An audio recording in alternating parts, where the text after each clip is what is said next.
about the source of material in this book. The content of this book is primarily excerpted from the letter, interview, transcripts, and personal notes I received from the late Matilda O'Donnell McElroy.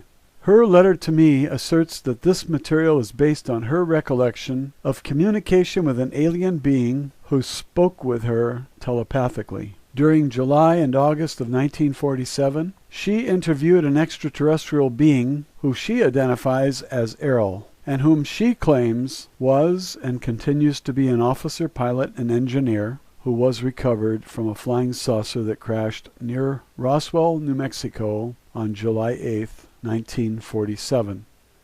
Obviously, anyone reading anything about this most famous or infamous of all flying saucer or alien encounter events must necessarily be highly suspicious regarding 1, the authenticity of the report, and 2, the credibility of the source of information, especially when it appears for the first time after 60 years after the alleged event. I received the aforementioned letter from Mrs. McElroy on September 14, 2007, together with a package of documents.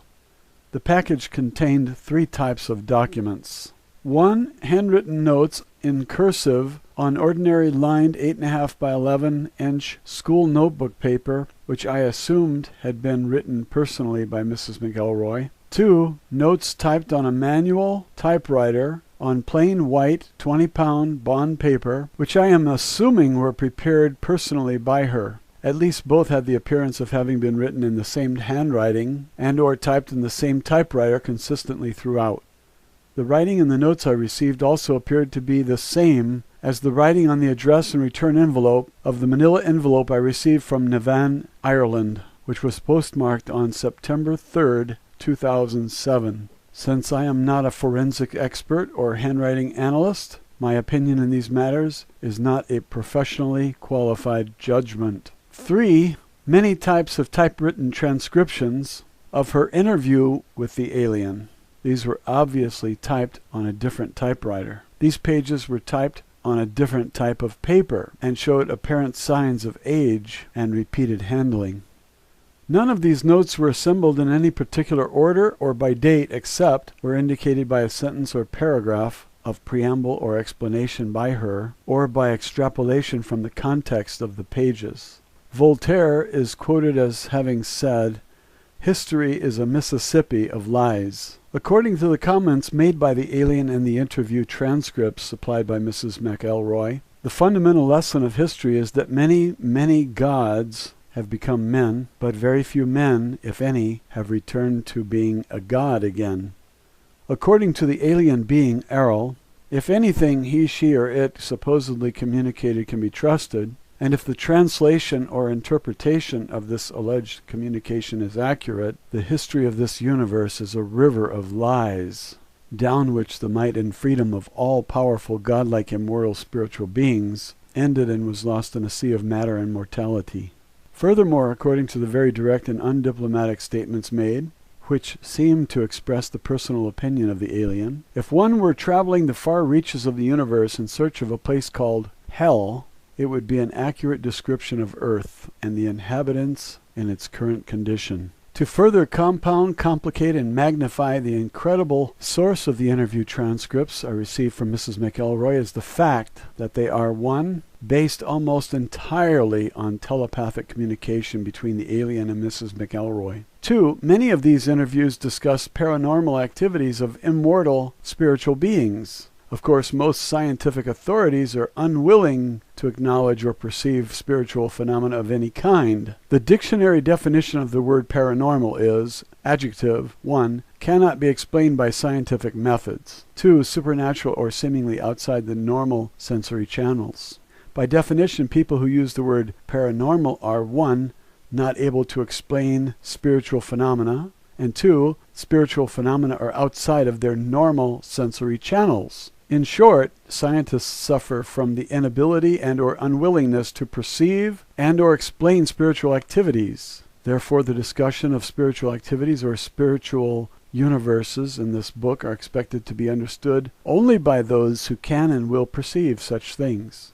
According to the time spans related by the alien in several of the interviews, there are a number of compelling and heretofore unknown reasons that suggest the possibility that many extraordinary miscalculations have been made by Earth scientists regarding the origins and antiquity of the universe, Earth, life forms, and events. Of course, these may or may not be accurate either, as time and its ugly stepchild, history, are largely subjective. However, it can be observed that, by contrast with interstellar or macrocosmic time, the historical perspectives of residents of Earth is limited to a relatively microscopic period of time compared to what are considered to be recent times in the chronology of a space travel civilization, much less the entire span of the universe.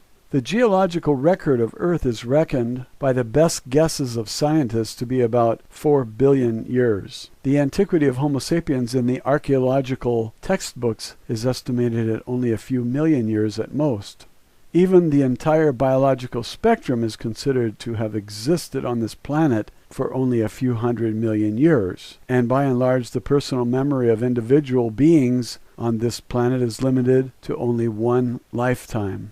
All other dates, events, or interpretations of events cited in this book are from terrestrial sources, which are purely subjective observations, conjectures, or inventions of human beings, including those of the author, and must therefore be credited or disregarded by the reader accordingly, considering the penchant of Earth inhabitants to myopia, egocentricity, and general ignorance of the several universes in which we dwell.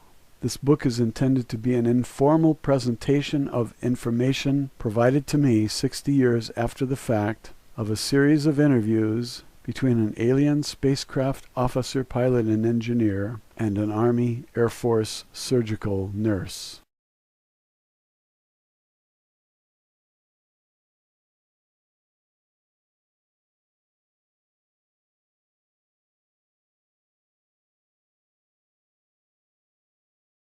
Roswell, alien interview.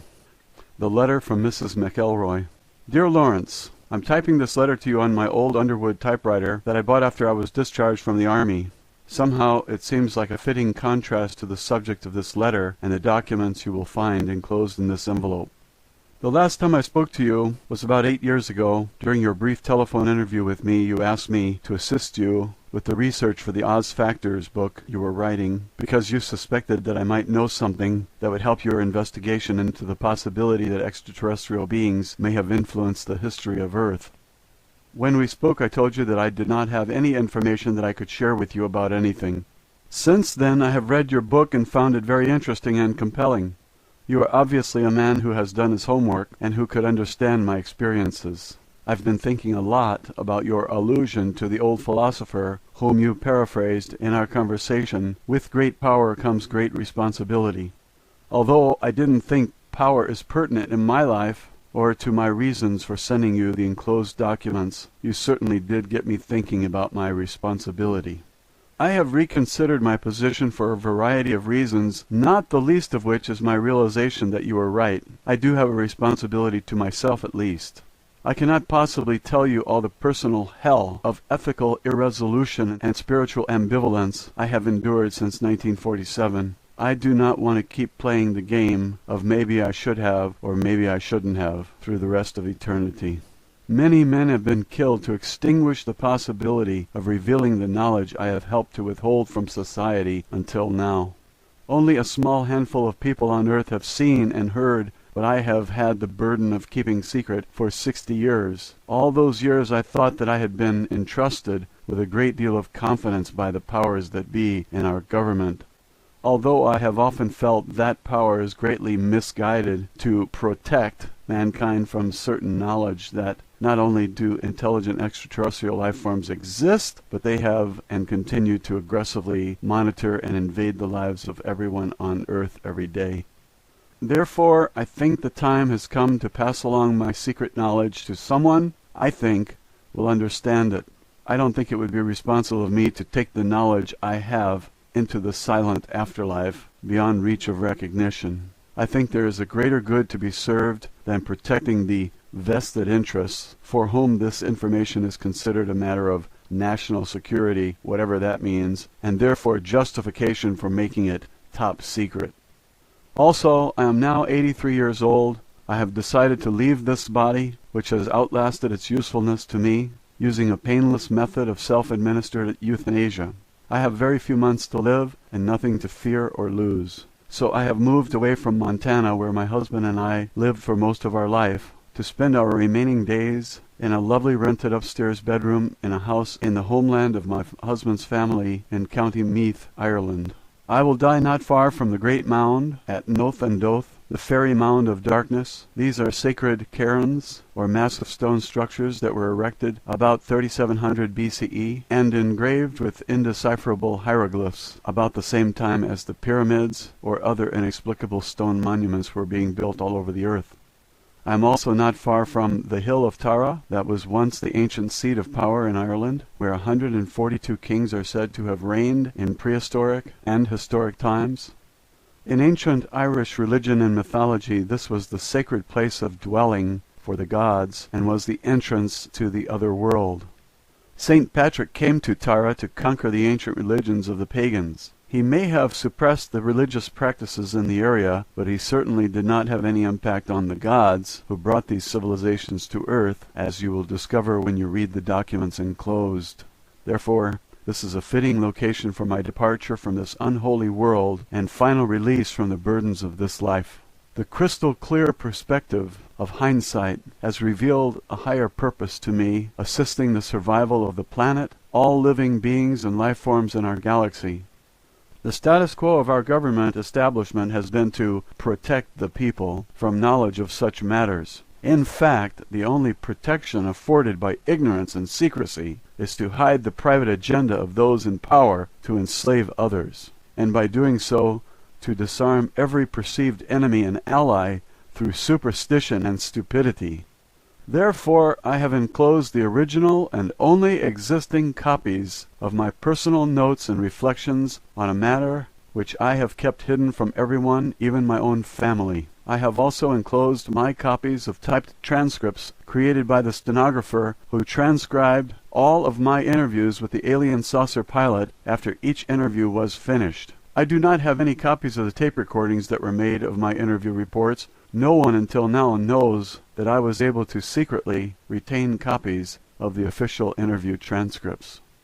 Now I'm entrusting these documents to your discretion to impart to the world in any form or manner you see fit. My only request is that you do so in a way that will not threaten your life or well-being, if possible.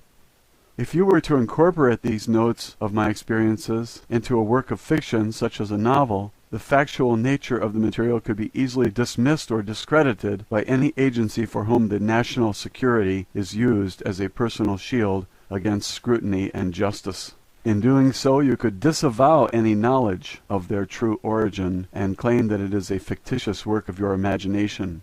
Whoever said that truth is stranger than fiction was right as rain. For most people, all of this will be unbelievable. Unfortunately, beliefs are not a reliable criteria for reality. Also, I'm sure that if you were to show these notes to anyone that would prefer physical, economic, or spiritual slavery over freedom, the subject matter contained in them would seem quite objectionable.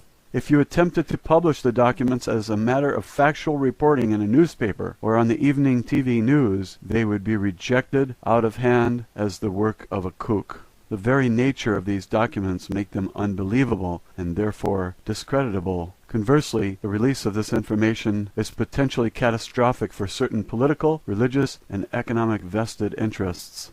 These documents contain information which is quite relevant to your interest and investigations into alien encounters and paranormal experience. To use your analogy in the Oz Factors book, I can honestly say that the few factual reports that have been made by others about alien influences are only a gentle breeze in the eye of the apocalyptic hurricane swirling around Earth. There really are wizards and wicked witches and flying monkeys in this universe. This information, which has been suspected and or speculated upon by so many for so long, has been constantly denied by mainstream media, academia, and the military-industrial complex that President Eisenhower warned us about in his farewell address. As you know, in July 1947, the Roswell Army Airfield, RAAF, issued a press release stating that personnel from the field's 509th Bomb Group had recovered a crashed flying disc from a ranch near Roswell, New Mexico, sparking intense media interest. Later that same day, the commanding general of the 8th Air Force stated that Major Jesse Marcel, who was involved with the ordinary recovery of the debris, had recovered only the tattered remnants of a weather balloon. The true facts of the incident have been suppressed by the United States government since then. You may not know that I was enlisted in the U.S. Women's Army Air Force, WAC, Medical Corps, which was a part of the U.S. Army back then. I was assigned to the 509th Bomb Group as a flight nurse at the time of the incident. When the news that there had been a crash was received at the base, I was asked to accompany Mr. Cavett, the county intelligence officer, to the crash site as the driver of his vehicle and to render any needed emergency medical assistance to any survivors, if necessary. Therefore, I briefly witnessed the wreckage of an alien spacecraft as well as the remains of the several alien personnel aboard the craft who were already dead. When we arrived, I learned that one of the personnel on board the craft had survived the crash and was conscious and apparently uninjured. The conscious alien was similar in appearance but not the same as the others. None of the other personnel present could communicate with the survivor, as the being did not communicate verbally or by any recognizable signs. However, while I examined the patient for injuries, I immediately detected and understood that the alien being was attempting to communicate with me by mental images or telepathic thought, which projected directly from the mind of the being. I immediately reported this phenomenon to Mr. Cavett. As no other person present could perceive these thoughts and the alien seemed able and willing to communicate with me, it was decided after a brief consultation with a senior officer that I would accompany the surviving alien back to the base. This was partly due to the fact that I was a nurse and could attend to the physical needs of the alien, as well as serve as a non-threatening communicator and companion. After all, I was the only woman at the site and the only one who was not armed. I was thereafter assigned permanently to serve as a companion of the alien at all times. My duty was to communicate with and interview the alien and to make a complete report of all that I had discovered to command authorities. Subsequently, I was supplied with specific lists of questions provided to me by military and non-military personnel, which I was to interpret for the alien and record the responses to the questions provided. I also accompanied the alien at times during medical testing and the many other examinations to which the alien was subjected by staff from numerous government agencies. I was given a promotion in rank to Senior Master Sergeant to improve my security rating and to increase my pay grade from $54 a month to $138 per month for this very unusual assignment. I performed these duties from July 7 through August 1947, at which time the alien died or departed the body, as you will read about in my notes. Although I was never left entirely alone with the alien, as there were always military personnel, intelligence agency people, and a variety of other officials present from time to time, I did have uninterrupted access to and communication with the alien being for nearly 6 weeks. Hereinafter is an overview and summary of my personal recollections of conversations with the alien craft pilot, whom I came to know by the identity of Errol. I feel that it is my duty at this time, in the best interest of the citizens of Earth, to reveal what I have learned from my interaction with Errol during those 6 weeks, on the anniversary of her death or departure 60 years ago. Although I served as a nurse in the Army Air Force, I am not a pilot or technician. Further, I did not have any direct contact with the spacecraft or other materials recovered from the crash site at that time or thereafter. To that degree, it must be taken into consideration that my understanding of the communications I had with Errol are based on my own subjective ability to interpret the meaning of the thoughts and mental images I was able to perceive. Our communication did not consist of spoken language in the conventional sense. Indeed, the body of the alien had no mouth through which to speak. Our communication was by telepathy. At first I could not understand Errol very clearly. I could perceive images, emotions, and impressions, but it was difficult for me to express these verbally. Once Errol learned the English language, she was able to focus her thoughts more precisely using symbols and meanings of words I could understand. Learning the English language was done as a favor to me. It was more for my own benefit than hers. By the end of our interview sessions, and increasingly since then, I have become more comfortable with telepathic communication. I have become more adept at understanding Errol's thoughts as though they are my own. Somehow her thoughts became my thoughts. Her emotions are my emotions. However, this is limited by her willingness and intention to share her own personal universe with me. She is able to be selective about what communication I am allowed to receive from her. Likewise, her experience, training, education, relationships, and purposes are uniquely her own. This is the symbol of the domain. The domain is a race or civilization of which Errol, the alien I interviewed, is an officer, pilot, and engineer serving in the Domain Expeditionary Force. The symbol represents the origin and unlimited boundary of the known universe, united and integrated into a vast civilization under the control of the domain. Errol is currently stationed at a base in the asteroid belt, which she refers as a space station in the solar system of Earth. First and foremost, Errol is herself. Secondarily, she voluntarily serves as an officer, pilot, and engineer in the Domain Expeditionary Force. In that capacity she has duties and responsibilities, but she is at leave to come and go as she pleases also. Please accept this material and make it known to as many people as possible. I repeat that it is not my intention to endanger your life with the possession of this material, nor do I really expect you to believe any of it either. However, I do sense that you can appreciate the value that such knowledge may have to those who are willing and able to face the reality of it. Mankind needs to know the answers to questions which are contained in these documents. Who are we? Where did we come from? What is our purpose on Earth? Is mankind alone in the universe? If there is intelligent life elsewhere, why have they not contacted us? It is vital that people understand the devastating consequences to our spiritual and physical survival if we fail to take effective action to undo the long-standing and pervasive effects of alien intervention on Earth. Perhaps the information in these documents will serve as a stepping stone to a better future for mankind. I hope that you can be more clever, creative, and courageous in the distribution of this information than I have been. May the gods bless you and keep you. Mrs. Matilda O'Donnell McElroy, Senior Master Sergeant, Women's Army Air Force Medical Corps, retired.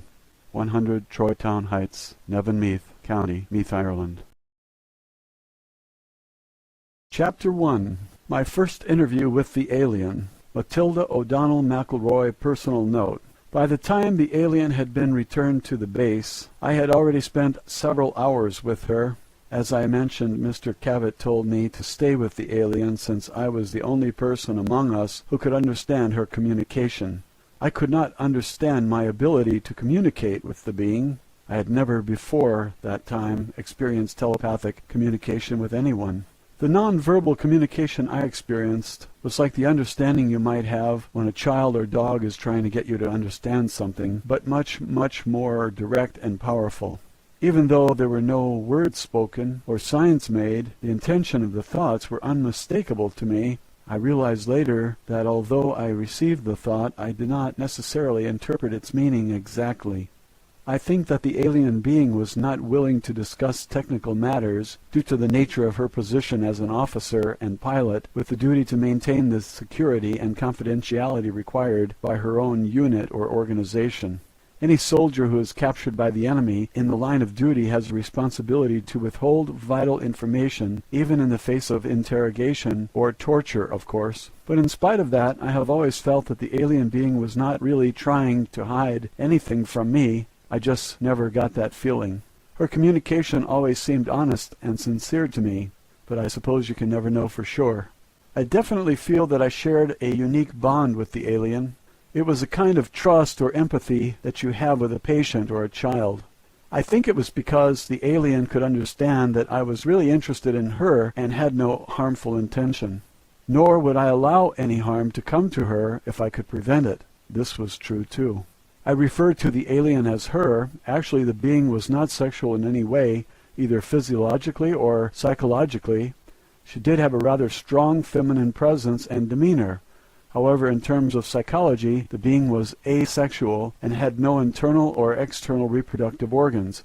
Her body was more like the body of a doll or a robot. There were no internal organs as the body was not constructed of biological cells. It did have a kind of circuit system or electrical nervous system that ran throughout the body, but I could not understand how it worked. In stature and appearance, the body was quite short and petite. about 40 inches tall. The head was disproportionately large relative to arms, legs, and torso, which were thin. There were 3 fingers on each of 2 hands and feet, which were somewhat prehensile. The head had no operational nose or mouth or ears.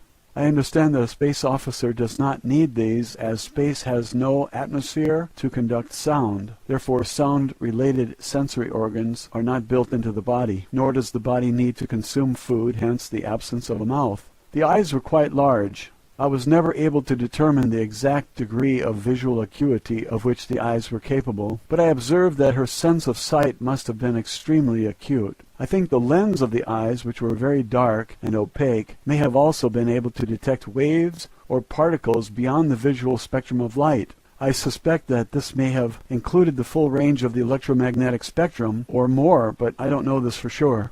When the being looked at me, her gaze seemed to penetrate right through me, as though she had X-ray vision. I found this a little embarrassing at first, until I realized she had no sexual intentions. In fact, I don't even think she ever even had the thought that I was male or female. It became very obvious after a short time with the being that her body did not require oxygen, food, or water, or any other external source of nutrition or energy. As I learned later, this being supplied her own energy, which animated and operated the body. It seemed a little bit eerie at first, but I got used to the idea. It's really a very simple body. There's not much to it compared to our own bodies. Errol explained to me that it was not mechanical, like a robot, nor was it biological. It is animated directly by her as a spiritual being. Technically, from a medical standpoint, I would not say that Errol's body could not be called alive. Her dull body is not a biological life form, with cells and so forth. It had a smooth skin or covering which was gray in color. The body was highly tolerant to changes in temperature, atmospheric conditions, and pressure. The limbs were quite frail, without musculature. In space there is no gravity, so very little muscle strength is needed. The body was used almost entirely on a spacecraft or in low or no gravity environments. Since Earth has a heavy gravity, the body was not able to walk around very well, as the legs were not really suited to that purpose. The feet and hands were quite flexible and agile, however. Overnight before my first interview with the alien, the area had been transformed into a buzzing hive of activity. There were 12 men working on setting up lights and camera equipment. A motion picture camera and microphone and tape recorder was there, also set up in the interview room. I don't know why a microphone was needed, since there were no verbal communications possible with the alien. There was also a stenographer and several people busy typing on typewriters. I was informed that an expert foreign language interpreter and a code-breaking team had been flown to the base during the night to assist with my efforts to communicate with the alien. There were also several medical personnel, specialists in various fields, to examine the alien. And a professor of psychology was there to help formulate questions and interpret the answers. As I was just a nurse, I was not considered to be a qualified interpreter, even though I was the only one there who could understand anything the alien was thinking. There were many subsequent conversations between us. Each interview resulted in an exponential increase in the understanding between us, as I will discuss later on in my notes. This is the first transcript, with the answers to a list of questions provided to me by the intelligence officer at the base, which I debriefed to the stenographer immediately following the interview. Official transcript of interview, top secret. Official transcript of the U.S. Army, Air Force Roswell Army Airfield, 509th Bomb Group. Subject, alien interview, July 9th, 1947. Question, are you injured? Answer, no. Question, what medical assistance do you require? Answer, none. Question, do you need food or water or other sustenance? Answer, no. Question, do you have any special environmental needs such as air temperature, atmospheric chemical content, air pressure, or waste elimination? Answer, no, I am not a biological being. Question, does your body or spacecraft carry any germs or contamination that might be harmful to humans or other Earth life forms? Answer, no germs in space. Question, does your government know you are here? Answer, not at this time. Question, are others of your kind going to come looking for you? Answer, yes. Question, what is the weapons capability of your people? Answer, very destructive. I did not understand the exact nature of the kind of arms or weapons that they might have, but I did not feel that there was any malevolent intention in her reply, just a statement of fact.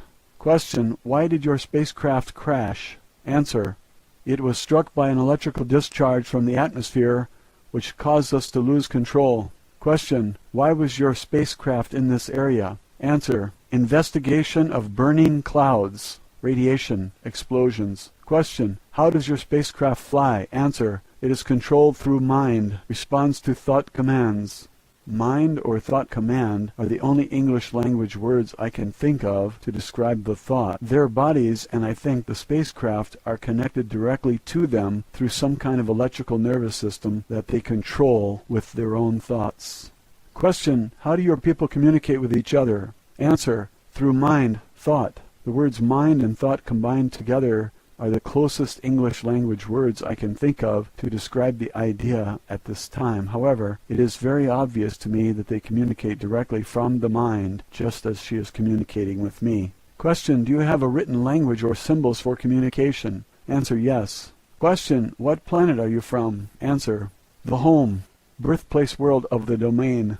Since I am not an astronomer, I have no way of thinking in terms of stars, galaxies, constellations, and directions in space. The impression I received was of a planet in the center of a huge cluster of galaxies that is to her like home or birthplace. The word domain is the closest word I can think of to describe her concept, images, and thoughts about where she is from. It could as easily be called the territory or the realm. However, I'm sure that it was not just a planet or a solar system or a cluster of stars, but an enormous number of galaxies. Question: will your government send representatives to meet with our leaders? Answer: no. Question: what are your intentions concerning Earth? Answer: preserve, protect property of the domain. Question: what have you learned about Earth governments and military installations? Answer: poor, small, destroy planet. Question: why haven't your people made your existence known to the people of Earth? Answer: watch, observe, no contact.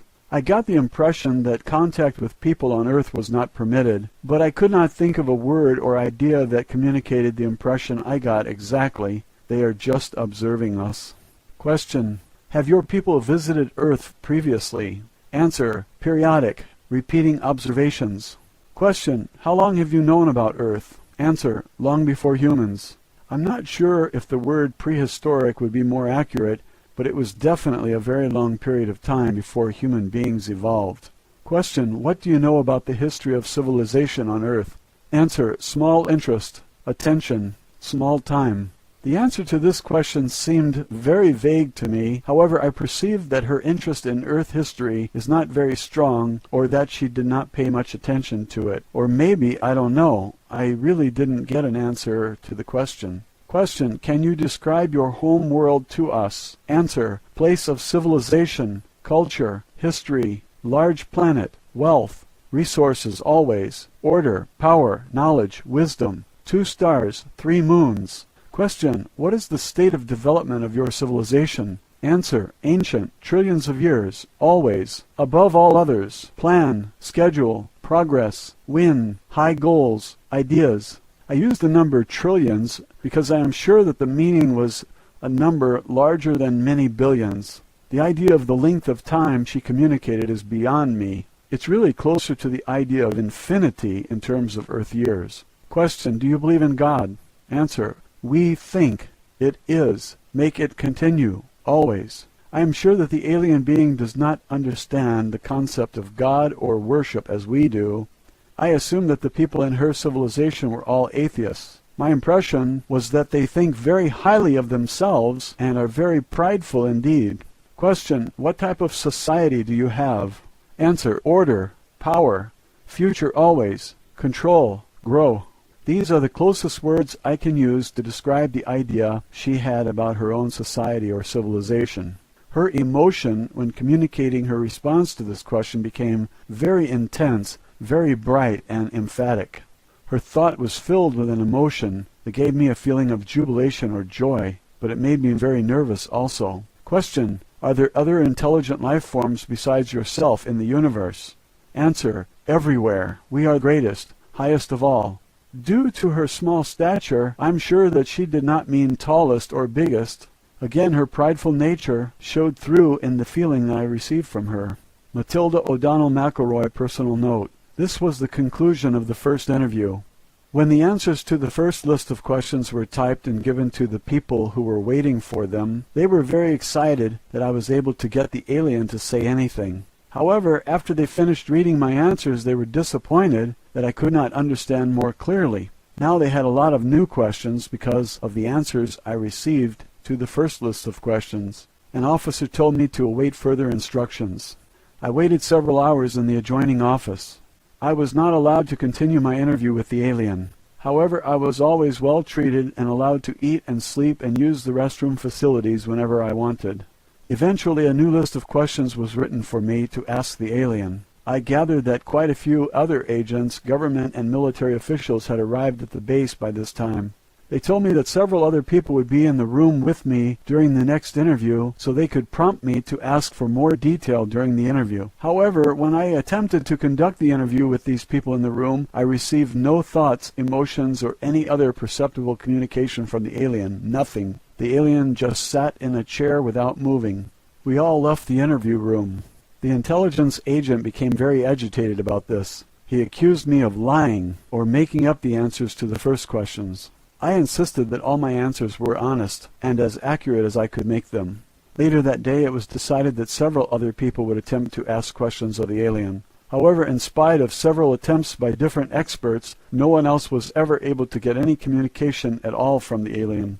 Over the next several days, a psychic research scientist from back east was flown to the base to interview the alien.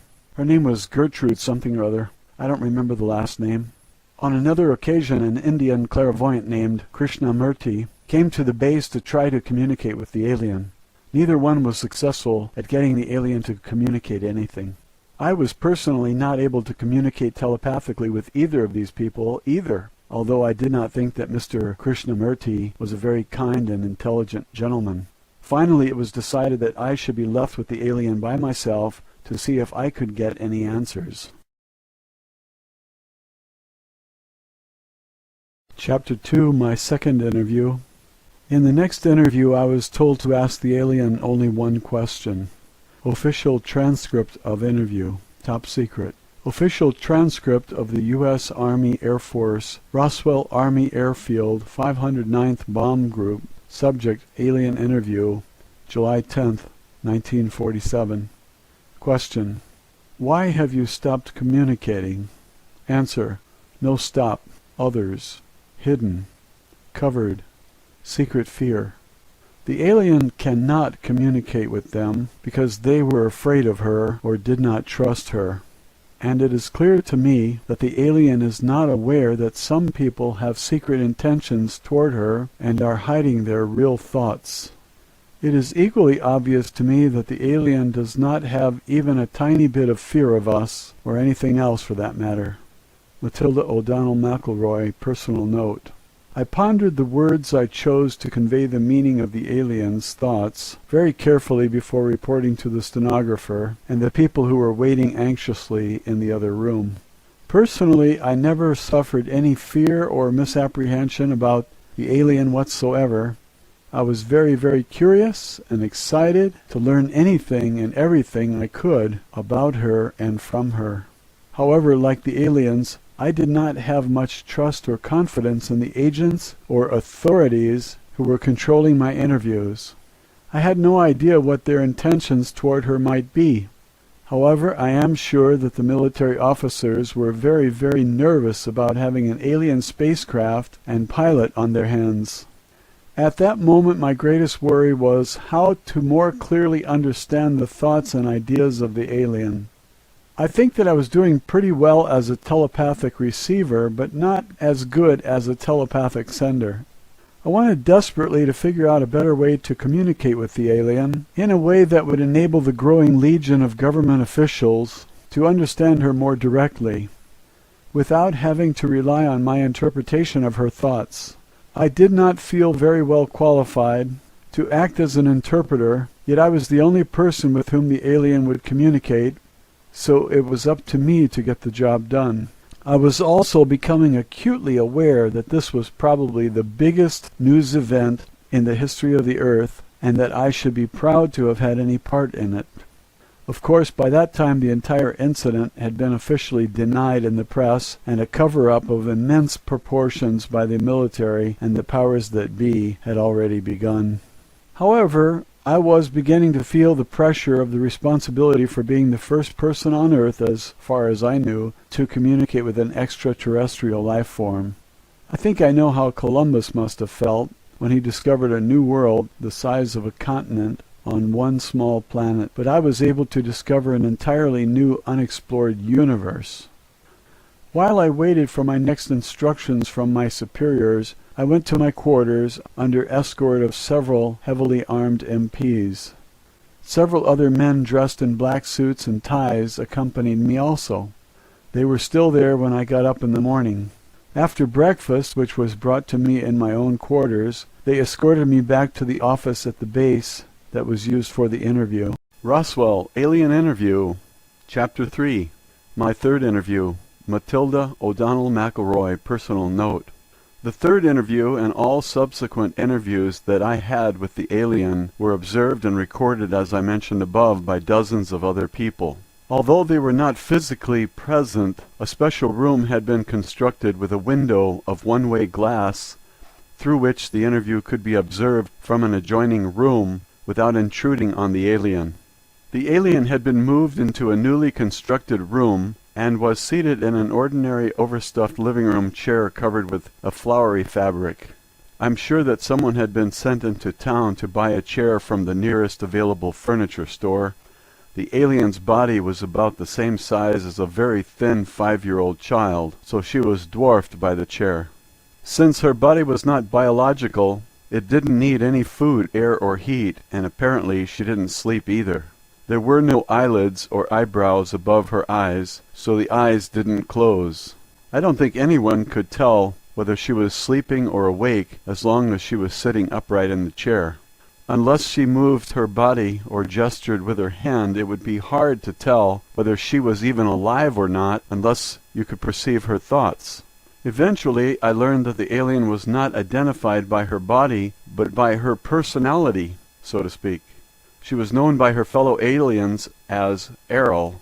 This is the closest word I can use to describe the name using the English alphabet.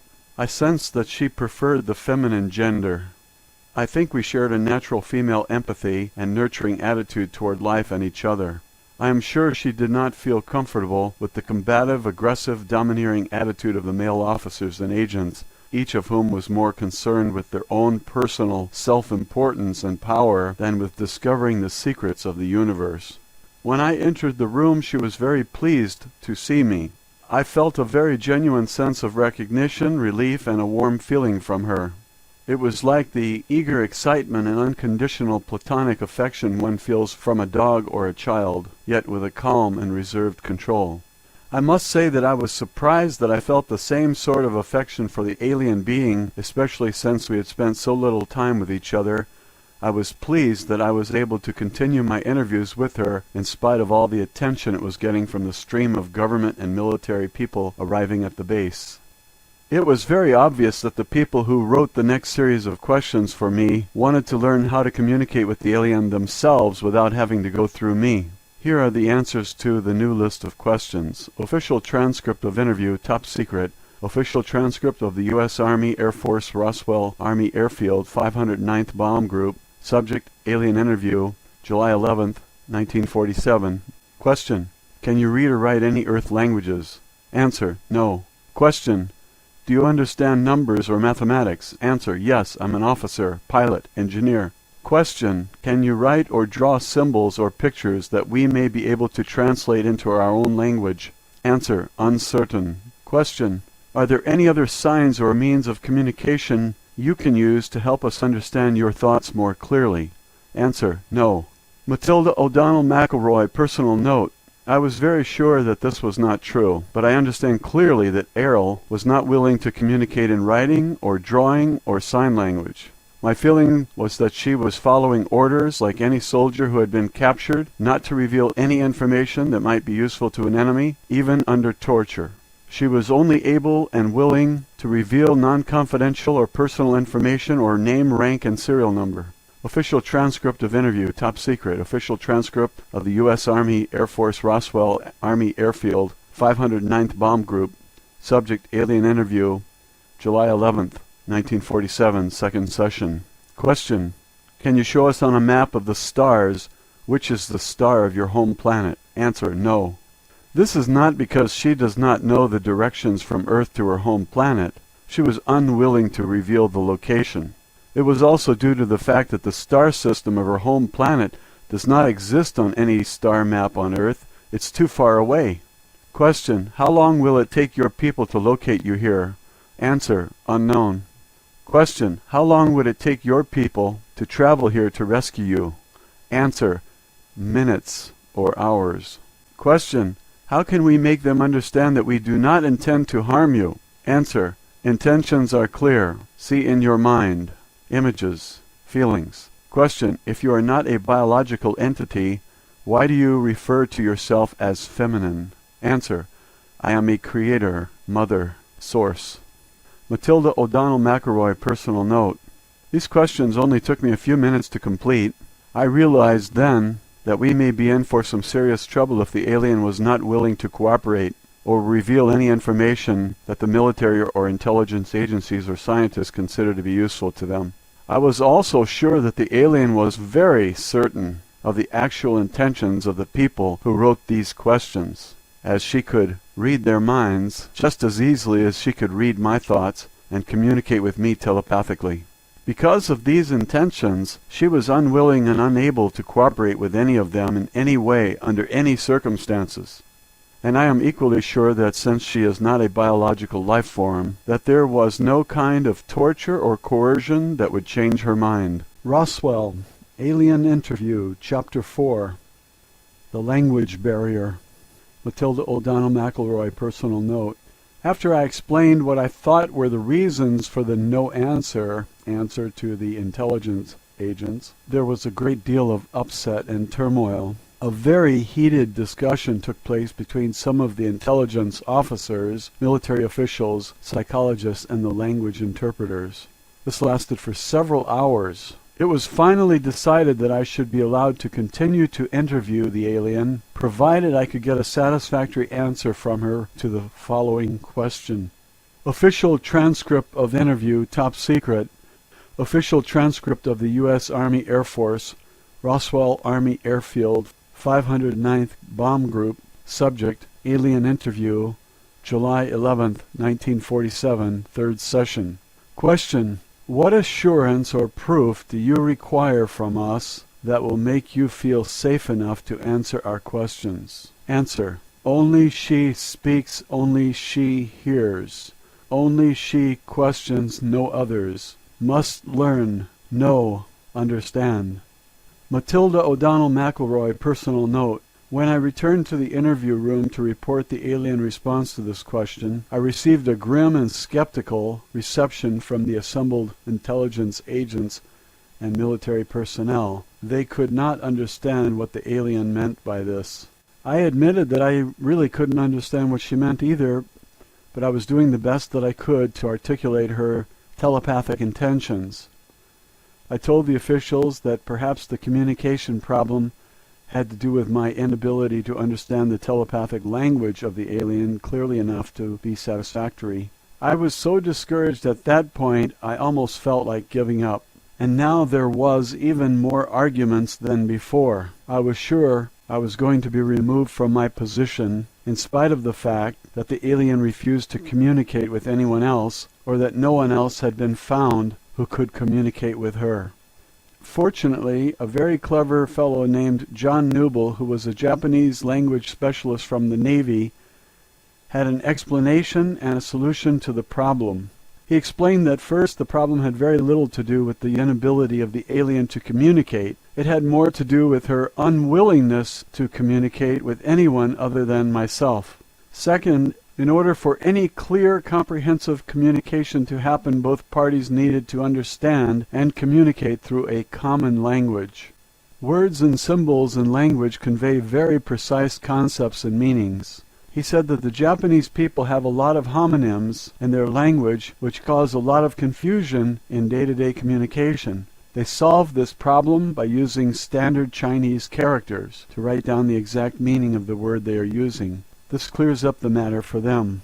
Without a defined nomenclature, communication was not possible beyond the rudimentary understanding between men and dogs or between two small children. The lack of a common vocabulary of clearly defined words that all parties can use fluently was the limiting factor in communication between all people, groups, or nations. Therefore, he suggested that there were only two choices. I had to learn to speak the language of the alien, or the alien had to learn to speak English. Factually, only one choice was possible, that I persuade Errol to learn English, and that I teach it to her with the guidance of the language specialist. No one had any objection to trying this approach, as there were no other suggestions. The language specialists suggested that I take several children's books and a basic reading primer and grammar text with me into the interview room. The plan was that I would sit next to the alien and read aloud to her from the books, while pointing to the text I was reading with my finger so that she could follow along. The theory was that the alien could eventually be taught to read just as a child is taught to read, by word and sound association with the written word, as well as instruction in fundamental grammar. They also assumed, I think, that if the alien was intelligent enough to communicate with me telepathically and fly a spacecraft across the galaxy, that she could probably learn to speak a language as quickly as a 5-year-old or faster. I returned to the interview room and proposed this idea to Errol. She did not object to learning the language, although she did not make any commitment to answer questions either. No one else had a better idea, so we went ahead. Roswell, Alien Interview, Chapter 5, Reading Lessons, Matilda O'Donnell McElroy Personal Note. I began the reading lessons with the first pages of a book that had been used to teach pioneer children in the 1800s on the frontiers of America. It is called McGuffey's Eclectic Reader, Primer through 6th. Since I am a nurse and not a teacher, the language expert who gave me the books also gave me an extensive briefing, a course that took an entire day, on how to use the books to teach the alien. He said the reason he chose these particular books was because the original 1836 version of these books were used for 3/4 of a century to teach about 4/5 of all American school children how to read. No other books ever had so much influence over American children for so long. McGuffey's educational course begins in the primer by presenting the letters of the alphabet to be memorized in sequence. Children were then taught step by step to use the building blocks of the language to form and pronounce words using the phonics method, which involves teaching children to connect sounds with letters. Each lesson begins with a study of the words used in the reading exercise, and with markings to show the correct pronunciation for each word. I discovered that the stories in the first and second readers picture children in their relationship with family members, teachers, friends, and animals. The third, fourth, fifth, and sixth readers expanded on those ideas. One of the stories I remember was The Widow and the Merchant. It's kind of a morality tale about a merchant who befriends a widow in need. Later, when the widow proves herself to be honest, the merchant gives her a nice gift. The books do not necessarily teach you to believe that charity is expected only of wealthy, though. We all know that generosity is a virtue that should be practiced by everyone. All of the stories were very wholesome, and they gave very good explanations to illustrate virtues like honesty, charity, thrift, hard work, courage, patriotism, reverence for God, and respect for parents. Personally, I would recommend this book to anyone. I also discovered that the vocabulary used in the book was very advanced compared to the relatively limited number of words people use commonly in our modern age. I think that we have lost a lot of our own language since our founding fathers wrote the Declaration of Independence over 200 years ago.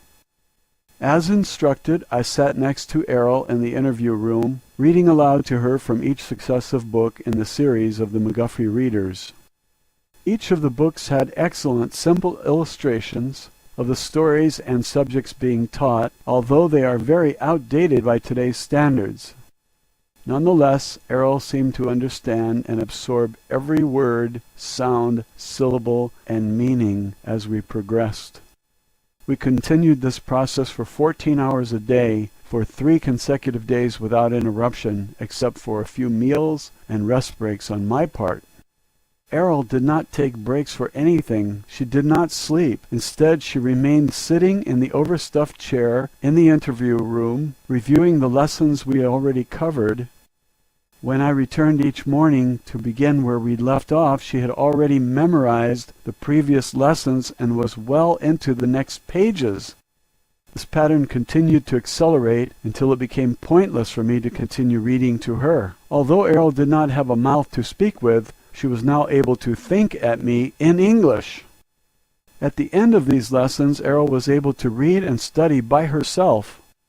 I showed her how to use a dictionary to look up new words she encountered. Errol consulted the dictionary continually after that. From then on, my job was acting as a courier for her, requesting that reference books be brought to her in a steady stream. Next, Mr. Newble brought in a set of the Encyclopedia Britannica. Errol especially enjoyed this because it had a lot of pictures. After that, she requested many more picture books and reference books with photographs and drawings, because it was much easier to understand the meaning if she could see a picture of the thing she was studying.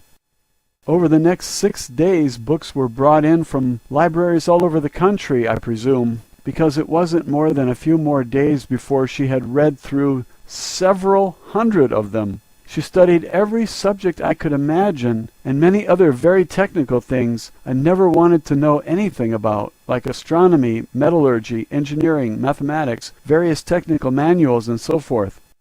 Later she began to read fiction books, novels, poetry, and the classics of literature. Errol also asked to read a great many books on the subjects in the humanities, especially history. I think she must have read at least 50 books about human history and archaeology. Of course, I made sure that she received a copy of the Holy Bible also, which she read from cover to cover without comment or questions. Although I continued to stay with Errol for 12 to 14 hours each day, most of that time during the following week had been spent without much communication between us, except for an occasional question she asked me. The questions were usually meant to give her a sense of context or to clarify something in the books she was reading. Oddly, Errol told me that her favorite books were Alice's Adventures in Wonderland, Don Quixote's de la Mancha, and 1001 Nights. She said the authors of these stories showed that it is more important to have a great spirit and imagination than great skill or power. I could not answer a lot of her questions, so I consulted with people in the outer rooms for answers. Most of these had to do with technical and scientific things. A few of her questions were about the humanities. The depth of complex understanding and subtlety of her questions showed that she had a very penetrating intellect. Personally, I think she had already known a lot more about the culture and history of Earth than she was willing to admit when we started. I would soon discover how much more.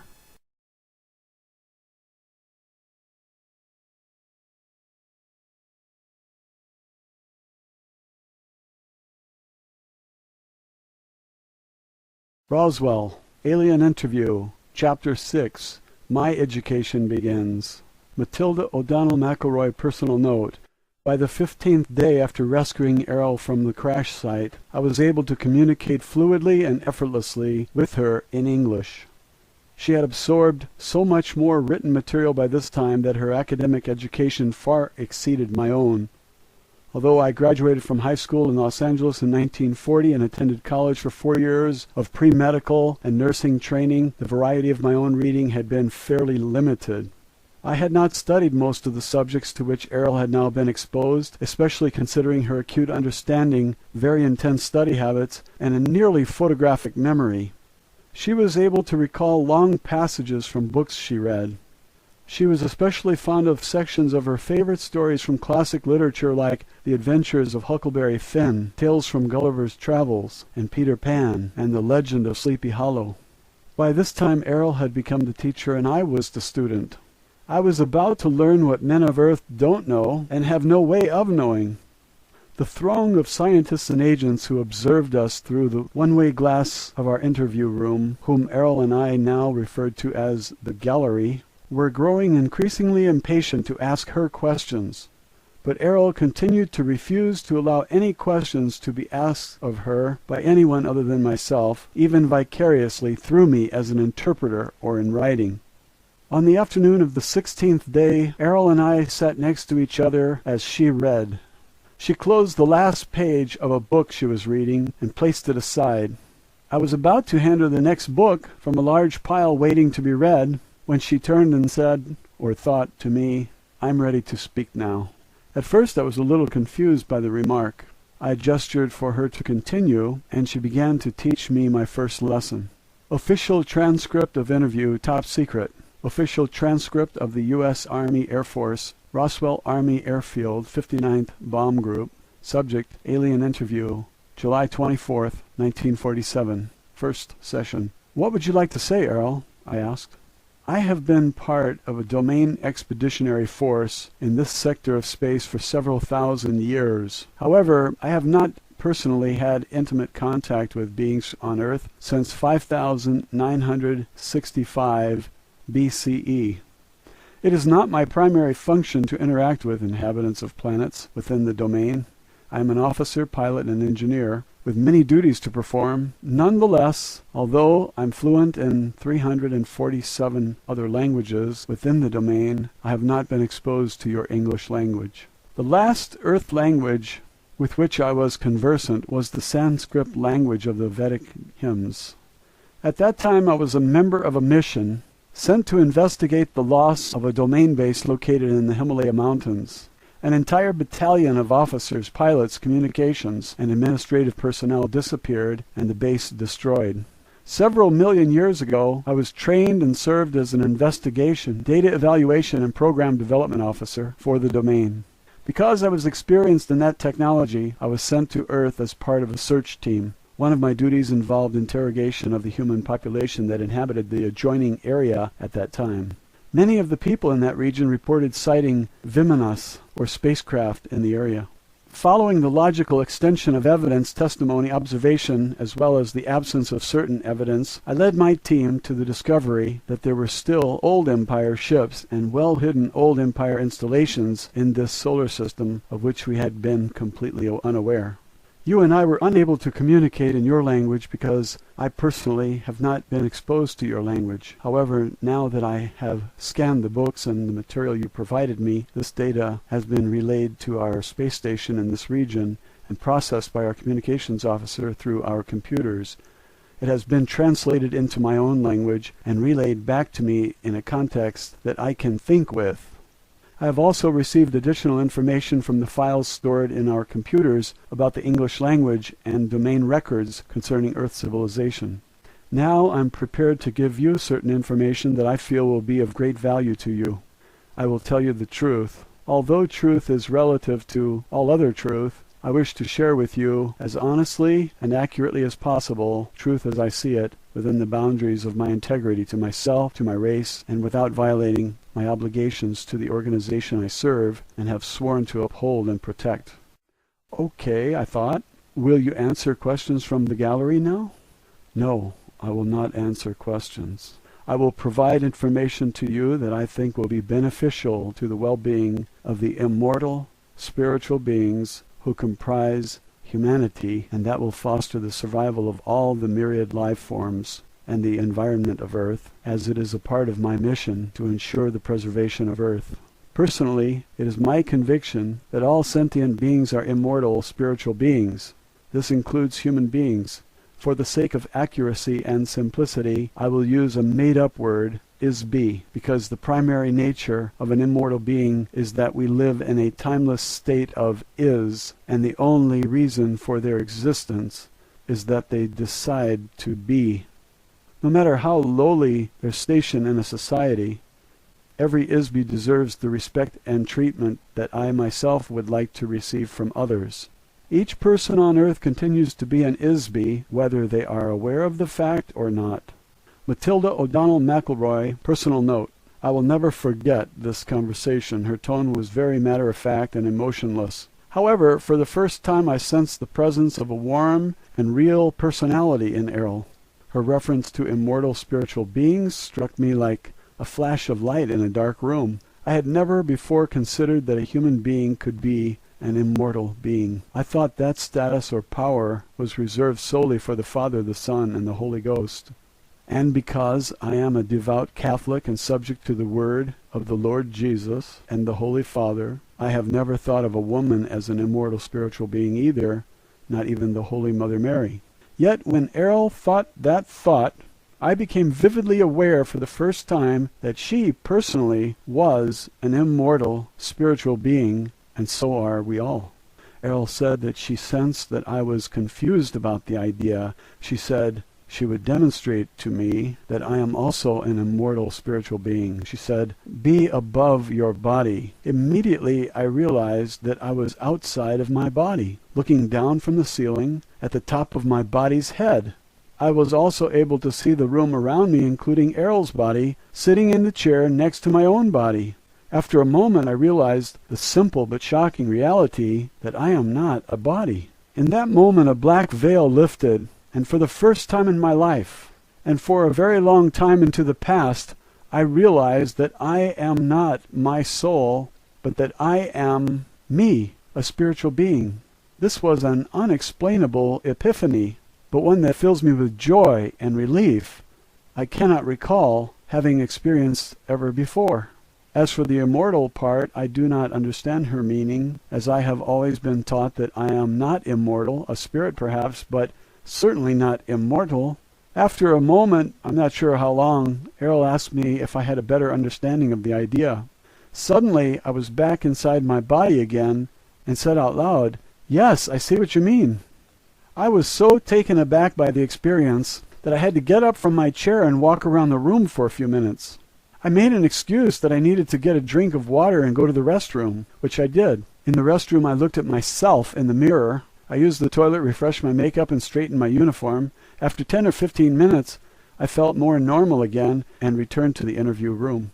After that, I felt as though I was no longer an interpreter for Errol. I felt as though I was a kindred spirit. I felt like I was safe at home with a trusted friend or a family member, as close as any I had ever had. Errol sensed and understood my confusion about the concept of personal immortality. She began her first lesson with me by explaining this to me. Official transcript of interview continued. Errol told me her reasons for coming to Earth and for being in the area of the 509th Bomber Squadron. She was sent by her superior officers to investigate the explosions of nuclear weapons, which have been tested in New Mexico.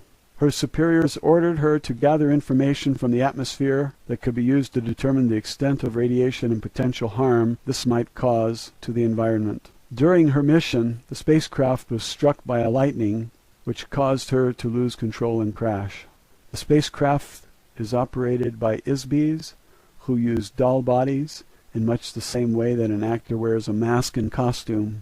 It is like a mechanical tool through which to operate in the physical world. She, as well as all the other ISBs of the officer class and their superiors, inhabit these doll bodies when they are on duty in space. When they are not on duty, they leave the body and operate, think, communicate, travel, and exist without the use of a body. The bodies are constructed of synthetic materials, including a very sensitive electrical nervous system to which each ISB adjusts themselves or tune in to an electronic wavelength that is matched uniquely to the wavelength or frequency emitted by each ISB. Each ISB is capable of creating a unique wave frequency which identifies them much like a radio signal frequency. This serves in part as identification like a fingerprint. The doll body acts like a radio receiver for the ISB. No two frequencies or doll bodies are exactly the same. The bodies of each ISB crew member are likewise tuned into and connected to a nervous system built into the spacecraft. The spacecraft is built in much the same way as the doll body. It is adjusted specifically to the frequency of each ISB crew member. Therefore, the craft can be operated by the thoughts or energy emitted by the ISB. It is really a very simple direct control system, so there are no complicated controls or navigation equipment on board the spacecraft. They operate as an extension of the ISB. When the lightning bolt struck the spacecraft, this caused a short circuit and consequently disconnected them from the control of the ship momentarily, which resulted in the crash. Errol was and still is an officer, pilot, and engineer in an expeditionary force which is part of a space opera civilization which refers to itself as the Domain. This civilization controls the vast number of galaxies, stars, planets, moons, and asteroids throughout an area of space that is approximately 1/4 of the entire physical universe. The continuing mission of her organization is to secure, control, and expand the territory and resources of the Domain. Errol pointed out that their own activities were very similar in many ways to the European explorers who discovered and claimed the New World for the Holy Father, the Pope, and for the kings of Spain, Portugal, and later Holland, England, France, and so forth. Europe benefited from the property acquired from the native inhabitants. However, the native inhabitants were never consulted with or asked for their permission to become a part of the domain of the European nations, and the soldiers and priests they sent to acquire territory and wealth in order to advance their interests. Errol said she read in a history book that the Spanish king regretted the brutal treatment of the native inhabitants by his soldiers. He feared retribution from the gods he worshipped, as described in the various testaments of the Bible. He asked the Pope to prepare a statement called the Requirement, which was supposed to be read to each of the newly encountered native inhabitants. The king hoped that the statement, whether it was accepted or rejected by the natives, would absolve the king of all responsibility for the resulting slaughter and enslavement of these people. He used this statement as justification to confiscate their lands and possessions by his soldiers and the Pope's priests. Apparently, the Pope, personally, did not have any feelings of guilt or responsibility in the matter. Errol thought that such actions were those of a coward, and that it is no surprise that the territory of Spain was diminished so quickly. Only a few years later the king was dead, and his empire had been assimilated by other nations. Errol said that this sort of behavior does not occur in the Domain. Their leaders assume full responsibility for the actions of the Domain and would not denigrate themselves in this fashion. Nor do they fear any gods or have any regret for their actions. This idea reinforces my earlier suggestion that Errol and her people are probably atheists. In the case of the acquisition of Earth by the Domain, the rulers of the Domain have chosen not to openly reveal this intention to their native inhabitants of Earth until a later time when it may or may not suit their interest to reveal themselves. For the present time, it is not strategically necessary to make the presence of the Domain Expeditionary Force known to mankind. In fact, until now, it has been very aggressively hidden for reasons that will be revealed later. The asteroid belt near Earth is very small, but important location for the Domain in this part of space. Actually, some of the objects in our solar system are very valuable for their use as low-gravity space stations. They are interested primarily in the low-gravity satellites in this solar system, which consists mainly of the side of the Moon facing away from Earth and the asteroid belt, which is a planet that was destroyed billions of years ago, and to a lesser degree Mars and Venus. Dome structures synthesized from gypsum or underground bases covered by electromagnetic force fields are easily constructed to house the Domain forces. Once an area of space is acquired by the Domain and becomes a part of the territory under its control, it is treated as the property of the Domain. The space station near the planet Earth is important only because it lay along a path of the Domain expansion route toward the center of the Milky Way galaxy and beyond. Of course, everyone in the Domain is aware of this, except for the people of Earth. Roswell, Alien Interview, Chapter 7, A Lesson in Ancient History. Matilda O'Donnell McElroy, Personal Note. My instruction with Errol continued through the night until dawn of the next morning. I must say that I was fascinated, skeptical, shocked, alarmed, dismayed, and disgruntled by the lesson I was getting from Errol. I could never have imagined any of what she was telling me, not even in my wildest dreams and nightmares. The next afternoon, after I had slept, showered, and eaten, I was debriefed about my interview session the previous evening by members of the gallery who recorded my account of what Errol told me. There was a stenographer present for the session as usual, to whom I debriefed after each interview, and there were also 6 or 7 men who asked for clarification of my statements. As always, there was constant pressure applied to me to use my influence with Errol to persuade her to answer specific questions prompted by members of the gallery. I did my best to reassure everyone that I would give my very best efforts to do so. Nevertheless, only 3 things happened every day thereafter. Errol resolutely refused to answer any questions that she sensed had been posed by or suggested to me by the gallery. 2. Errol continued to instruct me in the subject matter of her own choice. 3. Every evening after my interview with or instruction from Errol, she would give me a new list of subject matter about which she wanted more information. Each evening I presented this list to the gallery. The next day Errol received a large stack of books, magazines, articles, and so forth. She would study all of these during the night while I slept. This pattern repeated every day during the remainder of the time I spent with her. The subject matter of my next interview or lesson from Errol continued with a brief history of Earth, our solar system, and nearby space from the perspective of the domain. Official transcript of interview, top secret. Official transcript of the U.S. Army Air Force Roswell Army Airfield 509th Bomb Group. Subject alien interview, July 25, 1947, first session. Before you can understand the subject of history, you must first understand the subject of time. Time is simply an arbitrary measurement of the motion of objects through space. Space is not linear. Space is determined by point of view of an ISB when viewing an object. The distance between an ISB and the object being viewed is called space. Objects or energy masses in space do not necessarily move in a linear fashion. In this universe, objects tend to move randomly or in a curving or cyclical pattern, or as determined by agreed-upon rules. History is not only a linear record of events, as many authors of Earth history books imply, because it is not a string that can be stretched out and marked like a measuring tool. History is a subjective observation of the movement of objects through space, recorded from the point of view of a survivor rather than those who succumbed. Events occur interactively and concurrently, just as the biological body has a heart that pumps blood while the lungs provide oxygen to the cells, which reproduce using energy from the sun and chemicals from plants at the same time as the liver strains toxic wastes from the blood and eliminates them through the bladder and the bowels. All of these interactions are concurrent and simultaneous. Although time runs consecutively, events do not happen in an independent linear stream. In order to view and understand the history or reality of the past, one must view all the events as part of an interactive whole. Time can also be sensed as a vibration, which is uniform throughout the entire physical universe.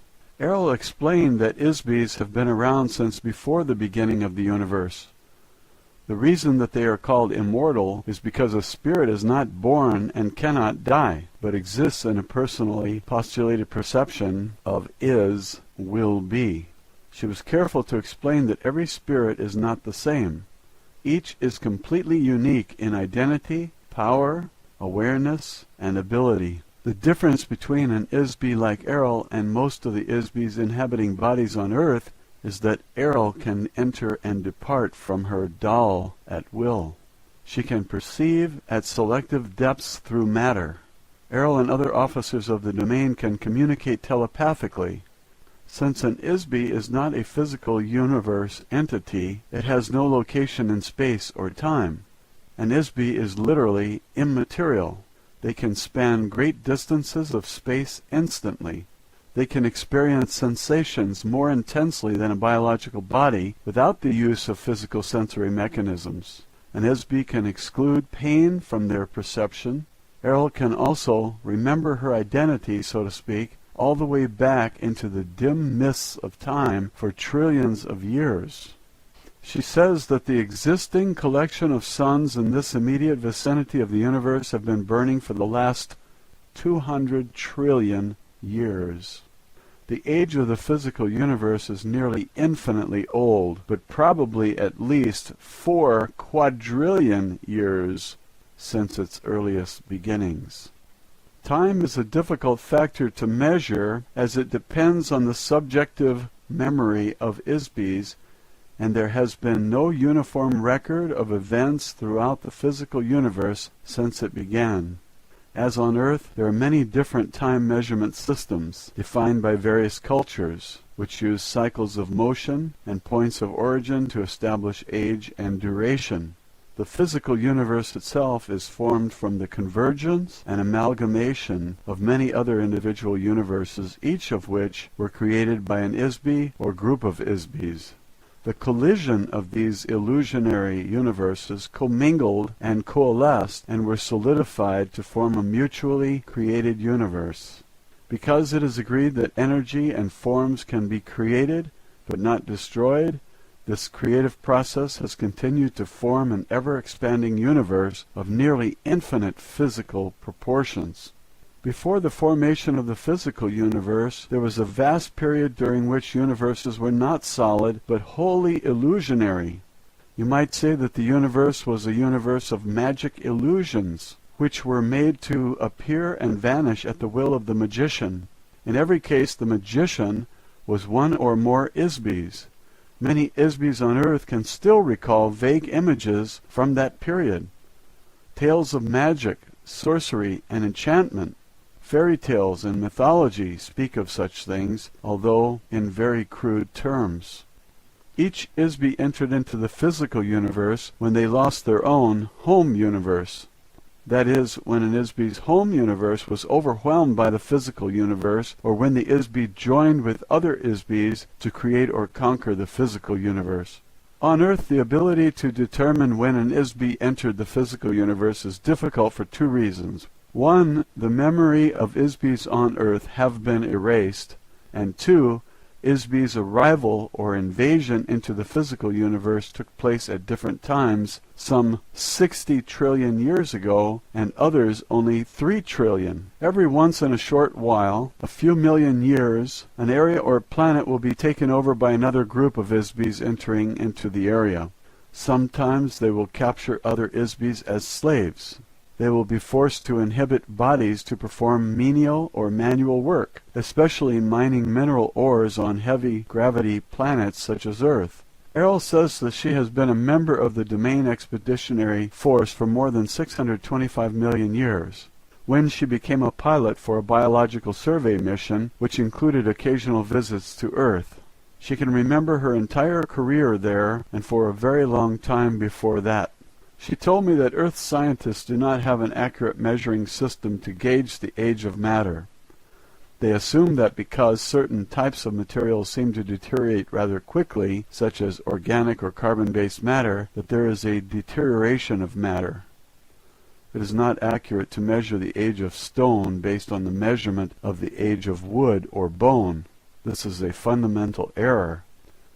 Factually, matter does not deteriorate. It cannot be destroyed. Matter can only be altered in form, but it is never truly destroyed. The Domain has conducted a periodic survey of the galaxies in this sector of the universe since it developed space travel technologies about 80 trillion years ago. A review of changes in the complexion of Earth revealed that mountain ranges rise and fall, continents change location, the poles of the planet shift, ice caps come and go, oceans appear and disappear, rivers, valleys, and canyons change. In all cases the matter is the same. It is always the same sand. Every form and substance is made of the same basic materials which never deteriorates. Matilda O'Donnell McElroy, personal note. I cannot even begin to imagine how advanced a civilization may have become technically and mentally after trillions of years. Just think of how advanced our own country has become compared to only 150 years ago. Only a few generations ago, transportation was on foot, horseback, or boat. Reading was done by candlelight, heating and cooking were done over a fireplace, and there wasn't any indoor plumbing. Official transcript of interview. Errol described the abilities of an ISBE officer of the Domain to me. and she demonstrated one to me when she contacted telepathically a communications officer of the domain who was stationed in the asteroid belt.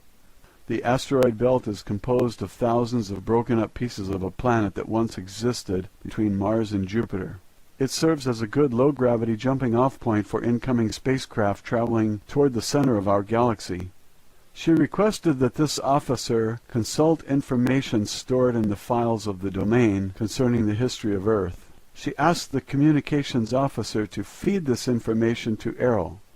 The communications officer immediately complied with the request. Based on the information stored in the files of the domain, Errol was able to give me a brief overview of our history lesson. This is what Errol told me that the domain had observed about the history of Earth. She told me that the Domain Expeditionary Force first entered into the Milky Way galaxy very recently, only about 10,000 years ago. The first action was to conquer the home planets of the Old Empire. This is not the official name, but a nickname given to the conquered civilization by the Domain forces, that served as the seat of central government for this galaxy and other adjoining regions of space. These planets are located in the stars systems in the tail of the Big Dipper constellation. She did not mention which stars exactly. About 1,500 years later, the domain began the installation bases for their own forces along the path of invasion which leads towards the center of the galaxy and beyond. About 8,200 years ago, the domain forces set up a base on Earth in the Himalaya Mountains near the border of modern Pakistan and Afghanistan. This was a base for the battalion of the Domain Expeditionary Force, which included about 3,000 members. They set up a base under or inside the top of the mountain. The mountain top was drilled into and made hollow to create an area large enough to house the ships and personnel of that force. An electronic illusion of the mountain top was created to hide the base by projecting a false image from inside the mountain against a force screen. The ships could then enter and exit through the force screen, yet remain unseen by Homo sapiens. Shortly after they settled there, the base was surprised by an attack from a remnant of the military forces of the old empire. Unbeknownst to the domain, a hidden underground base on Mars, operated by the old empire, had existed for a very long time. The domain base was wiped out by a military attack from the Mars base, and the ISBs of the Domain Expeditionary Force were captured. You can imagine that the domain was very upset about losing such a large force of officers and crew, so they sent other crews to Earth to look for them. Those crews were also attacked. The captured ISBs from the domain forces were handled in the same fashion as all other ISBs who have been sent to Earth. They were each given amnesia, had their memories replaced with false pictures and hypnotic commands, and sent to Earth to inhabit biological bodies. They are still a part of the human population today. After a very persistent and extensive investigation into the loss of their crews, the domain discovered that Old World Empire has been operating a very extensive and very carefully hidden base of operations in this part of the galaxy for millions of years. No one knows exactly how long. Eventually the spacecraft of the Old Empire forces and the domain engaged each other in open combat in the space of the solar system. According to Errol, there was a running battle between the Old Empire forces and the Domain until about 1235 AD, when the Domain forces finally destroyed the last of the spacecraft of the Old Empire force in this area. The Domain Expeditionary Force lost many of its own ships in this area during that time also. About 1,000 years later, the Old Empire base was discovered by accident in the spring of 1914 AD. About 1,000 years later, the Old Empire base was discovered by accident in the spring of 1914 AD. The discovery was made when the body of the Archduke of Austria was taken over by an officer of the Domain Expeditionary Force. This officer, who was stationed in the asteroid belt, was sent to Earth on a routine mission to gather reconnaissance. The purpose of this takeover was to use the body as a disguise through which to infiltrate human society in order to gather information about current events on Earth. The officer, as an Isbi, having greater power than the being inhabiting the body of the Archduke, simply pushed the being out and took over control of the body. However, this officer did not realize how much the Habsburgs were hated by feuding factions in the country, so he was caught off guard when the body of the Archduke was assassinated by the Bosnian student. The officer, or Isbi, was suddenly knocked out of the body when it was shot by the assassin. Disoriented, the Isbi inadvertently penetrated one of the Amnesia Force screens and was captured. Eventually, the domain discovered that a wide area of space is monitored by an electronic force field which controls all of the Isbis in this end of the galaxy, including Earth. The electronic force screen is designed to detect Isbis and prevent them from leaving the area. If an Isbi attempts to penetrate the force screen, it captures them in a kind of electronic net. The result is that the captured Isbi is subjected to very severe brainwashing treatment, which erases the memory of the Isbi. This process uses a tremendous electrical shock, just like the Earth psychiatrists use electrical shock therapy to erase the memory and personality of a patient and to make them more cooperative. On Earth, this therapy uses only a few hundred volts of electricity. However, the electrical voltage used by the Old Empire operation against Isbis is on the order of magnitude of billions of volts. This tremendous shock completely wipes out all the memory of the Isbi. The memory erasure is not just for one life or one body. It wipes out all the accumulated experiences of a nearly infinite past, as well as the identity of the Isbi.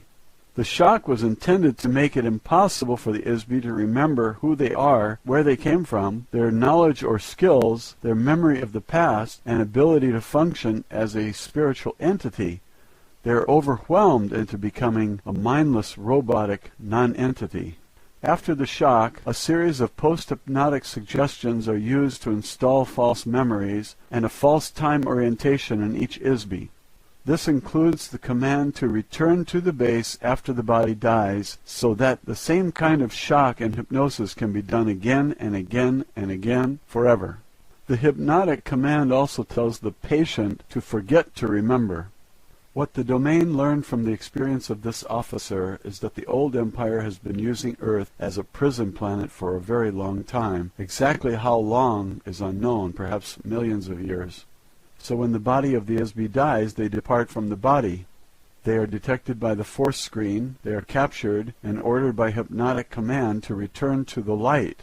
The idea of heaven and the afterlife are part of the hypnotic suggestion, a part of the treachery which makes the whole mechanism work.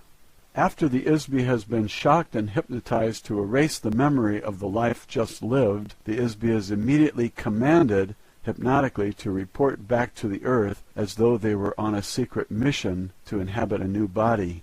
Each Isbi is told that they have a special purpose for being on Earth, but of course there is no purpose for being in a prison, at least not for the prisoner. Any undesirable Isbis who are sentenced to Earth were classified as untouchable by the Old Empire. This included anyone that the Old Empire judged to be criminals who are too vicious to be reformed or subdued, as well as other criminals such as sex perverts or beings unwilling to do any productive work. An untouchable classification of Isbis also includes a variety of political prisoners. This includes Isbis who are considered to be non-compliant freethinkers or revolutionaries who make trouble for the governments of the various planets of the Old Empire. Of course, anyone with a previous military record against the Old Empire is also shipped off to Earth. A list of untouchables includes artists, painters, singers, musicians, writers, actors, and performers of every kind. For this reason, Earth has more artists per capita than any other planet in the Old Empire. Untouchables also include intellectuals, inventors, and geniuses in almost every field. Since everything the Old Empire considers valuable has long since been invented or created over the last few trillion years, they have no further use for such beings. This includes skilled managers also, which are not needed in a society of obedient robotic citizens. Anyone who is not willing or able to submit to mindless economic, political, and religious servitude as a tax-paying worker in the class system of the Old Empire are untouchable and sentenced to receive memory wipeout and permanent imprisonment on Earth. The next result is that an ISBE is unable to escape because they can't remember who they are, where they came from, where they are. They have been hypnotized to think that they are someone, something, sometime, and somewhere other than where they really are. The domain officer who was assassinated while in the body of Archduke of Austria was likewise captured by the old Empire force. Because this particular officer was a high-powered ISBE compared to most, he was taken away to a secret old Empire base under the surface of the planet Mars. They put him into a special electronic prison cell and held him there. Fortunately, this domain officer was able to escape from the underground base after 27 years in captivity. When he escaped from the old Empire base, he returned immediately to his own base in the asteroid belt. His commanding officer ordered that a battle cruiser be dispatched to the coordinates of that base provided by this officer and to destroy that base completely. This old Empire base was located a few hundred miles north of the equator on Mars in the Cydonia region. Although the military base of the old Empire was destroyed, unfortunately much of the vast machinery of the ISBE force screens, the electroshock, amnesia, hypnosis machinery, continues to function in other undiscovered locations right up to the present moment. The main base or control center for this mind control prison operation has never been found, so the influences of this base or bases are still in effect. The domain has observed that since the old Empire space forces were destroyed, there is no one left to actively prevent other planetary systems from bringing their own untouchable ISBEs to Earth from all over this galaxy and from other galaxies nearby. Therefore, Earth has become a universal dumping ground for this entire region of space. This in part explains the very unusual mix of races, cultures, languages, moral codes, religious and political influences among the ISBE population on Earth. The number and variety of heterogeneous societies on Earth are extremely unusual on a normal planet.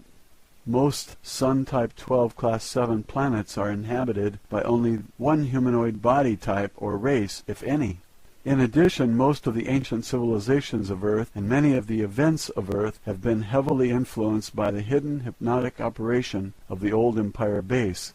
So far, no one has figured out exactly where and how this operation is run, or by whom, because it is so heavily protected by screens and traps.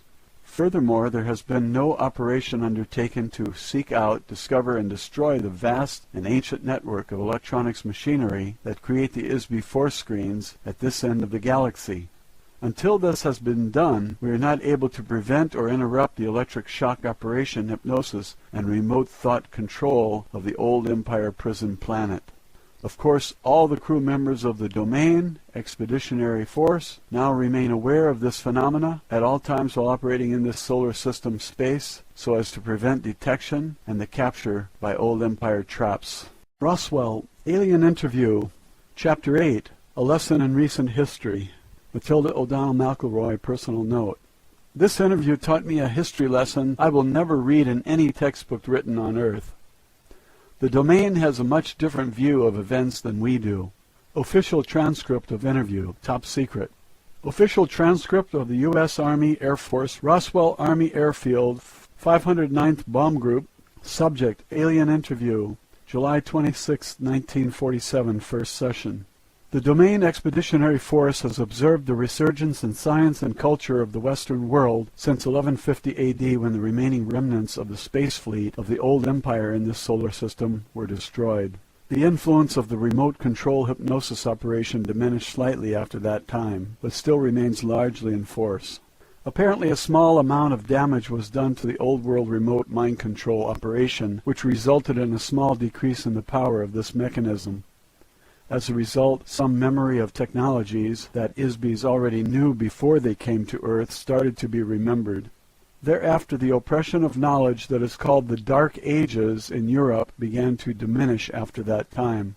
Since then, the knowledge of the basic laws of physics and electricity have revolutionized Earth culture virtually overnight. The ability to remember technology by many of the geniuses in the ISBE population of Earth was partially restored, when not so actively suppressed as it was before 1150 AD. Sir Isaac Newton is one of the best examples of this. In only a few decades, he single-handedly reinvented several major and fundamental scientific and mathematic principles. The men who remembered these sciences already knew them before they were sent to Earth. Ordinarily, no one would ever observe or discover as much about science and mathematics in a single lifetime or even a few hundred lifetimes. These subjects have taken civilians billions and billions of years to create. ISBEs on Earth have only just begun to remember small fragments of all the technologies that exist throughout the universe. Theoretically, if the amnesia mechanisms being used against Earth could be broken entirely, ISBEs would regain all their memory. Unfortunately, similar advances have not been seen in the humanities, as the ISBEs of Earth continue to behave very badly toward each other. This behavior, however, is heavily influenced by the hypnotic commands given to each ISBE between lifetimes, and the very unusual combination of inmates on Earth, criminals, perverts, artists, revolutionaries, and geniuses, is the cause of a very restive and tumultuous environment. The purpose of the prison planet is to keep ISBEs on Earth forever. Promoting ignorance, superstition, and war between ISBEs helps keep the prison population crippled and trapped behind the wall of electronic force screens. ISBEs have been dumped on Earth from all over the galaxy, adjoining galaxies, and from planetary systems all over the old empire, like Sirius, Aldebaran, the Pleiades, Orion, Draconis, and countless others. There are ISBEs on Earth from unnamed races, civilizations, cultural backgrounds, and planetary environments. Each of the various ISBE populations have their own language, belief systems, moral values, religious beliefs, training, and unknown and untold histories. These ISBEs are mixed together with earlier inhabitants of Earth who came from another star system more than 400,000 years ago to establish the civilizations of Atlantis and Lemuria. Those civilizations vanished beneath the tidal waves caused by a planetary polar shift many thousands of years ago before the current prison population started to arrive.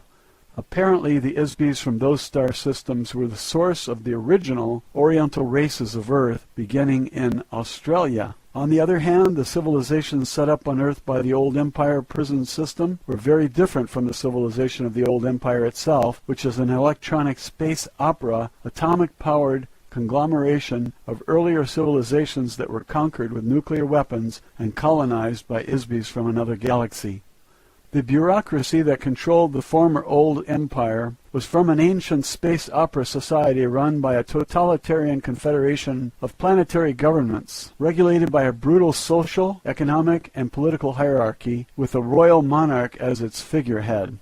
This type of government emerges with regularity on planets where the citizens abandon personal responsibility for autonomous self-regulation. They frequently lose their freedom to demented ISBEs who suffer from an overwhelming paranoia that every other ISBE is their enemy who must be controlled or destroyed. Their closest friends and allies, whom they espouse to love and cherish, are literally loved to death by them. Because such ISBEs exist, the domain has learned that freedom must be won and maintained through eternal vigilance and the ability to use defensive force to maintain it. As a result, the domain has already conquered the governing planet of the Old Empire. The civilization of the domain, although considerably younger and smaller in size, is already more powerful, better organized, and united by an egalitarian esprit de corps never known in the history of the Old Empire. The recently despoiled German totalitarian state on Earth was similar to the Old Empire, but not nearly as brutal, and about 10,000 times less powerful. Many of the ISBEs on Earth are here because they are violently opposed to the totalitarian government, or because they were so psychotically vicious that they could not be controlled by the Old Empire government. Consequently, the population of Earth is disproportionately comprised of a very high percentage of such beings. The conflicting cultural and ethical moral codes of the ISBEs on Earth is unusual in the extreme. The domain conquest of the central Old Empire planets was fought with electronic cannon. The citizens of the planet forming the core of government for the Old Empire are a filthy, degraded, slave society of mindless, tax-paying workers who practice cannibalism. Violent automotive racetracks and bloody Roman circus-type entertainments are their only amusements. Regardless of any reasonable justification we may have had for using atomic weapons to vanquish the planets of the old empire, the domain is careful not to ruin the resources of those planets by using weapons of crude radioactive force. The current U.S. civilization is beginning to mimic some of the trappings of that civilization, especially in the design of airplanes, automobiles, ships, trains, and telephones. Likewise, buildings in the cities of Earth are thought to be modern or futuristic if their design resembles the architecture of the old empire. The government of the old empire, before being supplanted by the domain, was comprised of beings who possessed a very craven intelligence, very much like the Axis powers during your recent World War. Those beings manifested precisely the same behavior as the galactic government that exiled them to external imprisonment on Earth. They were a gruesome reminder of the ageless maxim that an ISB will often manifest the treatment they have received from others. Kindness fosters kindness, cruelty begets cruelty. One must be able and willing to use force tempered with intelligence to prevent harm to the innocent. However, extraordinary understanding, self-discipline, and courage are required to effectively prevent brutality without being overwhelmed by the malice that motivated the brutality. Only a demonic, self-serving government would employ a logic or science to conceive that an ultimate solution to any problem is to murder and permanently erase the memory of every artist, genius, skilled manager, and inventor, and cast them into a planetary prison, together with political opponents, killers, thieves, perverts, and disabled beings of an entire galaxy. Once the ISBs expelled from the old empire arrived on Earth, they were given amnesia and hypnotically tricked into thinking that something else had happened to them. The next step was to implant the ISBs into biological bodies on Earth. The bodies became the human populations of false civilizations which were designed and installed in the minds of the ISBs to look completely unlike the old empire. All of the ISBs of India, Egypt, Babylon, Greece, Rome, and medieval Europe were guided to a pattern and build the cultural elements of these societies based on standard patterns developed by the ISBs of many earlier similar civilizations on Sun-type 12 Class 7 planets that have existed for trillions of years throughout the universe. In the earliest times, the ISBs sent to prison Earth lived in India. They gradually spread into Mesopotamia, Egypt, Mesoamerica, Archaea, Greece, Rome, medieval Europe, and to the New World. They were hypnotically commanded to follow the pattern of a given civilization by the old empire prison operators. This is an effective mechanism to disguise the actual time and location from the ISBs imprisoned on Earth. The languages, customs, and culture of each false civilization are intended to reinforce amnesia because they do not remind the ISBs on Earth of the original old empire planets from which they were deported. On the very far back track of time, these types of civilizations tended to repeat themselves over and over because the ISBs who created them became familiar with certain patterns and styles and stayed with them.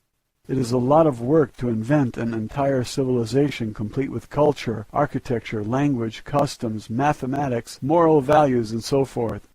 It is much easier to replicate a copy based on a familiar and successful pattern. A Sun-type 12 Class 7 planet is the designation given to a planet inhabited by carbon-oxygen-based life forms. The class of the planet is based on the size and radiation intensity of the star, the distance of the planetary orbit from the star, and the size, density, and gravity and chemical composition of the planet. Likewise, flora and fauna are designated and identified according to the star type and class of the planet they inhabit.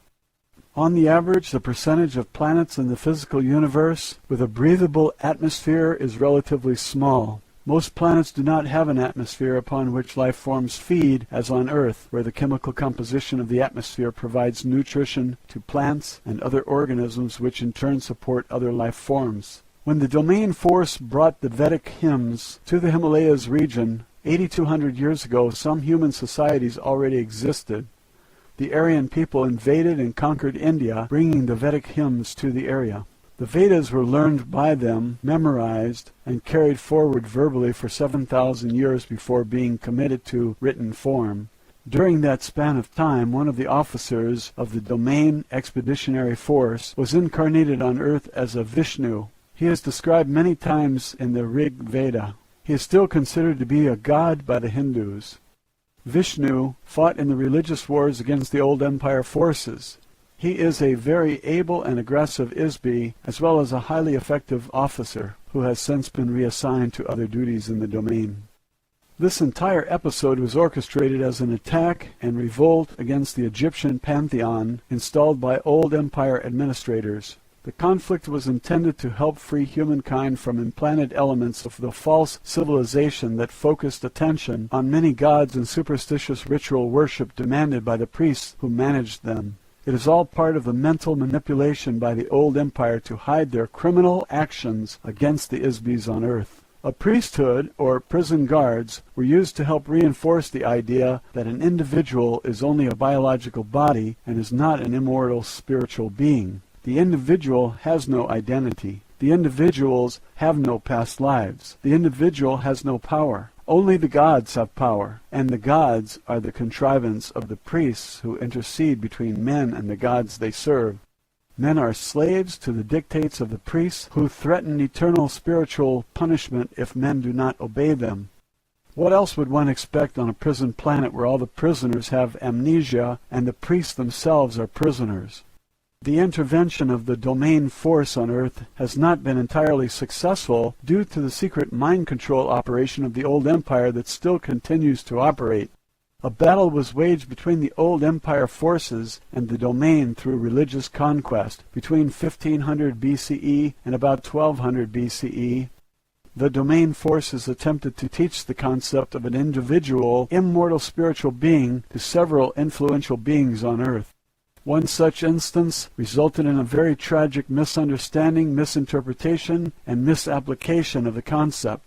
The idea was perverted and applied to mean that there is only one Isbi instead of the truth that everyone is an Isbi. Obviously, this was a gross incomprehension and an utter unwillingness to take responsibility for one's own power. The old empire priests managed to corrupt the concept of the individual immortality into the idea that there is only one all-powerful Isbi and that no one else is or is allowed to be an Isbi. Obviously, this is the work of the old empire amnesia operation. It is easy to teach this altered notion to beings who do not want to be responsible for their own lives. Slaves are such beings. As long as one chooses to assign responsibility for creation, existence, and personal accountability for one's own thoughts and actions to others, one is a slave. As a result, the concept of a single monotheistic God resulted and was promoted by many self-proclaimed prophets such as the Jewish slave leader Moses, who grew up in the household of the Pharaoh Amenhotep III, and his son Akhenaten, and his wife Nefertiti, as well as his son Tutankhamun.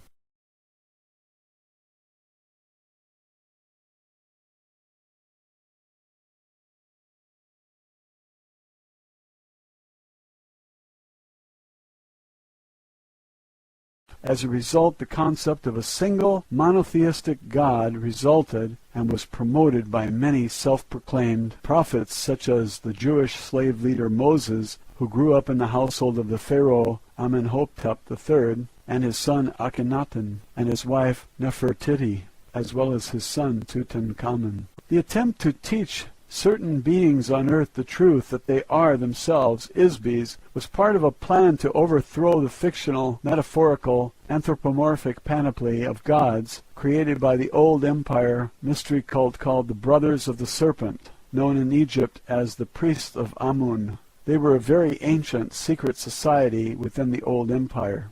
The Pharaoh, Akhenaten, was not a very intelligent being and was heavily influenced by his personal ambition for self-glorification. He altered the concept of the individual spiritual being and embedded the concept in the sun god Aten. His pitiful existence was soon ended. He was assassinated by Maya and Paranepher, two of the priests of Amun, or Amen, which the Christians still say, who represented the interests of the old empire forces. The idea of one God was perpetuated by the Hebrew leader Moses while he was in Egypt.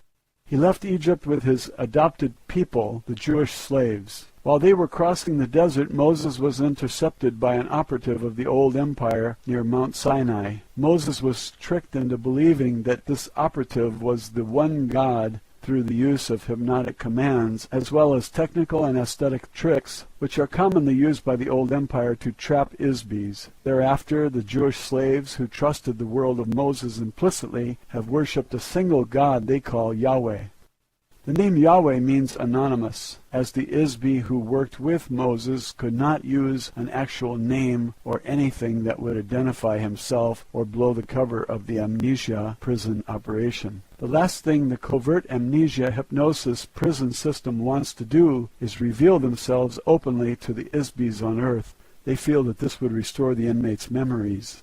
This is the reason that all traces of physical encounters between operatives of space civilizations and humans is very carefully hidden, disguised, covered up, denied, or misdirected. This Old Empire operative contacted Moses on a desert mountaintop and delivered the 10 hypnotic commands to him. These commands are very forcefully worded and compel the Isbi into utter subservience to the will of the operator. These hypnotic commands are still in effect and influence the thought patterns of millions of Isbis thousands of years later. Incidentally, we later discovered that the so-called Yahweh also wrote, programmed, and encoded the text of the Torah, which, when it is read literally or in its decoded form, will provide a great deal of more false information to those who read it.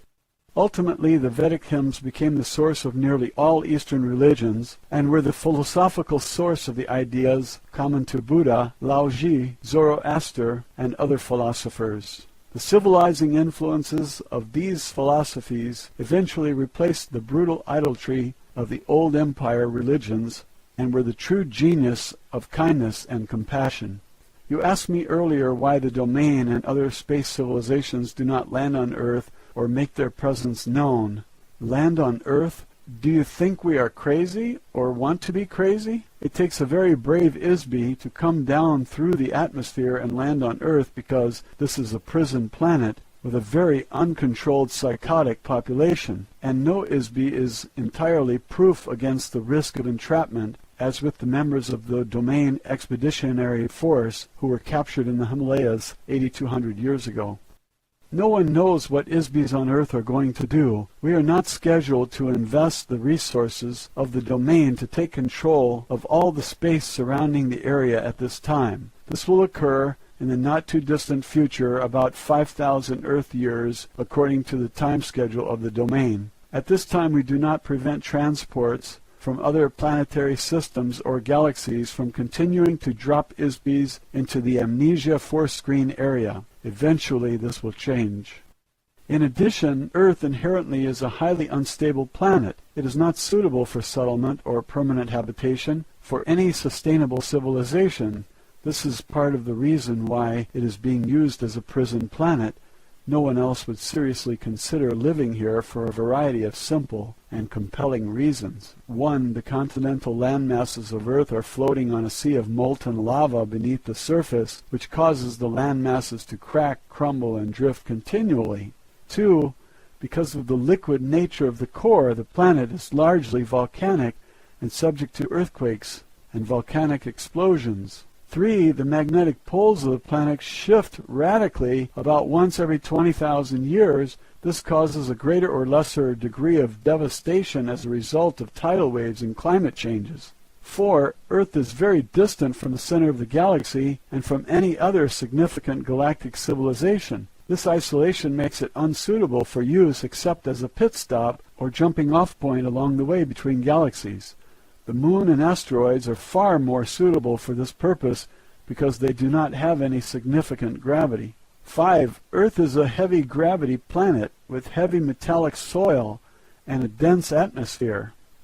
This makes it treacherous for navigational purposes. The fact that I am in this room as a result of an in-flight accident, in spite of the technology of my craft and my extensive expertise as a pilot, are proof of these facts. 6.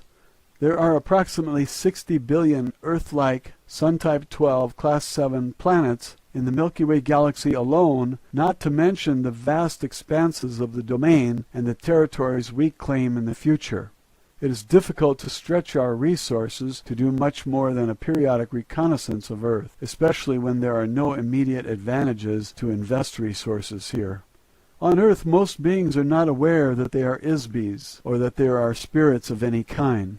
Many other beings are aware of this, but nearly everyone has very limited understanding of themselves as an Isbi. One of the reasons for this is that Isbis have been waging war against each other since the beginning of time. The purpose of these wars has always been to establish domination by one Isbi or group of Isbis over another. Since an Isbi cannot be killed, the objective has been to capture and immobilize Isbis. This has been done in a nearly unlimited variety of ways. The most basic method to capture and immobilize an Isbi is through the use of various kinds of traps. Isbi traps have been made and put in place by many invading societies, such as the one that established the old empire beginning about 64 trillion years ago. Traps are often set up in the territory of the Isbis being attacked. Usually a trap is set up with the electronic wave of beauty to attract the interest and attention of the Isbi. When the Isbi moves toward the source of the aesthetic wave, such as a beautiful building or beautiful music, the trap is activated by the energy put out by the Isbi. One of the most common trap mechanisms uses the Isbi's own thought energy output when the Isbi tries to attack or fight back against the trap. The trap is activated and energized by the Isbi's own thought energy. The harder the Isbi fights against the trap, the more it pulls the Isbi toward it and keeps them stuck in the trap. Throughout the entire history of this physical universe, vast areas of space have been taken over and colonized by Isbi societies who invade and take over new areas of space in this fashion. In the past, these invasions have always shared common elements. 1. The overwhelming use of force of arms, usually with nuclear or electronic weapons. 2. Mind control of the Isbis in the invaded area through the use of electroshock, drugs, hypnosis, erasure of memory, and the implantation of false memory or false information intended to subjugate and enslave the local Isbi population. 3. Takeover of natural resources by the invading Isbis. 4. Political, economic, and social slavery of the local population. These activities continue in present time. All of the Isbis on Earth have been members of one or more of these activities in the past, both as an invader or as part of the population being invaded. There are no saints in this universe. Very few have avoided or been exempted from warfare between Isbis. Isbis on Earth are still the victims of this activity at this very moment. The between lives amnesia administered to Isbis is one of the mechanisms of an elaborate system of old world Isbi traps that prevent an Isbi from escaping. This operation is managed by an illicit renegade secret police force of the old empire using false provocation operations to disguise their activities in order to prevent detection by their own government, the domain, and by the victims of their activities. They are mind control methods developed by government psychiatrists. Earth is a ghetto planet. It is the result of an intergalactic holocaust. Isbis have been sentenced to Earth either because 1. They are too viciously insane or perverse to function as part of any civilization no matter how degraded or corrupt. 2. Or they may be a revolutionary threat to the social, economic, and political caste system that has been so carefully built and brutally enforced in the old empire. Biological bodies are specifically designed as the lowest order of the entity of the old empire caste system. When an Isbi is sent to Earth and then tricked or coerced into operating in a biological body, they are actually in a prison inside a prison. 3. In an effort to permanently and irreversibly rid the old empire of such untouchables, the external identity, memory, and abilities of every Isbi is forcefully erased. This final solution was conceived and carried out by the psychopathic criminals who are controlled by the old empire. The mass extermination of untouchables in prison camps created by Germany during World War II were recently revealed. Likewise, the Isbis of Earth are the victims of spiritual eradication and eternal slavery inside frail biological bodies inspired by the same kind of craven hatred in the old empire. The kind and creative inmates of Earth are continuously tortured by butchers and lunatics who are controlled by the old empire prison operators. The so-called civilizations of Earth far from the age of useless pyramids to the age of nuclear holocaust, have been a colossal waste of natural resources, a perverted use of intelligence, and an overt oppression of the spiritual essence of every single ISBE on the planet. If the domain sent ships to every corner of the universe in search of hell, their quest could end on Earth. What greater brutality can be inflicted on anyone than to erase the spiritual awareness, identity, ability, and memory that is in the essence of oneself? The domain has as yet been unable to rescue the 3,000 ISBEs of the Expeditionary Force Battalion either. They are forced to inhabit biological bodies on Earth. We have been able to recognize and track most of them for the past 8,000 years. However, our attempts to communicate with them are usually futile, as they are unable to remember their true identity. The majority of lost members of the domain force have followed the general progression of Western civilization from India into the Middle East, then to Chaldea and Babylon, into Egypt, through Achaia, Greece, Rome, into Europe, to the Western Hemisphere, and then around the world. The members of the Lost Battalion and many other ISBEs on Earth could be valuable citizens of the domain, not including those who are vicious criminals or perverts. Unfortunately, there has been no workable method conceived to emancipate the ISBEs from Earth. Therefore, as a matter of common logic as well as the official policy of the domain, it is safer and more sensible to avoid contact with the ISBE population of Earth until such time as the proper resources can be allocated to locate and destroy the old Empire Force screen and amnesia machinery and develop a therapy to restore the memory of an ISBE. Roswell, Alien Interview. Chapter 9. A Timeline of Events. Matilda O'Donnell McElroy, Personal Note. For this interview I took written notes because Errol gave me a lot of dates and names that I couldn't possibly remember without writing them down.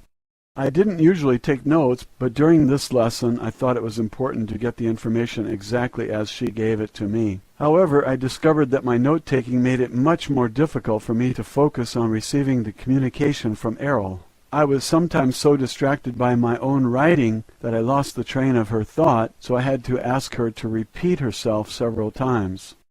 Errol continued to stay in communication with the communications officer on the asteroid belt station, from which she received much of this information. Since Errol was an officer, pilot, and engineer of the domain, and not a historian, she had to get this information from records of reconnaissance missions conducted by other officers of the domain expeditionary force. Official transcript of interview, top secret. The actual history of Earth is very bizarre. It's so nonsensical that it is incredible to anyone on Earth who attempts to investigate it. A myriad of vital information is missing from it. A huge conglomeration of non sequitur relics and mythology has been arbitrarily introduced into it. The volatile nature of the Earth itself cyclically covers, drowns, mixes, and shreds physical evidence. These factors, combined with amnesia, post-hypnotic suggestions, false facades, and cover manipulation, make a reconstruction of the factual origins and history of Earth civilizations virtually indecipherable. Any investigator, no matter how brilliant, is doomed to wallow in a quagmire of inconclusive assumptions, unworkable hypotheses, and perpetual mystery. Since the domain does not suffer these afflictions, having the advantage of memory, longevity, and an exterior point of view, I will add some clarification to your fragmentary knowledge of the history of Earth. These are some of the dates and events that are not mentioned in Earth history textbooks. These dates are significant because they provide some information concerning the influences of the old empire and of the domain on Earth. Although I have attended several briefings by our mission control personnel on the general background of the Earth within the past few hundred years, I will rely principally on data gathered from records captured after our invasion of the old Empire planetary headquarters. Since that time, the Domain Expeditionary Force has tracked the general progress of events on Earth. As I mentioned, in some cases the domain has chosen to intervene in certain affairs on Earth in order to ensure the success of our long-term expansion plans. Although the domain has no interest in Earth per se, or the population of ISBEs on this planet, it does serve our interests to ensure that the resources of Earth are not destroyed or spoiled. To that end, certain officers of the domain have been sent to Earth on reconnaissance missions from time to gather information. However, the following dates and events have been extrapolated from the accumulated information in the data files of the domain, at least those that are accessible to me through the Space Station Communications Center. 208,000 BCE. The establishment of the Old Empire, whose headquarters were located near one of the tail stars of the Ursa Major Big Dipper constellation of this galaxy. The Old Empire invasion force conquered the area with nuclear weapons sometime earlier. After the radioactivity subsided and the cleanup and restoration were completed, it received the immigration of beings from another galaxy into this galaxy. Those beings set up a society that kept going until about 10,000 years ago, when it was superseded by the domain. Very recently, Earth civilization has come to resemble aspects of that civilization, now that it has fallen out of its immediate control. In particular, the appearance and technology of transportation such as planes, trains, ships, fire engines, and automobiles, as well as what you consider to be modern or futuristic architecture, which emulate the design of buildings in the major cities of the Old Empire.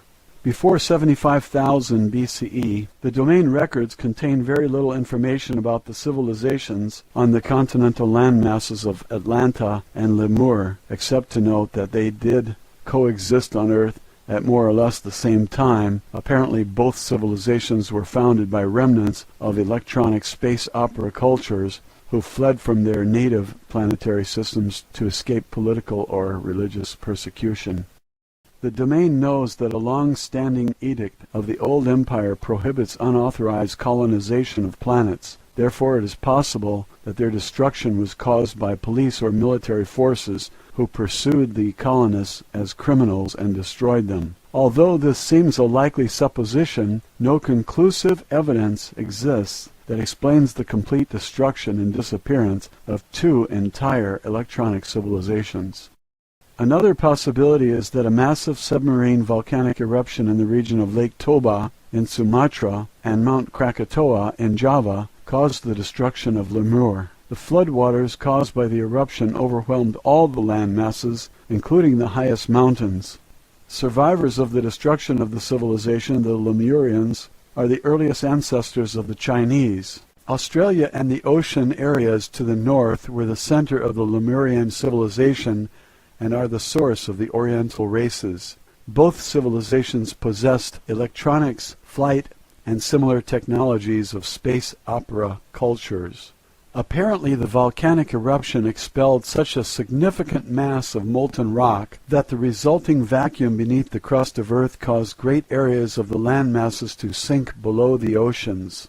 The continental areas occupied by both civilizations were covered with volcanic matter and then submerged, leaving very little evidence that they ever existed except for legends of a global flood which prevail in every culture of the earth, and for survivors who are the genus of the Oriental races and cultures. That kind of colossal volcanic explosion fills the stratosphere with toxic gases which are carried around the whole planet. The usual refuse of these volcanic eruptions can easily cause a rain that lasts 40 days and 40 nights due to atmospheric pollution, as well as an extensive period during which radiation from the sun is deflected back into space and causes global cooling. Certainly such an event would cause an ice age, extinctions of life forms, and many other relatively long-term changes lasting thousands of years. Due to the myriad types of naturally occurring global cataclysmic events which are indigenous to Earth, it is not a suitable planet for habitation by ISBs. In addition, there have been occasional global cataclysms caused by ISBs, such as the one that destroyed the dinosaurs more than 70 million years ago. That destruction was caused by an intergalactic warfare, during which time Earth and many other neighboring moons and planets were bombarded by atomic weapons. Atomic explosions cause atmospheric fallout much like that of volcanic eruptions. Most of the planets in this sector of the galaxy have been uninhabitable deserts since then. Earth is undesirable for many other reasons: heavy gravity and dense atmosphere, floods, earthquakes, volcanoes, polar shifts, continental drift, meteor impacts, atmospheric and climatic changes, to name a few. What kind of lasting civilization could any sophisticated culture propose to develop in such an environment. In addition, Earth is a small planet of a rim star of a galaxy. This makes Earth very isolated geographically from the more concentrated planetary civilizations which exist toward the center of the galaxy. These obvious facts have made Earth suitable for use only as a zoological or botanical garden, or for its current use as a prison, but not much else. Before 30,000 years BCE, Earth started being used as a dumping ground and prison for Isbis who were judged untouchable, meaning criminal or nonconformists. Isbis were captured, encapsulated in electronic traps, and transported to Earth from various parts of the old empire. Underground amnesia stations were set up on Mars and on Earth in the Rwenzori Mountains in Africa, in the Pyrenees Mountains of Portugal, and in steppes of Mongolia. These electronic monitoring points create force screens designed to detect and capture Isbis when the Isbi departs the body at death. Isbis are brainwashed using extreme electronic force in order to maintain Earth's population in a state of perpetual amnesia. Further population controls are installed through the use of long-range electronic thought control mechanisms. These stations are still in operation, and they are extremely difficult to attack or destroy, even for the domain, which will not maintain a significant military force in this area until a later date. The pyramid civilizations were intentionally created as a part of the Isbi prison system on Earth. The pyramid is alleged to be the symbol for wisdom. However, the wisdom of the old empire on planet Earth is intended to operate as part of the elaborate amnesia trap consisting of mass, meaning, and mystery. These are opposite to the qualities of an immortal spiritual being which has no mass or meaning. An Isbi is solely because it thinks that it is.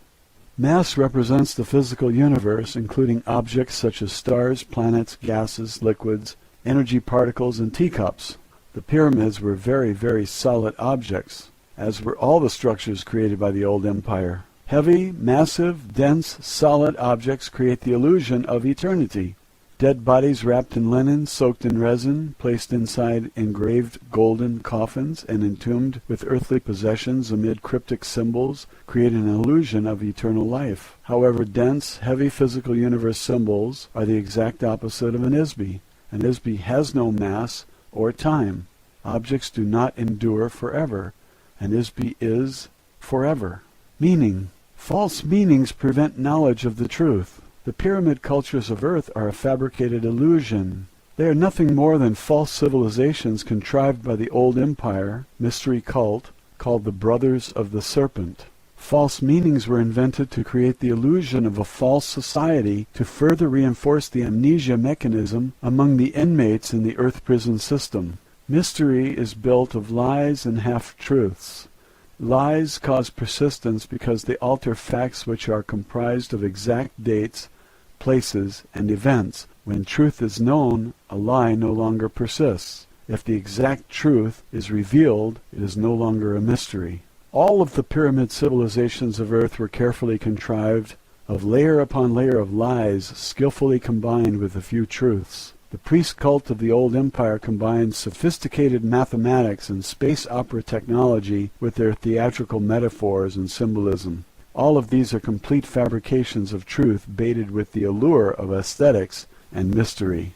The intricate rituals, astronomical alignments, secret rites, massive monuments, marvelous architecture, artistically rendered hieroglyphs, and man-animal gods were designed to create an unsolvable mystery for the Isbi prison population on Earth. The mystery diverts attention away from the truth that Isbis have been captured, given amnesia, and imprisoned on a planet far, far away from their home. The truth is that every single Isbi on Earth came to Earth from some other planetary system. Not one person on Earth is a native inhabitant. Human beings did not evolve on Earth. In the past, Egyptian society was run by the prison administrators or priests, who in turn manipulated a pharaoh, controlled the treasury, and kept the inmate population enslaved physically and spiritually. In modern times, the priests have changed, but the function is the same.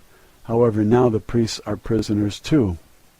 Mystery reinforces the walls of the prison.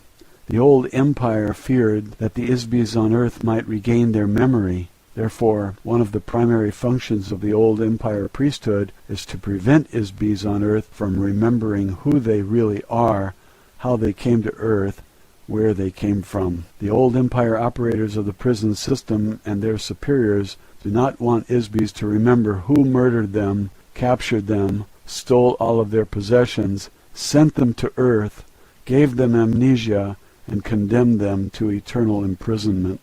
Imagine what would happen if all the inmates in the prison suddenly remembered that they have the right to be free. What if they suddenly realize that they have been falsely imprisoned and rise up as one against the guards? They are afraid to reveal anything that looks like the civilization of the inmates' home planets. A body, a piece of clothing, a symbol, a spaceship, an advanced electronics device, or any other remnant of civilization from a home planet could remind a being and rekindle his memory. Sophisticated technologies of entrapment and enslavement, which were developed over millions of years in the old empire, have been applied to the Isbis on earth with the intention to create a false facade for the prison. These facades were installed on earth in totality all at once. Every piece is a fully integrated part of the prison system. This includes a religion of mumbo-jumbo doublespeak. Every pyramid civilization uses this as part of a control mechanism to keep the population enslaved by force, by fear, and by ignorance.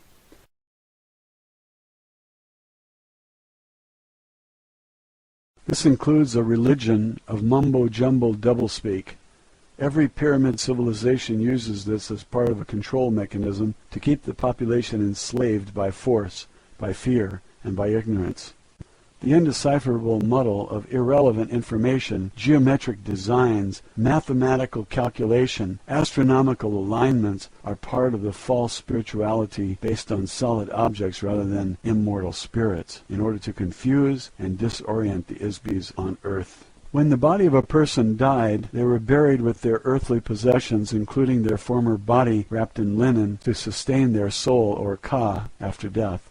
An Isbi does not have a soul. An Isbi is a soul.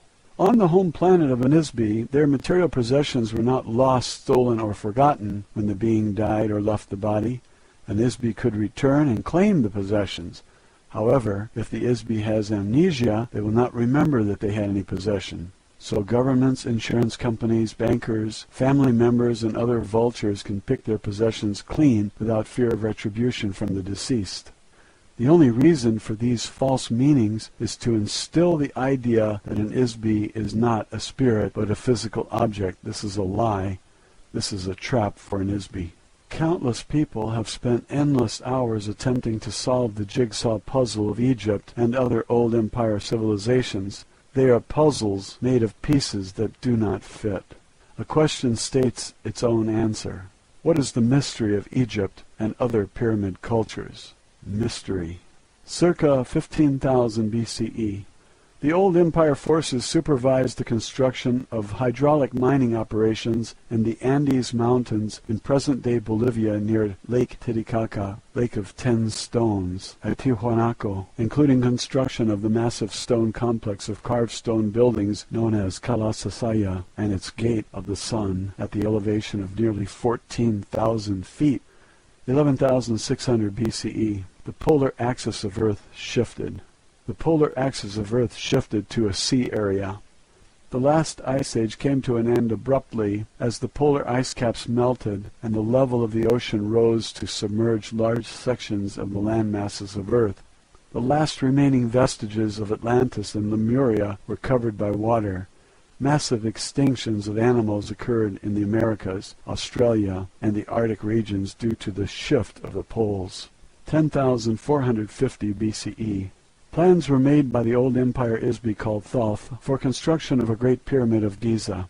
The 4 air shafts of the pyramid point precisely to key stars in the old empire as seen from Giza this year. The alignment of the pyramids of Giza on the ground matches perfectly the alignment of the constellation of Orion as seen in the sky from Giza relative to the Nile as the earthly representation of the Milky Way in the sky. 10,400 BCE. According to the Earth historian Herodotus, records from the ruined civilizations of Atlantis containing electronic technology and other technology of that society were buried in a vault beneath the paws of the Sphinx. The Greek historian wrote that he was told about this by some of his friends who were priests of Anu, the Sumerian god, at the Egyptian city of Heliopolis. However, it is highly unlikely that any traces of an electronic civilization would be allowed to be left intact on Earth by the old Empire prison system administrators. 8212 BCE. The Veda or Vedic hymns are a set of religious hymns that were introduced to the societies of Earth. They came forward in spoken tradition, memorized from generation to generation. The hymn to the Dawn Child includes an idea called the cycle of the physical universe, the creation, growth, conservation, decay, and death, or destruction of energy and matter in a space. These cycles produce time. The same set of hymns describes the theory of evolution. Here is a tremendous body of knowledge which contains a great deal of spiritual truth. Unfortunately, it has been incorrectly evaluated by humans and altered with lies and reversals of fact by priests, which are a booby trap to prevent anyone from using the wisdom to discover a way to escape from the prison planet. 8050 BCE. Destruction of the old Empire home planet government in this galaxy. This was the end of the old Empire as a political entity in the galaxy. However, the vast size of the old Empire will take many thousands of years for the domain to conquer completely. The inertia of the political, economic, and cultural systems of the old Empire will remain in place for some time to come. However, remnants of the old Empire space fleet in the solar system of Earth were finally destroyed in 1230 AD. In addition to operatives of the old Empire who run the Earth prison operation, there were other beings from the old Empire who came to Earth. Since Earth was no longer under the control of the old Empire, after their defeat by the domain forces, there was no police force to control military renegades, space pirates, miners, merchants, and entrepreneurs who came to Earth to exploit the resources of the planet for personal gain and many other nefarious reasons. For example, the history of the earth according to the Jewish people describes the Nephilim. Chapter 6 of the book of Genesis describes the origin of Nephilim. Now it came about, when men began to multiply on the face of the land, and daughters were born to them, that the sons of God saw that the daughters of men were beautiful, and they took wives for themselves, whomever they choose. The Nephilim were on earth in those days, and also afterward, when the sons of God came into the daughters of men, and they bore children to them. Those were the mighty men who were of old, men of renown. The ancient Jewish people who wrote the history book called the Old Testament were slaves, herders, and gatherers. Any modern technology, even a simple flashlight, would seem astounding and miraculous to them. They attributed any unexplainable phenomenon to technology of the workings of a god. Unfortunately, this behavior is universal among all ISBEs who have been given amnesia and cannot remember their own experiences, training, technology, personality, or identity. Obviously, if these were men and they mated with Earth women, they were not sons of God. They were ISBEs who inhabited biological bodies in order to take advantage of the political situation in the old empire, or simply to indulge in physical sensation. They set up small colonies of their own on Earth beyond the reach of the police and tax authorities. Coincidentally, one of the most serious crimes an ISBE could commit in the old empire was to violate income tax regulations. Income taxes were used as a slavery mechanism and a punishment in the old empire. The slightest error in a tax report made an ISBE untouchable, followed by imprisonment on Earth. 6750 BCE. Other pyramid civilizations were set up by the old empire on Earth. These were established in Babylon, Egypt, China, and Mesoamerica. The Mesopotamian area provided service facilities, communication stations, spaceports, and stone quarry operations for these false civilizations. Ptah was the name given to the first in a succession of administrators from the old empire who represented themselves to Earth population as divine rulers. Ptah's importance may be understood when one learns that the word Egypt is a Greek corruption of the phrase Het-Ka Ptah, or House of the Spirit of Ptah. Ptah was nicknamed the Developer. He was a construction engineer. His high priest was given the title Great Leader of Craftsmen. Ptah was also the god of reincarnation in Egypt. He originated the opening of the mouth ceremony, which was performed by priests at funerals to release souls from their corpses. Of course, when the souls were released, they were captured, given amnesia, and returned to earth again. The so-called divine rulers who followed Ptah on earth were called Neter, meaning guardians or watchers by the Egyptians. Their symbol was the serpent, or dragon, which represented a secret priesthood of the Old Empire called the Brothers of the Serpent. Old Empire engineers used cutting tools of highly concentrated light waves to quickly carve and excavate stone blocks. They also used force fields and spacecraft to lift and transport blocks of stone weighing hundreds or thousands of tons each. The placement on the ground of some of these structures will be found to have geodesic or astronomical significance relative to various stars in this galactic region. The buildings are crude and impractical compared to building standards on most planets. As an engineer of the domain, I can attest that makeshift structures like these would never pass inspection on a planet in the domain. Stone blocks such as those used in pyramid civilizations can still be seen, partially excavated in the stone quarries in the Middle East and elsewhere. Most of the structures were hastily built props, much like the false facades of the Western town on a set of a motion picture. They appear to be real and to have some use or value, however they have no value, they have no useful purpose. The pyramids and all of the other stone monuments erected by the Old Empire could be called mystery monuments. For what reason would anyone waste so many resources to construct so many useless buildings, to create a mysterious illusion? The fact of the matter is that each one of the divine rulers were Isbis who served as operatives of the Old Empire. They were certainly not divine, although they were Isbis. 6248 BCE. The beginning of active warfare between the Domain Space Command and the surviving remnants of the Old Empire space fleet in this solar system that lasted nearly 7,500 years. It began when an installation was established in the Himalaya Mountains by a battalion of the 3,000 officers and crew members of the Domain Expeditionary Force. The installation was not fortified, as the Domain was not aware that the Old Empire maintained Earth as a prison planet. The Domain installation was attacked and destroyed by space forces of the Old Empire, who continued to operate in the solar system of Earth.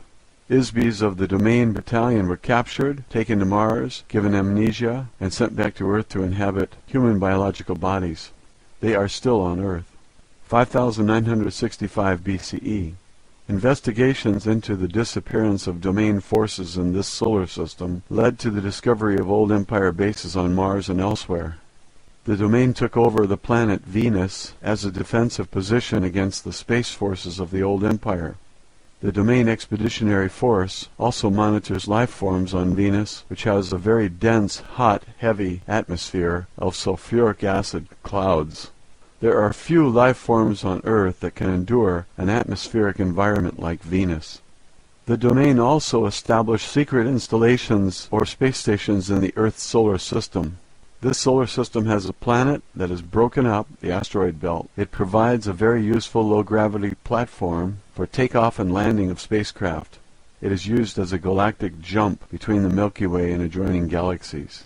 There aren't any planets at this end of the galaxy that can serve as a good galactic entering spot for incoming transport and other ships. But this broken-up planet makes a very ideal space station. As a result of our war against the Old Empire, this area of the solar system is now a valuable possession of the Domain. 3450 to 3100 BCE. The intervention into the affairs of Earth by the Old Empire operatives, or divine gods, was disrupted at this time by the Domain forces. They were forced to replace themselves with human rulers. The first dynasty of human pharaohs, who united Upper and Lower Egypt, began with the rule of a pharaoh who coincidentally was named Men.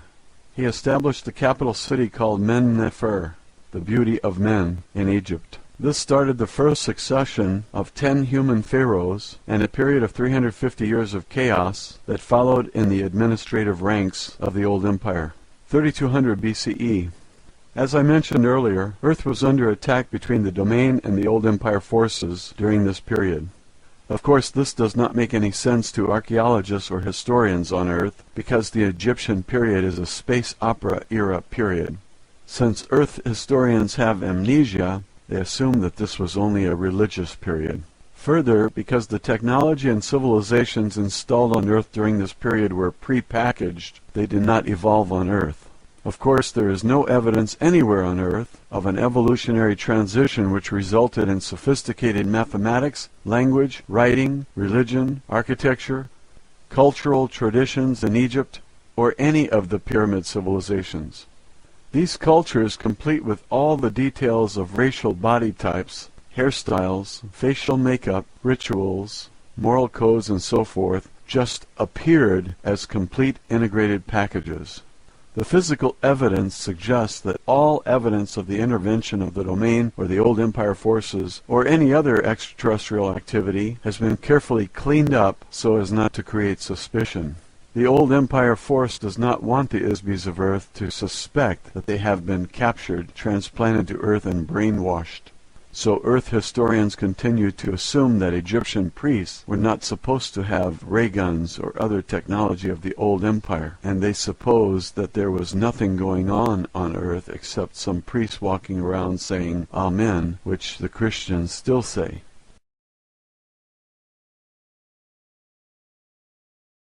(3172 BCE). Layout of the astronomical grid that joins the key mining sites and astronomical buildings of the gods in the Andes Mountains, such as Tiwanaku, Cusco, Quito, the cities of Ollantaytambo, Machu Picchu, and Pachacamac, for the mining of rare metals, including tin for use in making bronze. Metals were the property of the gods, of course. A great variety of entrepreneurial mining was done on Earth at that time, due to the war between the Old Empire force and the Domain. These miners did carve a few sculptures of themselves. They were seen wearing mining helmets. The Ponce Stela sculpture in the sunken courtyard of the Kalasasaya temple is a crude rendering of a stone worker using an electronic light wave emitting stone cutter and carving tools held in a holster. The Old Empire has also maintained mining operations on planets throughout the galaxy for a very long time. The mineral resources of Earth are now a property of the Domain. 2450 BCE, the Great Pyramid and complex of Pyramid near Cairo were completed.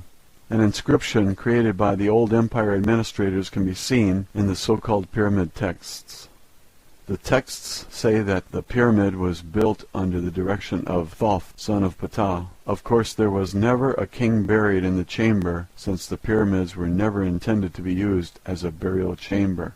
The Great Pyramid was located precisely at the exact center of all land masses of Earth, as viewed from space. Obviously, such precise measurements require aerial perspective and a view of the land masses of Earth from space.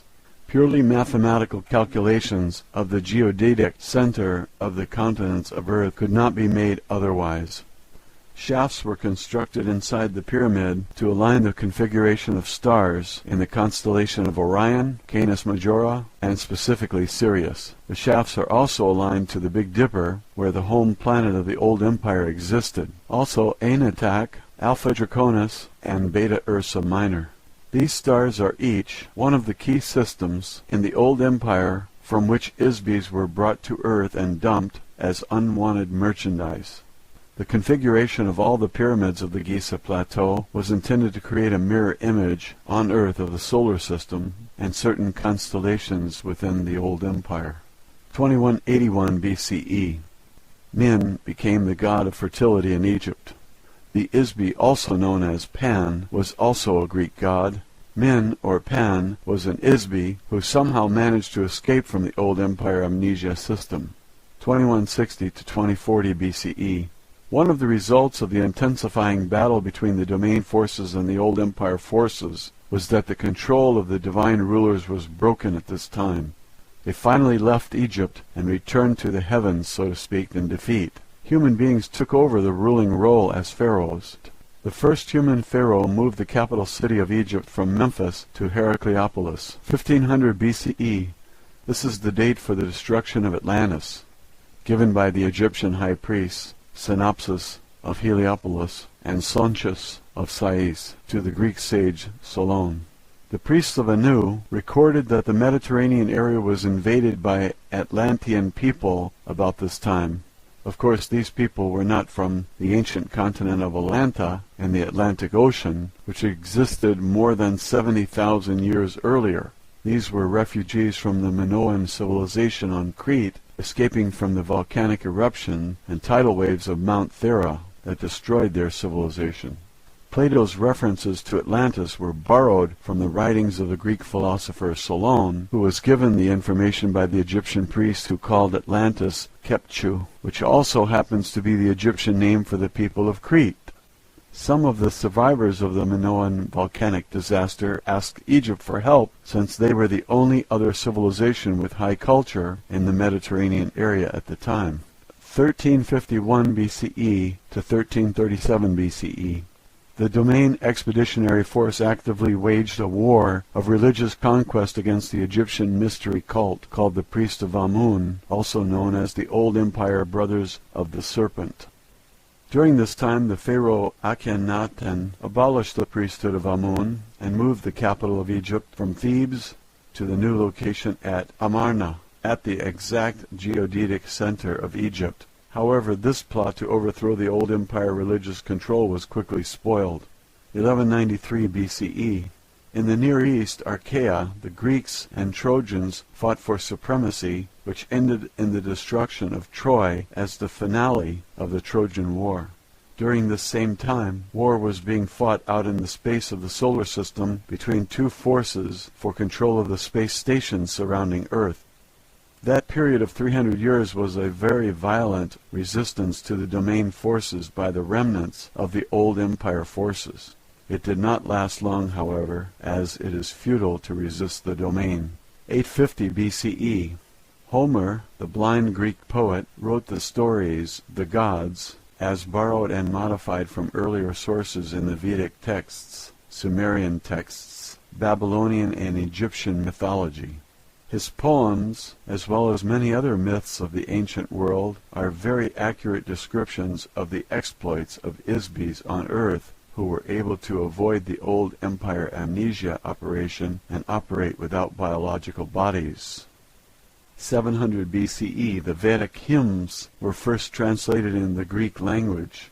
This was the beginning of a cultural revolution in Western civilization that transformed crude and brutal tribal cultures into democratic republics based on more reasonable conduct. 638 to 559 BCE, Solon, a wise man from Greece, reported the existence of Atlantis. This was information he received from the old empire high priests Synopsis of Heliopolis and Sonchus of Sais, with whom he studied in Egypt. 630 BCE, Zoroaster created religious practices in Persia around an Isbi called Ahura Mazda. This was yet another of the growing number of monotheistic gods put in place by operatives of the domain to displace a panoply of old empire gods. 604 BCE, Lao Ji, a philosopher who wrote a small book called The Way, was an Isbi of great wisdom who overcame the effects of the old empire amnesia, hypnosis machinery, and escaped from Earth. His understanding of the nature of an Isbi must have been very good to accomplish this. According to the common legend, his last lifetime as a human was lived in a small village in China. He contemplated the existence of his own life. Like Gautama Siddhartha, he confronted his own thoughts and past lives. In doing so, he recovered some of his own memory, ability, and immortality. As an old man, he decided to leave the village and go to the forest to depart the body.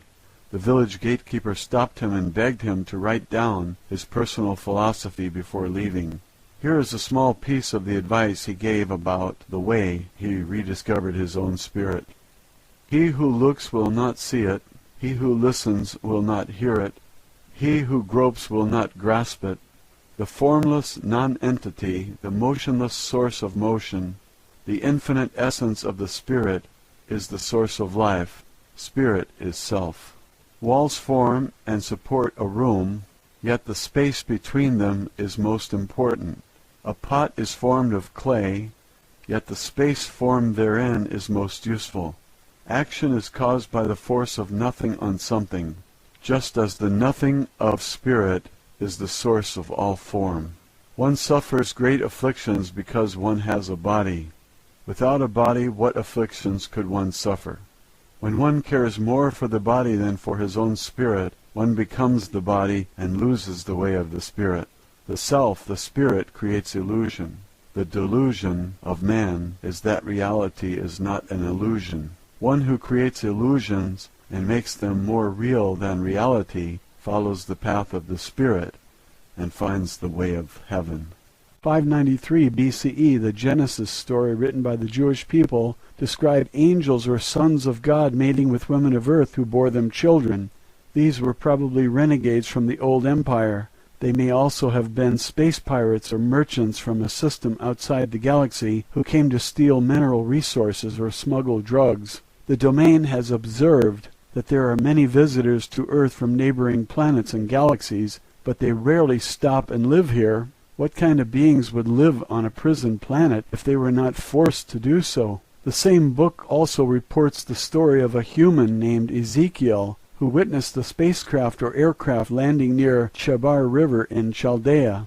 His description of the craft uses very archaic language, technically, but is nevertheless quite an accurate description of an old empire saucer or scout craft. It is similar to the sightings of Vimanas by the people in the foothills of the Himalayas. Their Genesis story also mentions that Yahweh designed biological bodies to live for 120 years on Earth. Biological bodies on most Sun-type 12 Class 7 planets are usually engineered to last for an average of about 150 years. Human bodies on Earth last only about one-half as long. We suspect this is because the prison administrators have altered the biological material of human bodies on Earth to die more frequently so that the Isbis who inhabit them will recycle through the amnesia mechanism more frequently. It should be noted that much of the Old Testament was written during the captivity of the Jews who were enslaved in Babylon, which was very heavily controlled by priests of the Old Empire. The book introduces a false sense of time and a false concept of the origin of the creation. The serpent is the symbol of the Old Empire. It appears in the beginning of their creation story, or as the Greeks say, Genesis, and causes the spiritual destruction of the first human beings, who are metaphorically represented by Adam and Eve. The Old Testament, clearly influenced by the Old Empire forces, gives a detailed description of the Isbis being induced into biological bodies on Earth. This book also describes many of the Old Empire brainwashing activities, including the installation of false memories, lies, superstitions, commands to forget, and all manner of tricks and traps designed to keep Isbis on Earth. Most importantly, it destroys the awareness that humans are immortal spiritual beings. 580 BCE. The oracle at Delphi was one temple in a network of many oracle temples. Each temple was a communication center. The Old Empire priests designated a local god for each temple. Each of the temples in this network were located at precisely 5 degrees of latitude intervals from the capital city of Thebes throughout the Mediterranean area as far north as the Baltic Sea. The shrines served, among other things, as a grid housing electronic beacons, later called omphalos stones. The grid arrangement of the oracle sites can only be seen from miles above the Earth. The original network of electronic communications beacons were displayed when the priesthood was dispersed and were replaced by carved stones. The symbol of the Old Empire priesthood is the python, dragon, or serpent. It was called the earth dragon at Delphi, which is always represented in sculpture and vase paintings as a serpent. In Greek mythology, the guardian of the omphalos stone at the temple at Delphi was an oracle whose name was Python, the serpent. She was an Isbi, who was conquered by a god named Apollo. He buried her under the omphalos stone. This is a case of one god setting up his temple on the grave of another. This is a very accurate euphemism for the domain force that detected and disabled the Old Empire temple network on Earth. It was one of the fatal blows to the old Empire force in the solar system of Earth. 559 BCE, the commanding officer of the Domain Battalion, who was lost in 5965 BCE, was detected and located by a search party sent to Earth from the Domain Expeditionary Force. He was incarnated as Cyrus II of Persia during this time. A unique system of organization was used by Cyrus II and the members of that battalion who followed him from India through his progression of human lives on Earth. In part, it enabled them to build the largest empire in the history of the Earth to that date. The Domain search party who located him traveled around the Earth searching for the lost battalion for several thousand years. The party consisted of 900 officers of the Domain, divided into teams of 300 each. One team searched the land, another team searched the oceans, and the third team searched the space surrounding Earth. There are many reports made in various human civilizations concerning their activities, which humans did not understand, of course. The Domain search party devised a wide variety of electronic detection devices needed to track the electronic signature or wavelength of each of the missing members of the battalion. Some were used in space, others on land, and special devices were invented to detect ISBs underwater. One of these electronic detection devices is referred to as a tree of life. The device is literally a tool designed to detect the presence of life, which is an ISB. This was a large electronic screen generator designed to permeate wide areas. To the ancient humans on Earth, it resembled a sort of tree, since it consists of an interwoven lattice of electronic field generators and receivers. The electronic field detects the presence of ISBs, whether the ISB is occupying a body or if they are outside a body. A portable version of this detection device was carried by each of the members of the Domain search party. Stone carvings in Sumeria showed winged beings using pine cone-shaped instruments to scan the bodies of human beings. They are also shown carrying the power unit for the scanner, which are depicted as stylized baskets or water buckets being carried by eagle-headed winged beings. Members of the aerial unit of the Domain search party, led by Ahura Mazda, were often called winged gods in human interpretations. Throughout the Persian civilization there are a great many stone relief carving that depict winged spacecraft that they called a Faravahar. Members of the aquatic unit of the Domain search party were called Ons by local humans. Stone carvings of the so-called Ons are shown wearing silver diving suits. They lived in the sea and appeared to the human population to be men dressed to look like fish. Some members of the Lost Battalion were found in the oceans inhabiting the bodies of dolphins or whales. On land, the Domain search party members were referred to as Anunnaki by the Sumerians and Nephilim in the Bible. Of course, their true mission and activities were never disclosed to Homo sapiens. Their activities have been purposely disguised. Therefore, the human stories and legends about the Anunnaki and the other members of the Domain search party have not been understood and were badly misinterpreted. In the absence of complete and accurate data, anyone observing a phenomenon will assume or hypothesize explanations in an attempt to make sense of the data. Therefore, although mythology and history may be based on factual events, they are likewise full of misunderstood and misinterpreted evaluations of the data and embellished with assumptions, theories, and hypotheses which are false. The space unit of the Domain Expeditionary Force are shown flying in a winged disc.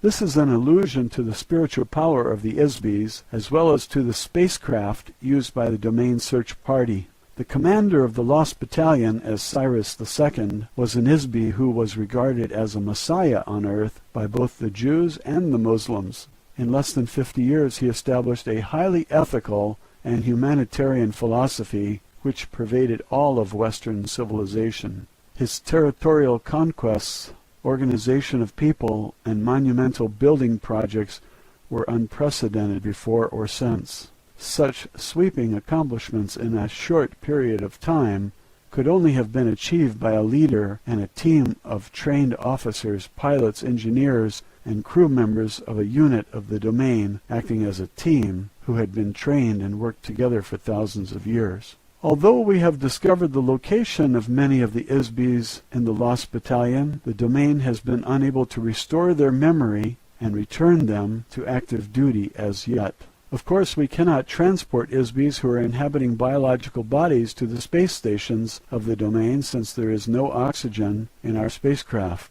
Also, we do not maintain life support facilities for biological entities there. Our only hope has been to locate and rekindle the awareness, memory, and identity of the Isbis of the Lost Battalion. One day they will be capable of rejoining us. 200 BCE. The last remnant of the old empire, pyramid civilization, is at Teotihuacan. The Aztec name means place of the gods, or where the men were transformed into gods. Like the astronomical configuration of the Giza pyramids in Egypt, the entire complex is a precise scale model of the solar system that accurately reflects the orbital distances of the inner planets, the asteroid belt, Jupiter, Saturn, Uranus, Neptune, and Pluto. Since the planet Uranus had only been discovered with the modern Earth telescopes in 1787, and Pluto not until 1930, it is apparent that the builders had information from other sources. A common element of the pyramid civilizations around the Earth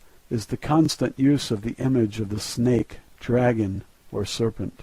This is because the beings who planted these civilizations here want to create an illusion that the gods are reptilian. This is also part of an illusion designed to perpetuate amnesia. The beings who placed false civilizations on Earth are Isbis, just like you. Many of the biological bodies inhabited by Isbis in the old empire are very similar in appearance to the bodies on Earth. The gods are not reptiles, although they often behave like snakes. 1034 to 1124 AD. The entire Arab world was enslaved by one man, Hassan ibn al-Sabah, the old man of the mountain. He established the Hashashin, who operated apart Mohammedanism, which controlled by terror and fear much of India, Asia Minor, and most of the Mediterranean basin. They became a priesthood that used an extremely effective mind control mechanism, an extortion tool that enabled the assassins to control the civilized world for several hundred years. Their method was simple. Young men were kidnapped and knocked unconscious with hashish. They were taken to a garden filled with beautiful black-eyed houris and a harem decorated with rivers of milk and honey. The young men were told that they were in paradise. They were promised they could return and live there forever if they sacrificed themselves as an assassin of whomever they were commanded to kill. The men were knocked out again and shoved out of the world to carry out the assassination mission. Meanwhile, the old man of the mountain sent a messenger to the caliph, or whatever wealthy ruler from whom they demanded a payment, demanding camelloads of gold, spices, incense, or other valuables. If payment did not arrive on time, the assassin would be sent to kill the offending party. There was virtually no defense against the unknown assailant, who wanted nothing more than to carry out his mission, be killed, and return to heaven. This is a very crude example of how simple and effective a brainwashing and mind control operation can be when it is used skillfully and forcefully. It is a small-scale demonstration of how the amnesia mind control operation is used against the entire Isbi population of Earth by the old empire. 1119 AD, the Knights Templar was established as a Christian military unit after the First Crusade, but quickly transformed into the basis for the international banking system to accumulate money to conduct the agenda of operatives for vestiges of the old empire on Earth. 1135 to 1230 AD, the Domain Expeditionary Force completed the annihilation of the remaining remnants of the old empire space fleet operating in the solar system around Earth. Unfortunately, their long-established thought control operation remains largely intact. 1307 AD, the Knights Templar was disbanded by King Philip IV of France, who was deeply in debt to the order. He pressured Pope Clement V to condemn the order's members, have them arrested, tortured them into giving false confessions, and burned them at the stake in an effort to erase his debt by seizing all of their wealth. The majority of the Templars fled to Switzerland, where they establish an international banking system which secretly controls the economy of Earth. Old Empire operatives act as an unseen influence on international bankers. The banks are operated covertly as an on-combatant provocateur to covertly promote and finance weapons and warfare between the nations of Earth. Warfare is an internal mechanism of control over the inmate population. The purpose of the senseless genocide and carnage of wars financed by these international banks is to prevent the ISBs of Earth from sharing open communication, cooperate together in activities that might enable ISBs to prosper, become enlightened, and escape their imprisonment. Roswell, Alien Interview, Chapter 10, A Lesson in Biology. Matilda O'Donnell McElroy. Personal note: my debrief was also tape recorded as a backup and to add clarification to the stenographic notes. I debriefed immediately after my interview so that everything that was said was still fresh in my mind. When I recounted these stories to the gallery stenographer, I was still reeling a bit. The perspective on Earth history from the point of view of the domain is very strange, to say the least. I wasn't sure if my uncomfortable feeling came from being disoriented or if it came from being reoriented. Either way, I felt unsteady and confused. Yet at the same time, there was a ring of truth to it. I was elated and incredulous at the same time. The stenographer looked askance at me more than a few times as she recorded the history lesson I passed on to her. I'm sure she thought I'd lost my mind. Maybe she was right. However, if my mind had been filled with hypnotic suggestions and false memories by the old empire, as Errol suggested, perhaps losing my mind would be a good idea. I didn't have much time to ponder my personal thoughts about these things at the time. It was my duty to get all the information I could from Errol and pass it on to the stenographer as soon as Errol was finished. My job was not to analyze the information, just report it as accurately as possible. The analysis would be left to the men in the gallery, or whomever else was receiving copies of the transcripts. I also delivered a list of books and materials requested by Errol to the agent in the gallery room so these could be gathered and delivered to Errol. Each night after I left Errol, she spent the rest of the night reading or scanning the materials which had been delivered to her. The members of the gallery each received a transcript of the stenographic dictation to study, each looking for information that was of interest to them. In the morning after breakfast, I reported back to the interview room to continue my interviews or lessons with Errol. Official transcript of interview, top secret, official transcript of the U.S. Army Air Force, Roswell Army Airfield, 509th Bomb Group, subject alien interview, July 28, 1947, first session. The origins of this universe and life on Earth, as discussed in the textbooks I have read, are very inaccurate. Since you serve your government as a medical personnel, your duties require that you understand biological entities, so I am sure that you will appreciate the value of the material I will share with you today. The texts of books I have been given on the subjects related to the function of life forms contain information that is based on false memories, inaccurate observation, missing data, unproven theories, and superstition. For example, just a few hundred years ago, your physicians practiced bloodletting as a means to release supposed ill humors from the body in an attempt to relieve or heal a wide variety of physical and mental afflictions. Although this has been corrected somewhat, many barbarisms are still being practiced in the name of medical science. In addition to the application of incorrect theories concerning biological engineering, many primary errors that Earth scientists make are the result of an ignorance of the nature and relative importance of ISBs as the source of energy and intelligence which animate every life form. Although it is not a priority of the domain to intervene in the affairs of Earth, the Domain Communications Office has authorized me to provide you with some information in an effort to provide more accurate and complete understanding of these things, and thereby enable you to discover more effective solutions to the unique problems you face on Earth. The correct information about the origins of biological entities has been erased from your mind, as well as from the minds of your mentors. In order to help you regain your own memory, I will share with you some factual material concerning the origin of biological entities. I asked Errol if she was referring to the subject of evolution. Errol said, "No, not exactly. You will find evolution mentioned in the ancient Vedic hymns. The Vedic texts are like folk tales or common wisdoms and superstitions gathered throughout the systems of the domain. These were compiled into verses like a book of rhymes. For every statement of truth, the verses contain many half-truths, reversals of truth, and fanciful imaginings blended without qualification or distinction. The theory of evolution assumes that the motivational source of energy that animates every life form does not exist. It assumes that an inanimate object or chemical concoction can suddenly become alive or animate accidentally or spontaneously, or perhaps an electrical discharge into a pool of chemical ooze will magically spawn a self-animated entity.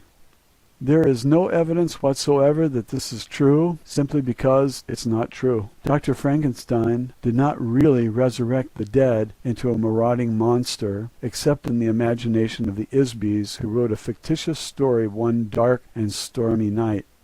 No Western scientists ever stopped to consider who, what, where, when, or how this animation happens. Complete ignorance, denial, or unawareness of the spirit as the source of life force required to animate inanimate objects or cellular tissue is the sole cause of failures in Western medicine. In addition, evolution does not occur accidentally. It requires a great deal of technology, which must be manipulated under the careful supervision of Isbys. Very simple examples are seen in the modification of farm animals or in the breeding of dogs. However, the notion that human biological organisms evolved naturally from earlier ape-like forms is incorrect. No physical evidence will ever be uncovered to substantiate the notion that modern humanoid bodies evolved on this planet.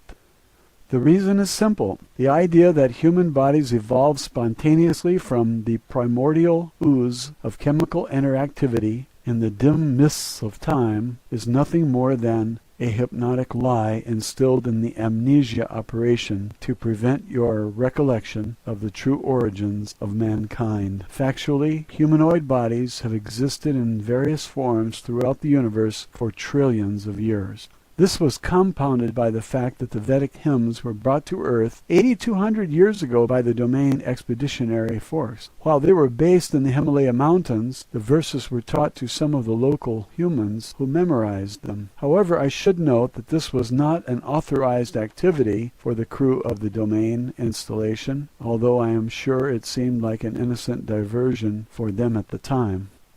The verses were passed along verbally from one generation to the next for thousands of years in the foothills and eventually spread throughout India. No one in the domain credits any of the material in the Vedic hymns as factual material, any more than you would use Grimm's fairy tales as a guide for rearing children. However, on a planet where all of the Isbys have had their memory erased, one can understand how these tales and fantasies could be taken seriously. Unfortunately, the humans who learned the Vedic verses passed them along to others, saying that they came from the gods. Eventually, the content of the verses were adopted verbatim as truth. The euphemistic and metaphorical content of the Veda were accepted and practiced as dogmatic fact. The philosophy of the verses were ignored, and the verses became the genesis of nearly every religion practiced on the planet except Hinduism. As an officer, pilot, and engineer of the domain, I must always assume a very pragmatic point of view. I could not be effective or accomplish my missions if I were to use philosophical dogma or rhetoric as my operations manual. Therefore, our discussion of history is based on actual events that occurred long before any Isbys arrived on Earth, and long before the old empire came into power. I can relate part of this history from my personal experience. Many billions of years ago, I was a member of a very large biological laboratory in a galaxy far from this one. It was called the Arcadia Regeneration Company. I was a biological engineer working with a large staff of technicians. It was our business to manufacture and supply new life forms to uninhabited planets. There were millions of star systems with millions of uninhabited planets in the region at that time. There were many other biological laboratory companies at that time also. Each of them specialized in producing different kinds of life forms depending on the class of the planet being populated. Over a long span of time, these laboratories developed a vast catalog of species throughout the galaxies. The majority of the basic genetic material is common to all species of life. Therefore, most of their work was concerned with manipulating alterations of the basic genetic pattern to produce variations of life forms that would be suitable inhabitants for various planetary classes. The Arcadia Regeneration Company specialized in mammals for forested areas and birds for tropical regions. Our marketing staff negotiated contracts with various planetary governments and independent buyers from all over the universe. The technicians created animals that were compatible with the variations in the climate, atmospheric and terrestrial density, and chemical content. In addition, they were paid to integrate our specimens with biological organisms engineered by other companies already living on a planet. In order to do this, our staff was in communication with other companies who created life forms. There were industry trade shows, publications, and a variety of other information supplied through an association that coordinated related projects. As you can imagine, our research required a great deal of interstellar travel to conduct planetary surveys. This is when I learned my skills as a pilot. The data gathered was accumulated in huge computer databases and evaluated by biological engineers. A computer is an electronic device that serves as an artificial brain or complex calculating machine. It is capable of storing information, making computations, solving problems, and performing mechanical functions. 1947. In most of the galactic systems of the universe, very large computers are commonly used to run the routine administration, mechanical services, and maintenance activities of the entire planet or planetary system. Based on the survey data gathered, designs and artistic renderings were made for new creatures. Some designs were sold to the highest bidder. Other life forms were created to meet the customized requests of our clients. The design and technical specifications were passed along an assembly line through a series of cellular, chemical, and mechanical engineers to solve the various problems. It was their job to integrate all the component factors into a workable, functional, and aesthetic finished product. Prototypes of these creatures were then produced and tested in artificially created environments. Imperfections were worked out, modifications made, and eventually a new life form was endowed or animated with a life force or spiritual energy before being introduced into the actual planetary environment for final testing. After a new life form was introduced, we monitored the interaction of these biological organisms with the planetary environment and with other indigenous life forms. Conflicts resulting from the interaction between incompatible organisms were resolved through negotiation between ourselves and other companies. The negotiations usually resulted in compromises requiring further modification to our creatures or to theirs, or both. This is a part of science or art you call eugenics. In some cases, changes were made in a planetary environment, but not often, as planet building is much more complex than making changes to an individual life form. Coincidentally, a friend and engineer with whom I used to work with at the Arcadia Regeneration Company a long time after I left the company told me that one of the projects they contracted to do in more recent times was to deliver life forms to Earth to replenish them after a war in this region of the galaxy devastated most of the life on the planets in this region of space. This would have been about 70 million years ago. The skill required to modify the planet into an ecologically interactive environment that will support billions of diverse species was an immense undertaking. Specialized consultants from nearly every biotechnology company in the galaxy were brought in to help with the project. What you now see on Earth is the huge variety of life forms left behind. For scientists believe that the fallacious theory of evolution is an explanation for the existence of all life forms here. The truth is that all life forms on this and any other planet in this universe were created by companies like ours. How else can you explain the millions of completely divergent and unrelated species of life on land and in the oceans of this planet? How else can you explain the source of spiritual animation which defines every living creature? To say it is the work of God is far too broad. Every Isby has many names and faces in many times and places. Every Isby is a god. When they inhabit a physical object, they are the source of life.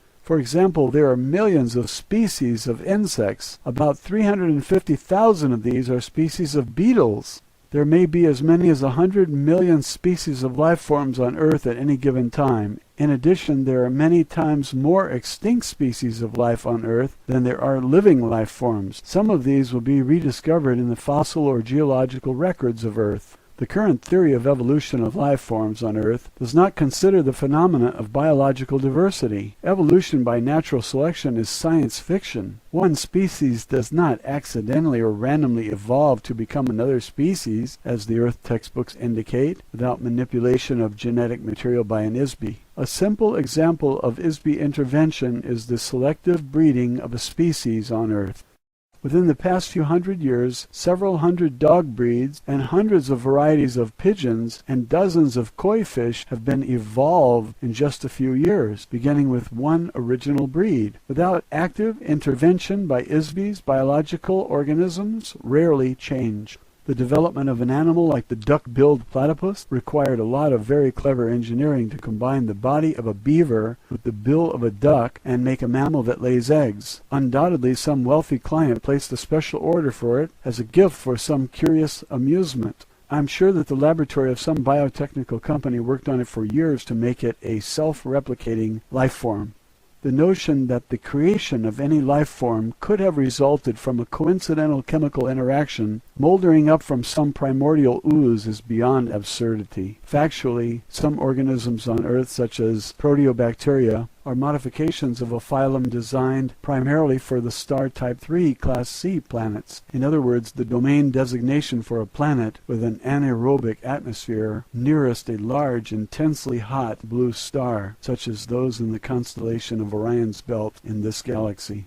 Creating life forms is very complex, highly technical work for Isbys who specialize in this field. Genetic anomalies are very baffling to Earth biologists who have had their memory erased. Unfortunately, the false memory implantations of the old empire prevent Earth scientists from observing obvious anomalies. The greatest technical challenge of biological organisms was the invention of self-generation or sexual reproduction. It was invented as the solution to the problem of having to continually manufacture replacement creatures for those that have been destroyed or eaten by other creatures. Planetary governments did not want to keep buying replacement animals.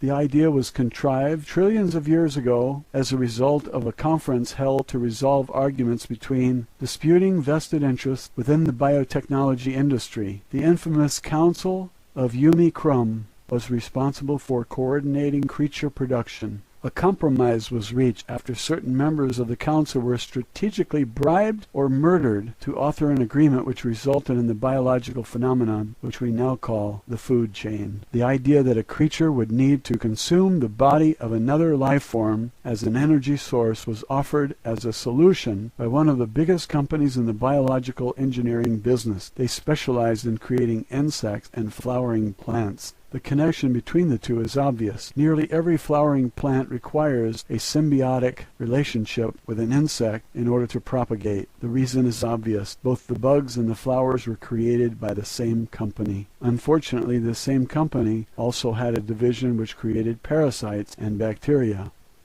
The name of the company, roughly translated into English, would be Bugs and Blossoms. They wanted to justify the fact that the old valid purpose of the parasitic creatures they manufactured was to aid the decomposition of organic material. There was a very limited market for such creatures at that time. In order to expand their business, they hired a big public relations firm and a powerful group of political lobbyists to glorify the idea that life forms should feed from other life forms. They invented a scientific theory to use as a promotion gimmick. The theory was that all creatures needed to have food as a source of energy. Before that, none of the life forms being manufactured required any external energy. Animals did not eat other animals for food, but consumed sunlight, minerals, or vegetable matter only. Of course, bugs and blossoms went into the business of designing and manufacturing carnivores. Before long, so many animals were being eaten as food that the problem of replenishing them became very difficult.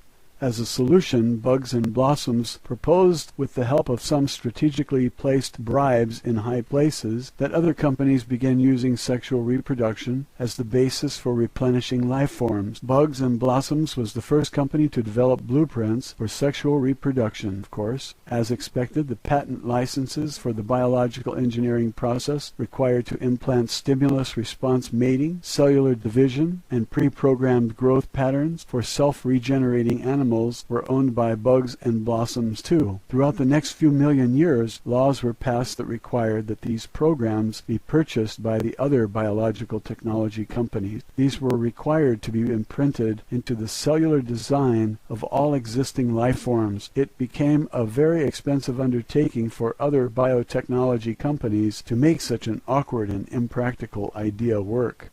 This led to the corruption and downfall of the entire industry. Ultimately, the food and sex idea completely ruined the biotechnology industry, including Bugs and Blossoms. The entire industry faded away as the market for manufactured life forms disappeared. Consequently, when a species became extinct, there is no way to replace them because the technology of creating new life forms has been lost. Obviously, none of this technology was ever known on Earth and probably never will be. There are still computer files on some planets far from here which record the procedures for biological engineering. Possibly the laboratories and computers still exist somewhere. However, there is no one around doing anything with them. Therefore, you can understand why it is so important for the domain to protect the dwindling number of creatures left on Earth.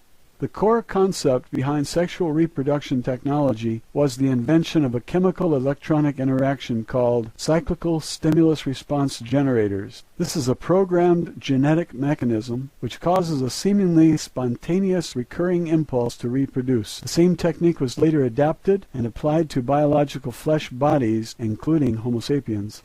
Another important mechanism used in the reproductive process, especially with Homo sapien-type bodies, is the implantation of a chemical electrical trigger mechanism in the body. The trigger which attracts ISBs to inhabit a human body, or any kind of flesh body, is the use of an artificially imprinted electronic wave which uses aesthetic pain to attract the ISB.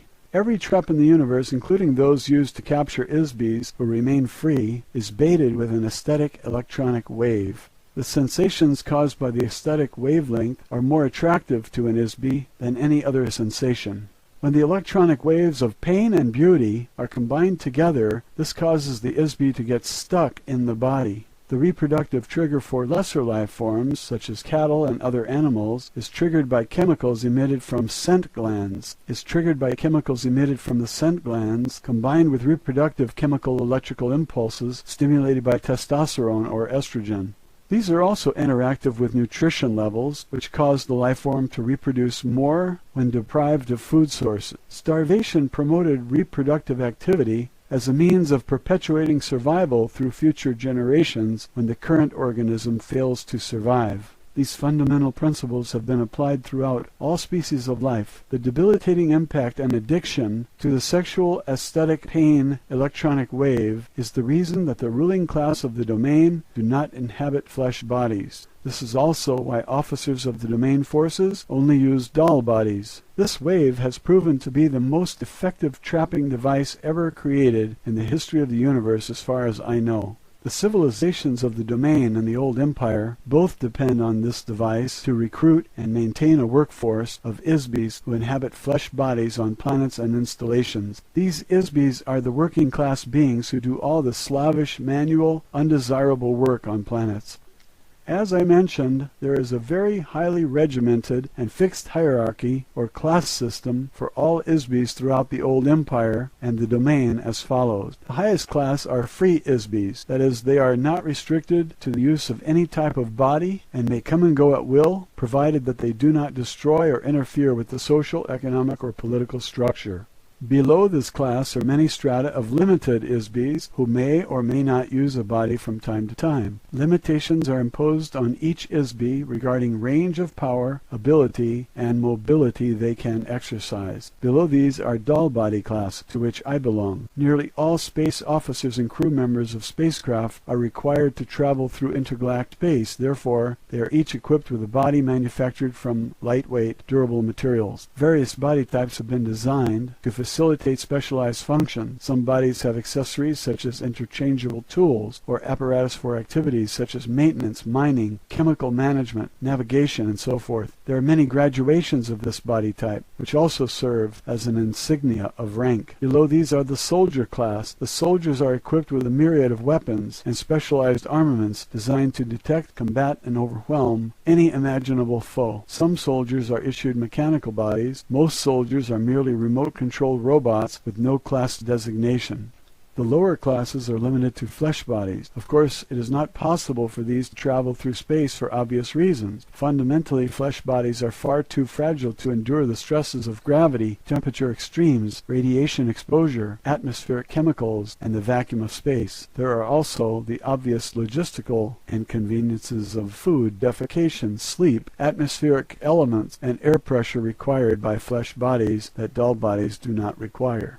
Most flesh bodies will suffocate in only a few minutes without a specific combination of atmospheric chemicals. After 2 or 3 days, the bacteria which live internally and externally on the body cause severe odors to be emitted. Odors of any kind are not acceptable in a space vessel. Flesh can tolerate only a very limited spectrum of temperatures, whereas in space the contrast of temperatures may vary hundreds of degrees within seconds. Of course, flesh bodies are utterly useless for military duty. A single shot from a handheld electronic blast gun instantly turns a flesh body into a noxious vapor cloud. Isbis who inhabit flesh bodies have lost much of their native ability and power. Although it is theoretically possible to regain or rehabilitate these abilities, no practical means has been discovered or authorized by the domain. Even though spacecraft of the domain travel trillions of light years in a single day, the time required to traverse the space between galaxies is significant, not to mention the length of time to complete just one set of mission orders, which may require thousands of years. Biological flesh bodies live for only a very short time, only 60 to 150 years at most, whereas dull bodies can be reused and repaired almost indefinitely. The first development of biological bodies began in this universe about 74 trillion years ago. It rapidly became a fad for Isbis to create and inhabit various types of bodies for an assortment of nefarious reasons. Especially for amusement, this is to experience various physical sensations vicariously through the body. Since that time there has been a continuing de-evolution in the relationship of Isbis to bodies. As Isbis continue to play around with these bodies, certain tricks were introduced to cause Isbis to get trapped inside a body so they were unable to leave again. This was done primarily by making bodies that appeared sturdy but were actually very fragile.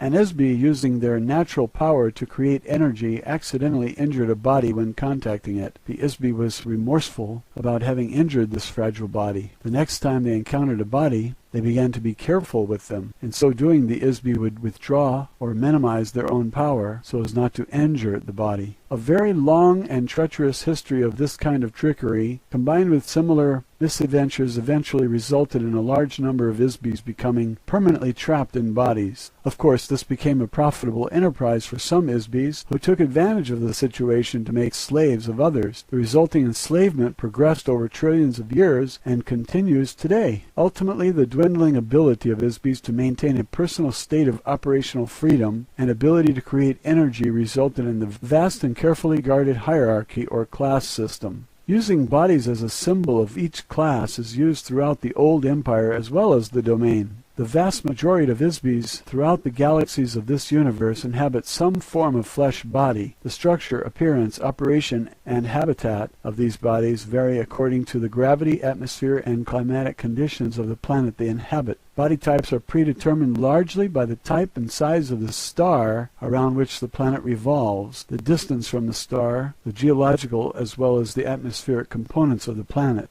On the average, these stars and planets fall into gradients of classification which are fairly standard throughout the universe. For example, Earth is identified roughly as a Sun Type 12 Class 7 planet. This is a heavy gravity, nitrogen-oxygen atmosphere planet with biological life forms in proximity to a single yellow, medium-sized, low-radiation sun or Type 12 star. The proper designations are difficult to translate accurately due to the extreme limitations of astronomical nomenclature in the English language.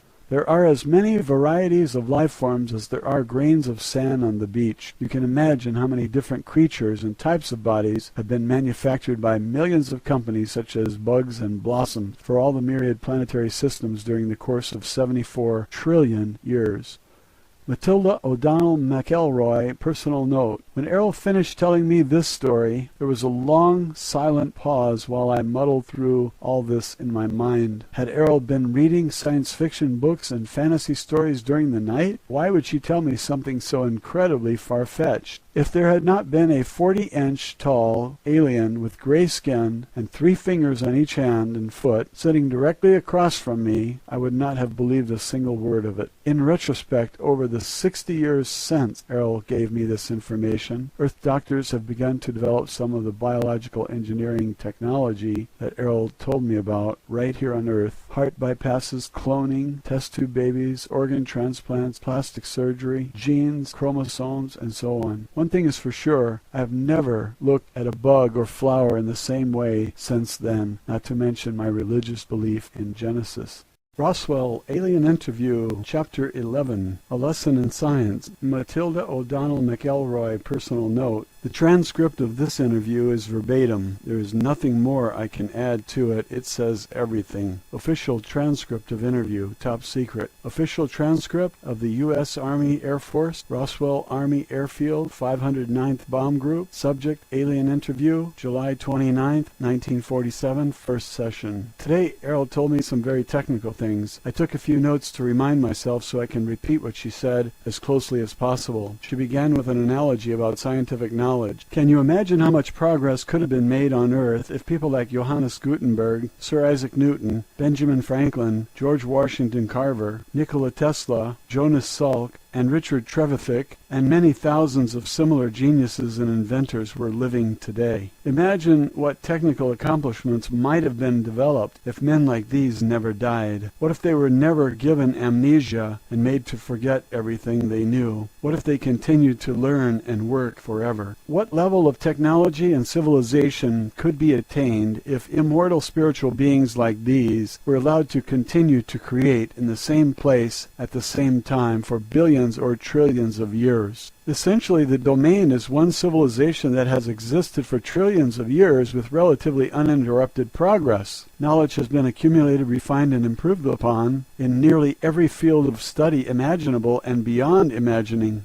Originally, the interaction of ISBE illusions or inventions created the very fabric of the physical universe, the microcosm and the macrocosm. Originally, the interaction of ISBE illusions or inventions created the very fabric of the physical universe, the microcosm and the macrocosm. Every single particle of the universe has been imagined and brought into existence by an ISBE. Everything created from an idea, a thought, with no weight or size or location in space. Every speck of dust in space, from the size of the tiniest subatomic particle to the size of a sun or Magellanic to the size of a sun or a Magellantic cloud, the size of many galaxies, was created from the nothingness of a thought. Even the tiniest individual cells were contrived and coordinated to enable a microbial entity to sense and navigate through infinitesimally small spaces. These also came from an idea thought up by an Isby. You and every Isby on Earth have participated in the creation of this universe, even though you are now confined to a fragile body made of flesh. You live only 65 short rotations of your planet around a star. You have been given overwhelming electric shock treatments to wipe out your memory. You must learn everything all over again each lifetime, in spite of all these circumstances. You are who you are and will always be, and deep down you still know that you are and what you know. You are still the essence of you. How else could anyone understand the child prodigy? An Isby who plays concertos on a piano at 3 years of age without formal training?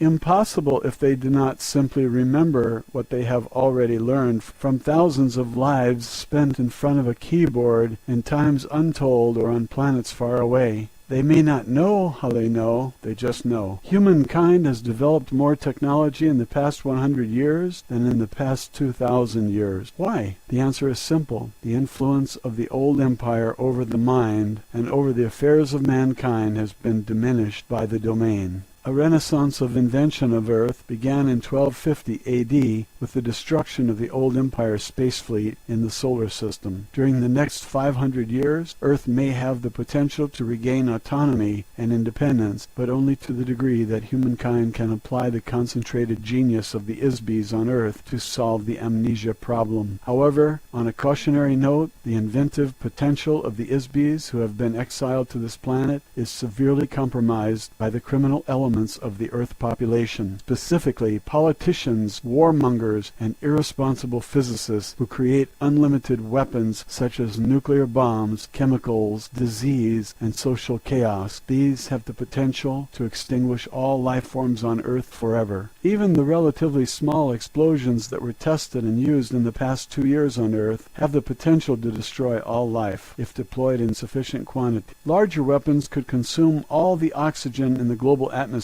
in a single explosion. Therefore, the most fundamental problems that must be solved in order to ensure that Earth will not be destroyed by technology are social and humanitarian problems. The greatest scientific minds of Earth, in spite of mathematical or mechanical genius, have never addressed these problems. Therefore, do not look to scientists to save Earth or the future of humanity. Any so-called science that is solely based on the paradigm that existence is composed of energy and objects moving through space is not a science. Such beings utterly ignore the creative spark originated by an individual Isby and collective work of the Isbys who continually create physical universe and all universes. Every science will remain relatively ineffective or destructive to the degree that it omits or devaluates the relative importance of the spiritual spark that ignites all creation and life. Unfortunately, this ignorance has been carefully and forcefully instilled in human beings by the old empire to ensure that Isbys on this planet will not be able to recover their innate ability to create space, energy, matter, and time, or any other component part of universes. As long as awareness of the immortal, powerful, spiritual self is ignored, humanity will remain imprisoned until the day of its own self-destruction and oblivion.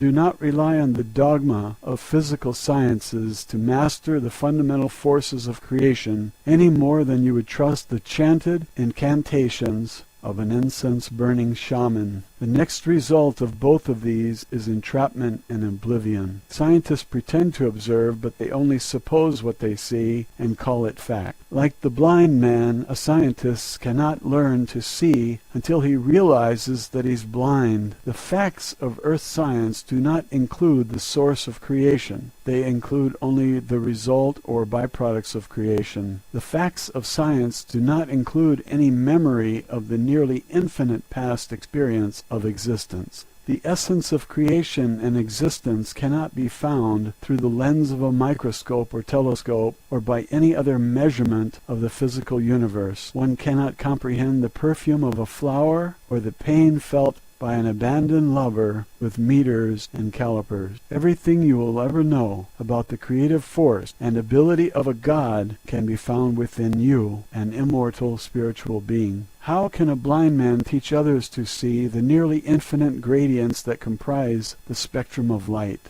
The notion that one can understand the universe without understanding the nature of an Isby is as absurd as conceiving that an artist is a speck of paint on his own canvas, or that the lace on a ballet shoe is the choreographer's vision, or the grace of a dancer, or the electric excitement of opening night. Study of the spirit has been booby-trapped by the thought control operation through religious superstitions they instill in the minds of men. Conversely, the study of the spirit and the mind have been prohibited by science, which eliminates anything that is not measurable in the physical universe. Science is the religion of matter. It worships matter. The paradigm of science is that creation is all and the creator is nothing. Religion says the creator is all and the creation is nothing. These two extremes are the bars of a prison cell. They prevent observation of all phenomenon as an interactive whole. Study of creation without knowing the Isby, the source of creation, is futile. When you sail to the edge of a universe conceived by science, you fall off the end into an abyss of dark, dispassionate space and lifeless, unrelenting force. On earth you have been convinced that the oceans of the mind and spirit are filled with gruesome, ghoulish monsters that will eat you alive if you dare to venture beyond the breakwater of superstition. The vested interest of the old empire prison system is to prevent you from looking at your own soul. They fear that you will see in your own memory the slave masters who kept you imprisoned. The prison is made of shadows in your mind. The shadows are made of lies and pain and loss and fear. The true geniuses of civilization are those Isbys who will enable other Isbys to recover their memory and regain self-realization and self-determination. This issue is not solved through enforcing moral regulation on behavior, or through the control of beings through mystery, faith, drugs, guns, or other dogma of a slave society, and certainly not through the use of electric shock and hypnotic commands. The survival of Earth and every being on it depends on the ability to recover the memory of skills you have accrued through the trilenia, to recover the essence of yourself. Such an art, science, or technology has never been conceived in the old empire. Otherwise, they would not have restored to the solution that brought you to your current conditions on Earth. Neither has such technology ever been developed by the domain. Until recently, the necessity of rehabilitating an Isby with amnesia has not been needed. Therefore, no one has ever worked on solving this problem. So far, unfortunately, the domain has no solution to offer.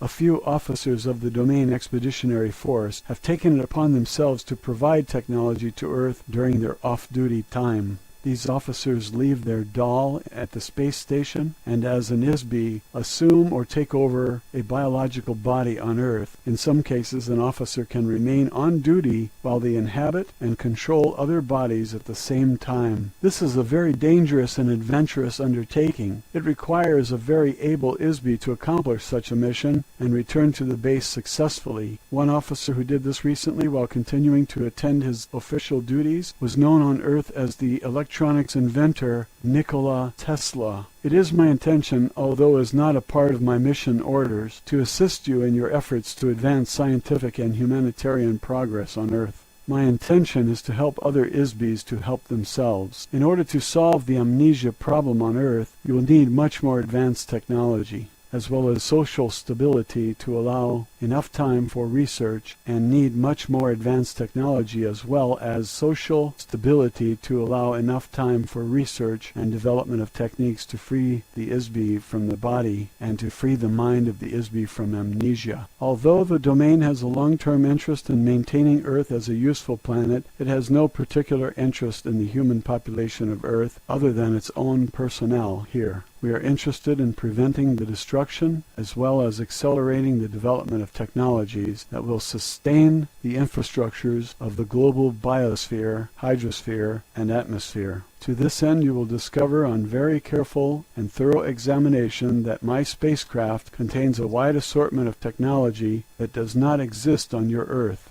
If you distribute pieces of this craft to various scientists for study, they will be able to reverse engineer some of the technology to the extent that Earth has the raw materials required to replicate these components. Some features will be indecipherable. Other features cannot be duplicated as Earth does not have the natural resources required to replicate them. This is especially true of the metals used to construct the craft. Not only do these metals not exist on Earth, the refining process required to produce these metals took billions of years to develop. It is also true of the navigation system, which requires an ISB whose own personal wavelength has been specifically attuned to the neural network of the craft. The pilot of the craft must possess a very high order of energy, volition, discipline, training, and intelligence to manipulate such a craft. ISBs on Earth are incapable of this expertise because it requires the use of an artificial body specifically created for this purpose. Certain individual Earth scientists, some of whom are among the most brilliant minds in the history of the universe, will have their memory of this technology jogged when they examine the craft components, just as some of the scientists and physicists on Earth have been able to remember how to recreate electronic generators, internal combustion, and steam locomotion, refrigeration, aircraft, antibiotics, and other tools of your civilization. They will also rediscover other vital technology in my craft. The following are the specific systems embodied in my craft that contain useful components. There is an assortment of microscopic wiring or fibers within the walls of the craft that control such things as communications, information storage, computer function, and automatic navigation. The same wiring is used for light, sublight, and ultralight spectrum detection and vision.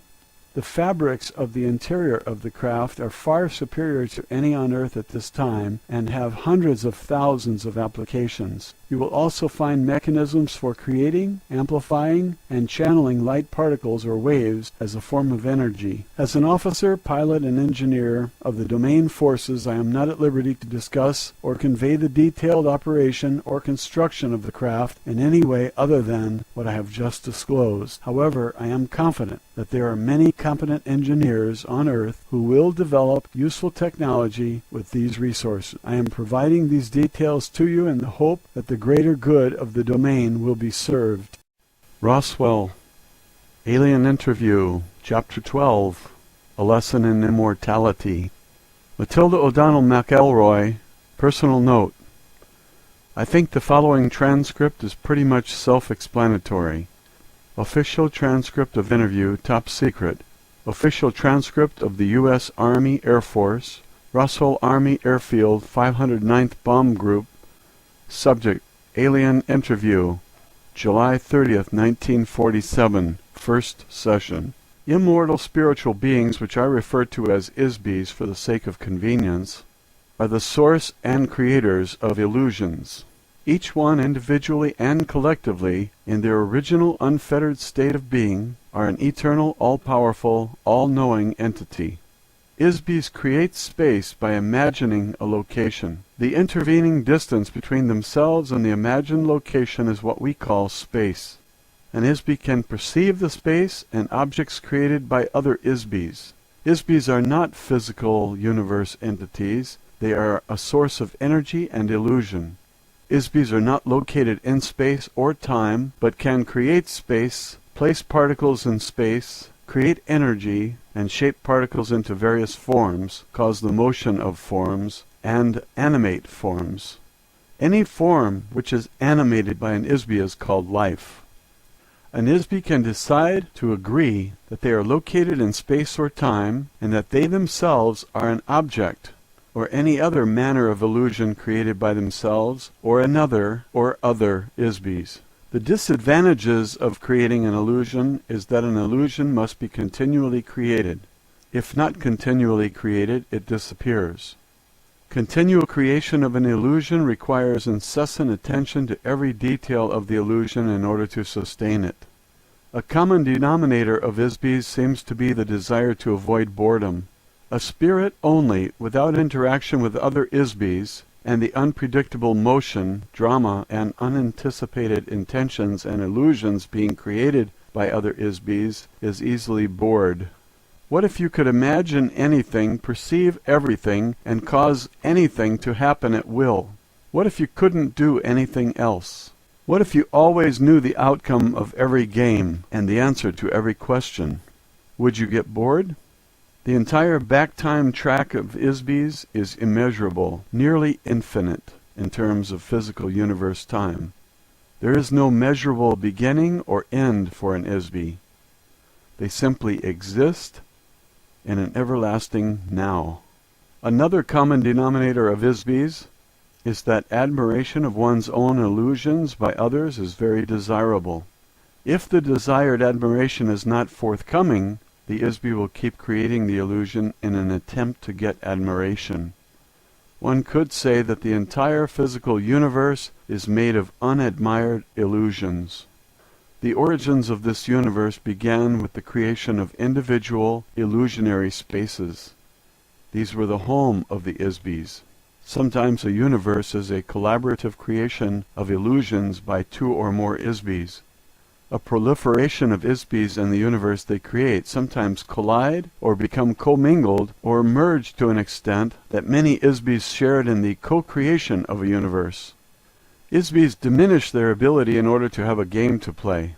ISBEs think that any game is better than no game. They will endure pain, suffering, stupidity, privation, and all manner of unnecessary and undesirable conditions just to play a game. Pretending that one does not know all, see all, and cause all is a way to create the conditions necessary for playing a game. Unknowns, freedoms, barriers, and/or opponents and goals. Ultimately, playing a game solves the problem of boredom. In this fashion, all the space, galaxy, suns, planets, and physical phenomena of this universe, including life forms, places, and events that have been created by ISBEs and sustained by mutual agreement that these things exist. There are as many universes as there are ISBEs to imagine, build, and perceive them, each existing concurrently with its own continuum. Each universe is created using its own unique set of rules as imagined, altered, preserved, or destroyed by one or more ISBEs who created it. Time, energy, objects, and space, as defined in terms of the physical universe, may or may not exist in other universes. The domain exists in such a universe as well as in the physical universe. One of the rules of the physical universe is that energy can be created but not destroyed. So the universe will keep expanding as long as ISBEs keep adding more new energy to it. It's nearly infinite. It is like an automobile assembly line that never stops running, and none of the cars are ever destroyed. Every ISBE is basically good, therefore an ISBE does not enjoy doing things to other ISBEs which they themselves do not want to experience. For an ISBE, there is no inherent standard for what is good or bad, right or wrong, ugly or beautiful. These ideas are all based on the opinion of each individual ISBE. The closest concept that human beings have to describe an ISBE is as a god, all-knowing, all-powerful, infinite. So how does a god stop being a god? They pretend not to know. How can you play a game of hide and seek if you always know where the other person is hiding? You pretend not to know where the other players are hiding, so you can go off and seek them. This is how games are created. You have forgotten that you are just pretending. In so doing, ISBEs become entrapped and enslaved inside a maze of their own devising. How does one create a cage, lock one's own self inside the cage, throw away the key, and forget there is a key or cage, and forget there is an inside or outside, and even forget that there is a self? Create the illusion that there is no illusion, the entire universe is real, and that no other universe exists or can be created.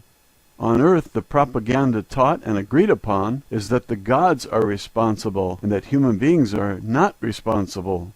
You are taught that only God can create universes, so the responsibility for every action is assigned to another ISBE or God, never oneself.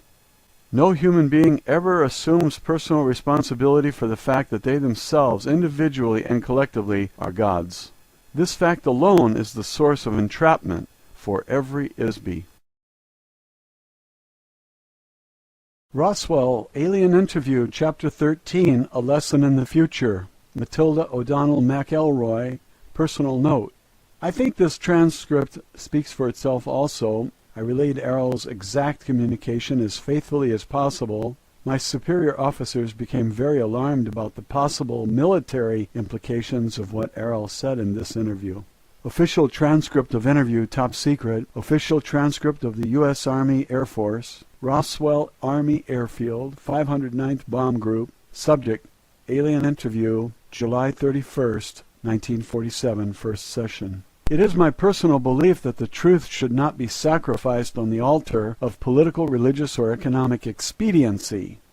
As an officer, pilot, and engineer of the domain, it is my duty to protect the greater good of the domain and its possessions. However, we cannot defend ourselves against forces of which we are not aware. The isolation of Earth from the rest of civilization prevents me from discussing many subjects with you at this time. Security and protocol prevent me from revealing any but the broadest general statements about the plans and activities of the domain. However, I can give you some information that you might find useful. I must return to my assigned duties on the space station now. I have provided as much help as I feel ethically able to offer, given the requirements and constraints of my duties as an officer, pilot, and engineer of the domain forces. Therefore, I will depart as an ISBE from Earth within the next 24 hours.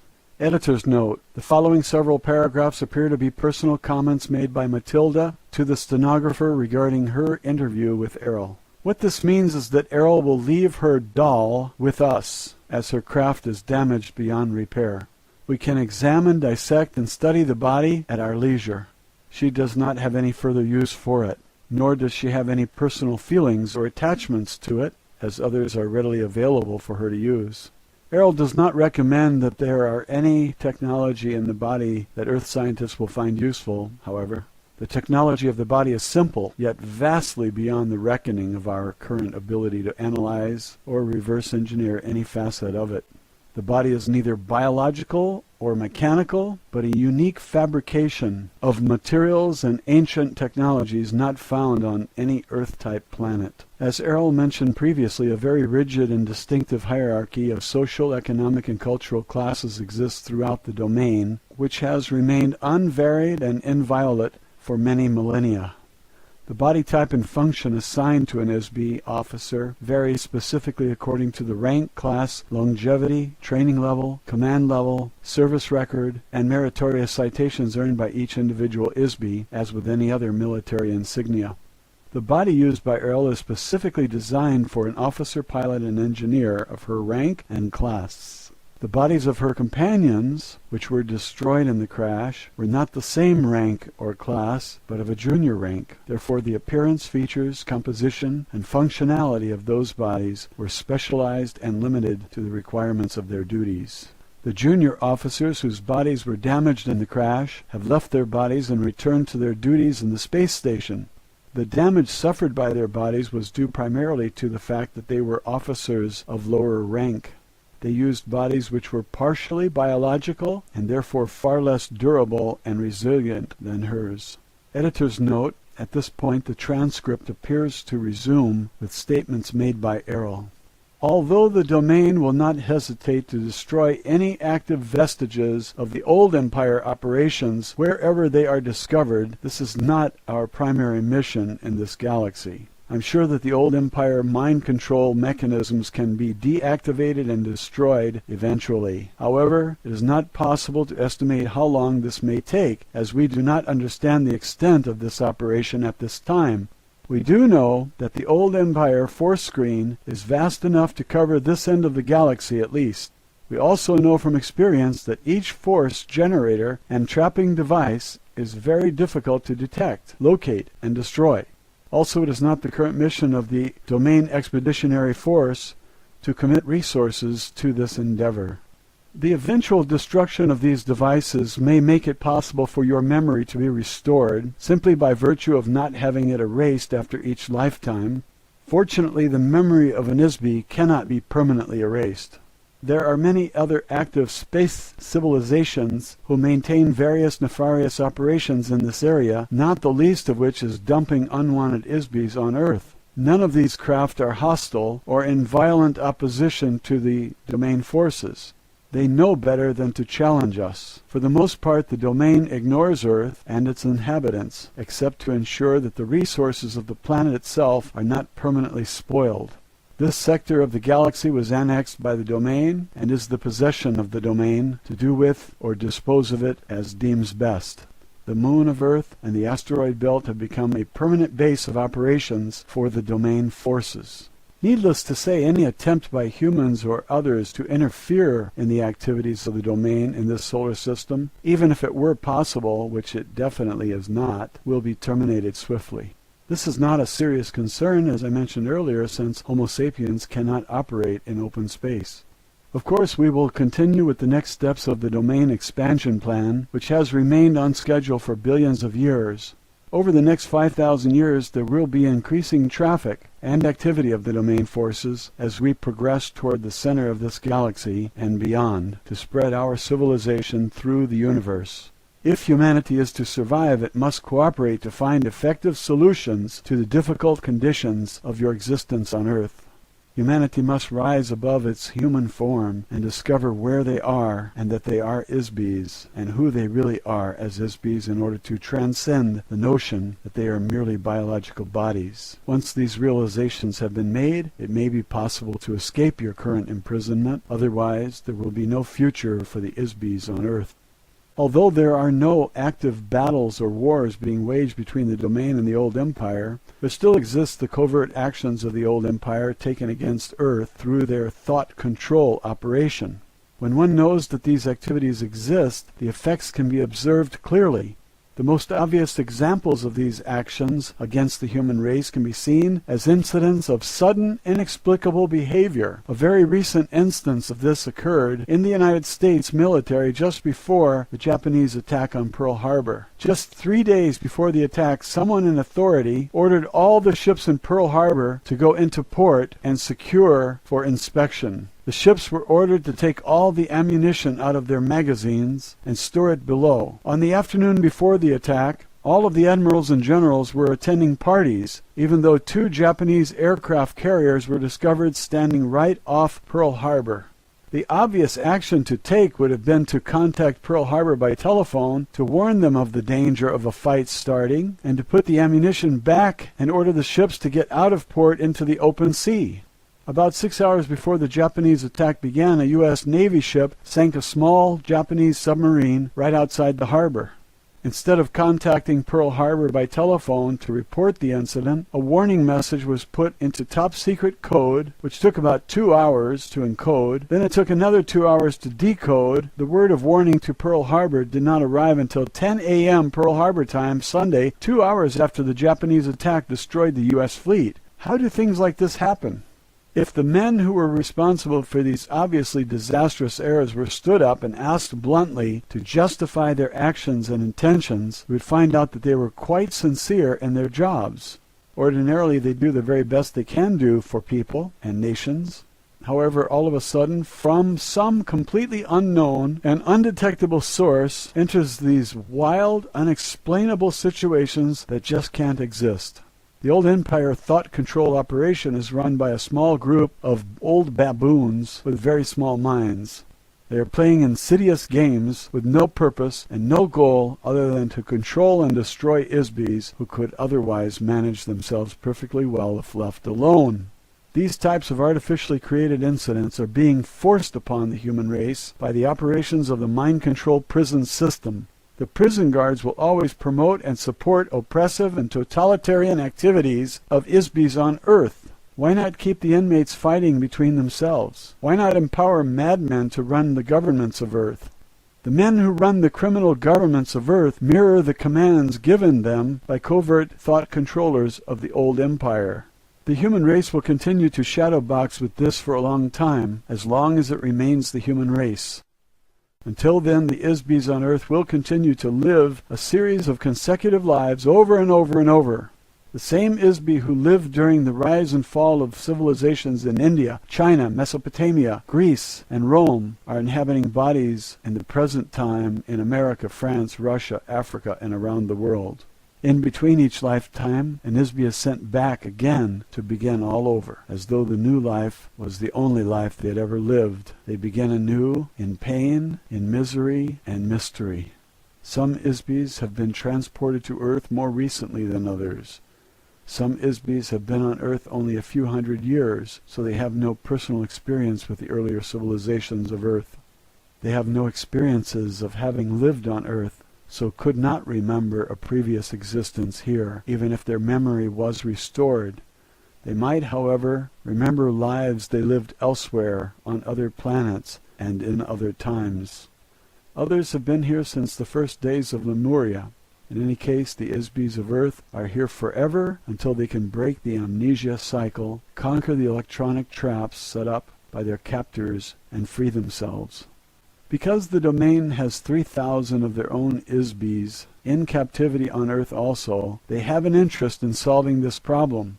This problem has never been encountered or effectively solved before in the universe as far as they know. They will continue their efforts to free those Isbys from Earth where and when it is possible, but it will require time to develop an unprecedented technology and the diligence to do so. Editor's note: the following statement is a comment by Matilda. I think that it is Errol's sincere desire, as one Isby to another, that the rest of our eternity will be as pleasant as possible. Roswell, Alien Interview, Chapter 14. Errol reviews the interview transcripts. Matilda O'Donnell McElroy, personal note. Shortly after I finished recounting the previous interview with Errol to the stenographer, I was summoned urgently to the office of the commanding officer of the base. I was escorted by 4 heavily armed military policemen. When I arrived, I was asked to be seated in a very large makeshift office that had been arranged with a conference table and chairs. In the office were several dignitaries I had seen at various times in the gallery. I recognized a few of them because they were famous men. I was introduced to these men, which included Army Air Force Secretary Symington, General Nathan Twining, General Jimmy Doolittle, General Vandenberg, and General Northstadt. To my surprise, Charles Lindbergh was also in the office. Secretary Symington explained to me that Mr. Lindbergh was there as a consultant to the Chief of Staff of the U.S. Air Force. There were several other men present in the room who were not introduced. I assume these men were personal aides to the officers or agents of some intelligence service. All of this sudden attention, not only from the Secretary and generals, but from world-famous people as Mr. Lindbergh and Mr. Doolittle, made me realize how critically important my role as an interpreter for Errol was, as seen through the eyes of others. Until this time I was not really aware of this except in a peripheral sense. I suppose this was because I was so absorbed in details of the extraordinary situation. Suddenly I began to grasp the magnitude of my role. I think that the presence of these men in that meeting was intended, in part, to impress me with this fact. The secretary instructed me not to be nervous. He said that I was not in any trouble. He asked me if I thought the alien would be willing to answer a list of questions they had prepared. He explained that they were very eager to discover many more details about Errol, the flying disc, the domain, and many other subjects that Errol had disclosed in the interview transcripts. Of course, they were mainly interested in questions relating to the military security and the construction of the flying disc. I told them that I was very sure that Errol had not changed her mind about answering questions, as nothing had changed that would cause her to trust the intentions of the men in the gallery. I repeated that Errol had communicated everything that she was willing and at liberty to discuss already. In spite of this, they insisted that I would ask Errol again if she would answer questions, and the answer was still no. I was to ask her if she would be willing to read the written copies of the transcripts of my interview translations. They wanted to know if Errol would verify that my understanding and translation of our interviews was correct. Since Errol could not read English very fluently, the secretary asked if they could be allowed to observe for themselves while Errol read the transcripts and verify that they were correct in writing. They wanted her to write a copy of the transcripts, whether the translation were correct or not, and make a note of anything that was not accurate in the transcripts. Of course, I had no choice but to obey orders, and I did exactly what the secretary requested. I was given a copy of the transcripts with a signature page, which I was to show to Errol.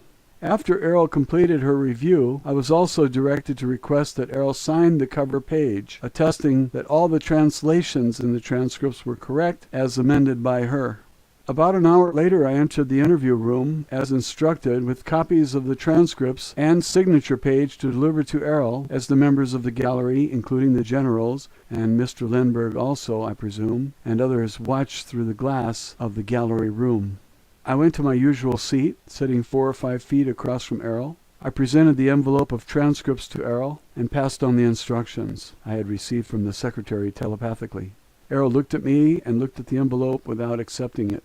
Errol said, "If you have read them and they are accurate in your own estimation, there is no need for me to review them also. The translations are correct. You can tell your commander that you have faithfully conveyed a record of our communication." I assured Errol that I had read them, and they were exact recordings of everything I told the transcription typist. "Will you sign the page then?" I asked. "No, I will not," said Errol. "May I ask you why not?" I said. I was a little confused as to why she wasn't willing to do such a simple thing.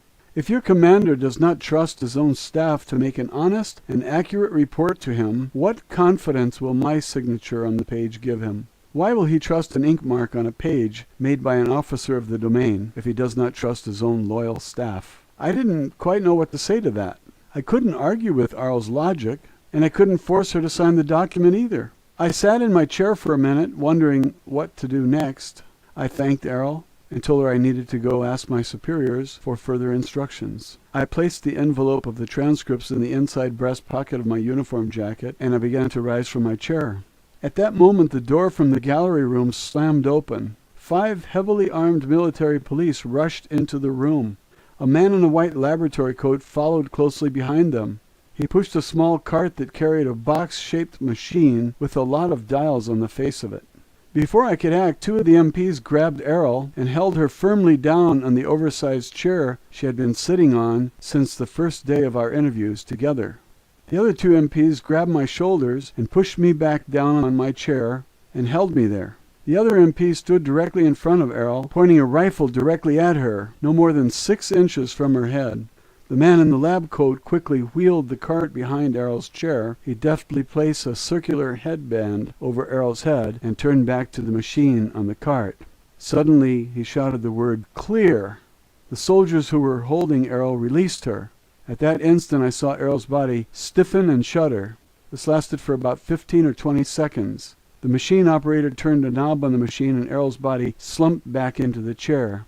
After a few seconds, he turned the knob again and Errol's body stiffened as before. He repeated the same process several more times. I sat in my chair being held down all the while by the MPs, and I didn't understand what was going on. I was terrified and transfixed by what was happening. I couldn't believe it. After a few minutes, several other men wearing white lab coats entered the room.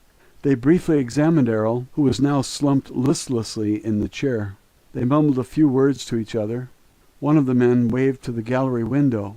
A gurney was immediately rolled into the room by 2 attendants. These men lifted Errol's limp body onto the gurney, strapped her down across the chest and arms, and rolled it out of the room. I was immediately escorted out of the interview room by the MPs and taken directly to my quarters, where I was locked in my room with the MPs remaining at guard outside the door. After about half an hour, there was a knock at the door of my quarters. When I opened it, General Twining entered, together with the machine operator in the white lab coat. The general introduced the man to me as Dr. Wilcox. He asked me to accompany him and the doctor. We left the room, followed by the MPs. After several twists and turns through the complex, we entered a small room where Errol had been wheeled on the gurney. The general told me that Errol and the domain were considered to be a very important military threat to the United States. Errol had been immobilized so that she could not depart and return to her base, as she said she would do in the interview. It would be a very grave risk to national security to allow Errol to report what she observed during her time at the base, so it had been determined that decisive action was needed to prevent this. The general asked me if I understood why this was necessary. I said that I did, although I most certainly did not agree that it was the least bit necessary, and I certainly did not agree with the surprise attack on Errol and me in the interview room. However, I said nothing about this to the general because I was very afraid of what might happen to me and Errol if I protested. Dr. Wilcox asked me to approach the gurney and stand next to Errol. Errol lay perfectly still and unmoving on the bed. I could not tell whether she was alive or dead. Several other men in white lab coats, who I assumed were also doctors, stood on the opposite side of the bed. They had connected 2 pieces of monitoring equipment to Errol's head, arms, and chest.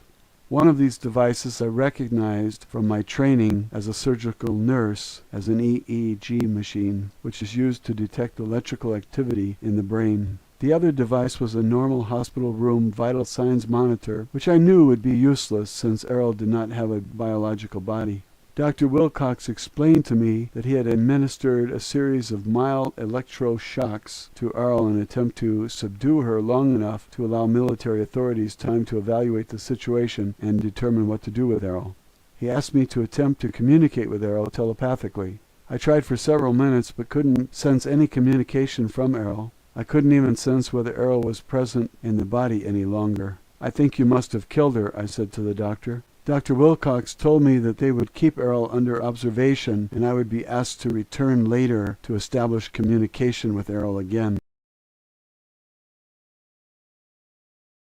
Roswell, Alien Interview, Chapter 15, My Interrogation. Matilda O'Donnell McElroy, personal note. The next morning I was escorted from my quarters under guard of 4 MPs to the interview room. Errol's overstuffed chair had been removed from the room and replaced by a small desk and several office chairs. I was asked to sit down and wait to be interviewed. After a few minutes, Dr. Wilcox came into the office together with another man wearing a plain business suit. The man introduced himself as John Reed. Dr. Wilcox explained to me that Mr. Reed had been flown in from Chicago at the request of my superior officers to conduct a lie detector test on me.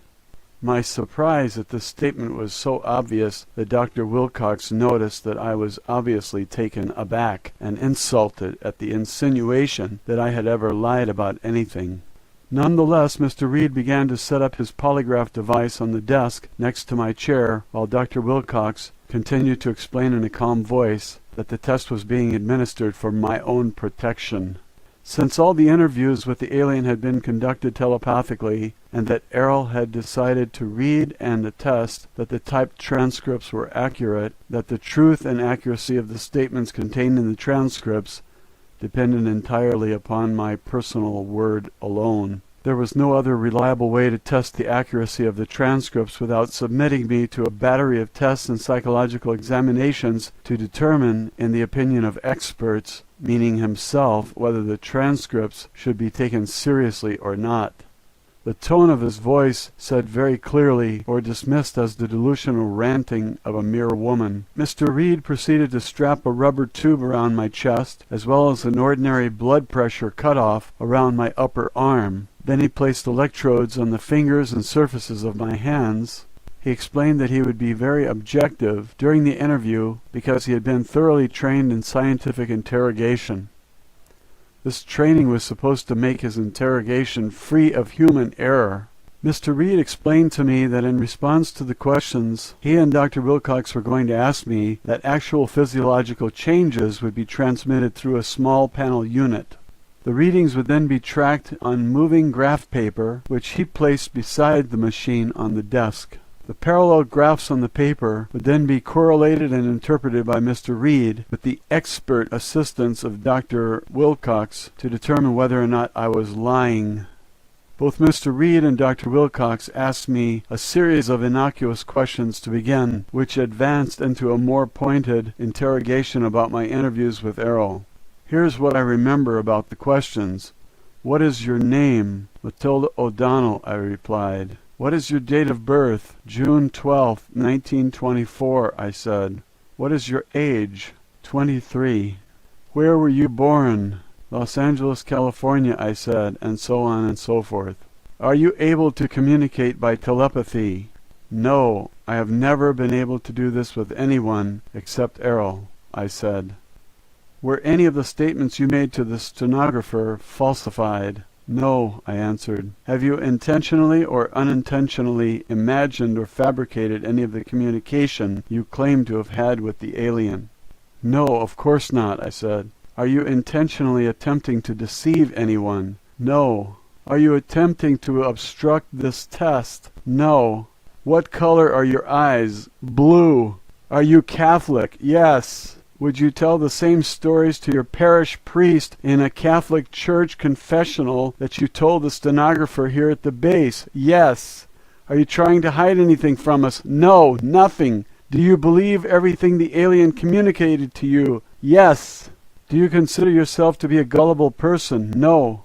The questions continued in this manner for more than an hour.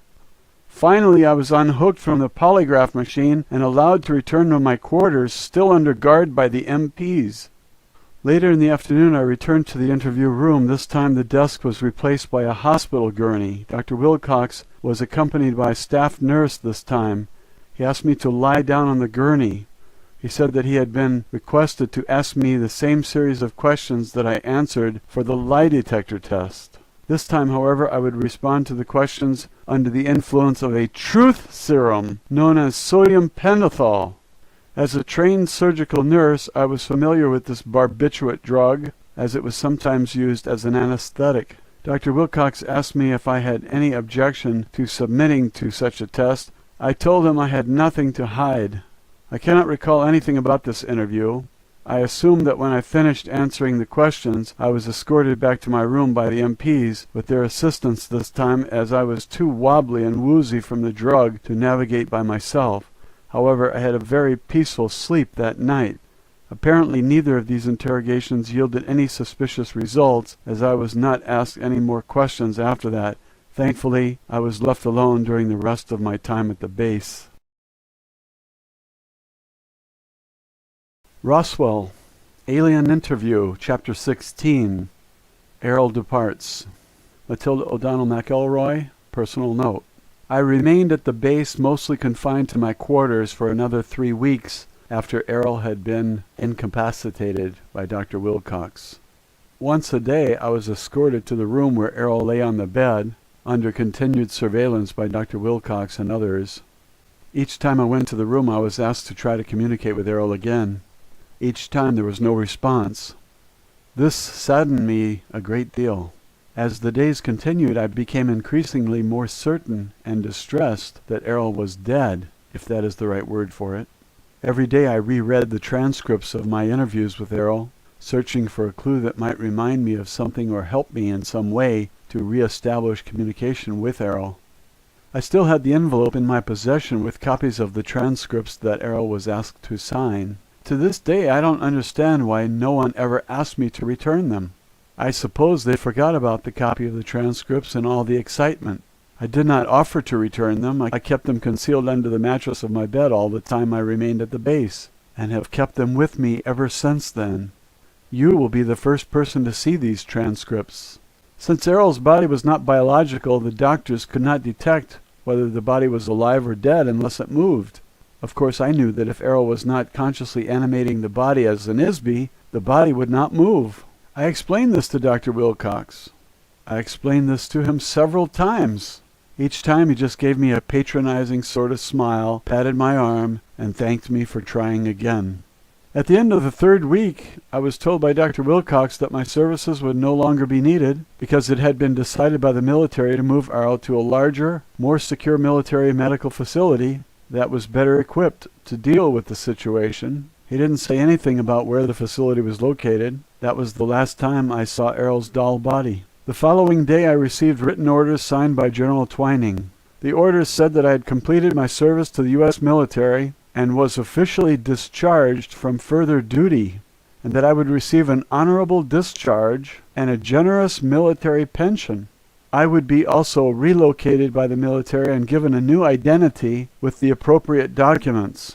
Along with the orders, I received a document that I was instructed to read and sign. It was an oath of secrecy. The language of the document was full of legalese, but the point was very clearly made that I was to never, ever discuss anything whatsoever with anyone about anything whatsoever that I had seen, heard, or experienced during my service in the military under pain of death as an act of treason against the United States of America. As it turned out, I was placed into a federal government witness protection program, except that I would be protected from the government by the government. In other words, as long as I stayed quiet, I could stay alive.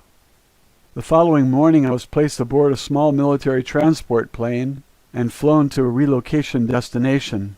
After being shuttled to several locations for short periods, I eventually ended up in Glasgow, Montana, near Fort Peck. The night before I was scheduled to board the transport plane, I lay in bed contemplating the whole affair and wondering what happened to Errol and to me. I suddenly heard Errol's voice. I sat bolt upright in my bed and turned on the light on the nightstand. I looked around the room frantically for a few seconds. Then I realized that it was Errol, the Isby. Her body was not in the room with me, of course, and it didn't need to be. She said hello. The tone of her thought was plain and friendly. It was unmistakably Errol. I did not have the least doubt about that.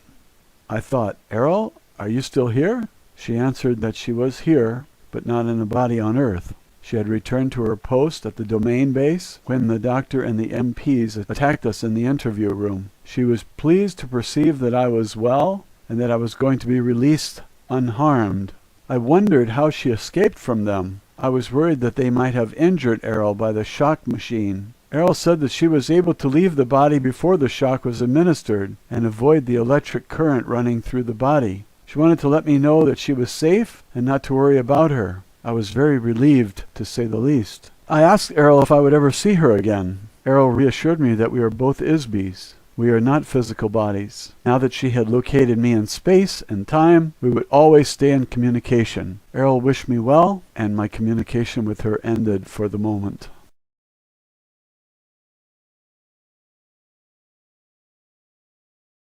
Roswell, Alien Interview, postscript from Mrs. McElroy. Editor's note: the following message was enclosed in a separate envelope marked "Read Me Last," together with the original letter, the transcripts, and the other notes of explanation I received in the envelope from Mrs. McElroy. This is what the message said. The other documents in this envelope are the end of the story as far as what happened back in 1947. However, several months after the government got me settled at my final relocation destination, I continued my communication with Errol on a regular basis. It has been almost exactly 40 years since the crash at Roswell. Since then, it has become obvious to me that I have been able to communicate telepathically with Errol for one reason. I am one of the 3,000 members of the Lost Battalion. At this time, all the members of the Lost Battalion have been located on Earth as a result of the Domain Anunnaki mission and their use of the Tree of Life detection device. Through my communication with Errol, I have recovered some of my memory of lives I've spent on Earth over the past 8,000 years. Most of these memories are not especially important compared to the long backtrack of events, but it has been a necessary stepping stone to regaining my awareness and ability as an Isby. I can also remember some dim patches of my life in the Domain Expeditionary Force. I was a nurse there too. For the most part, I've been a nurse over and over and over again down through the ages. I stick with being a nurse because it's familiar to me, and I enjoy the work of helping people, as well as the members of the race of biological beings in the domain whose bodies look more like insects than mammals, especially their hands. Even doll bodies need some repair once in a while, too. As I remember more about my past, I realize that the rest of my life is in the future. Eternity is not just in the past, eternity is in the future. At this point, I'm still not able to fully return to the domain. I am sentenced to eternal imprisonment like all other Isbys in the living hell called Earth, until we can disable the old Empire force screens. Because I won't keep my biological body much longer now, I am intensely aware that very soon I will be recycled through the amnesia process of the old empire and stuck back into another baby body to start all over again without any memory of what went before. As you know, members of the Domain Expeditionary Force have been working to solve this problem for thousands of years.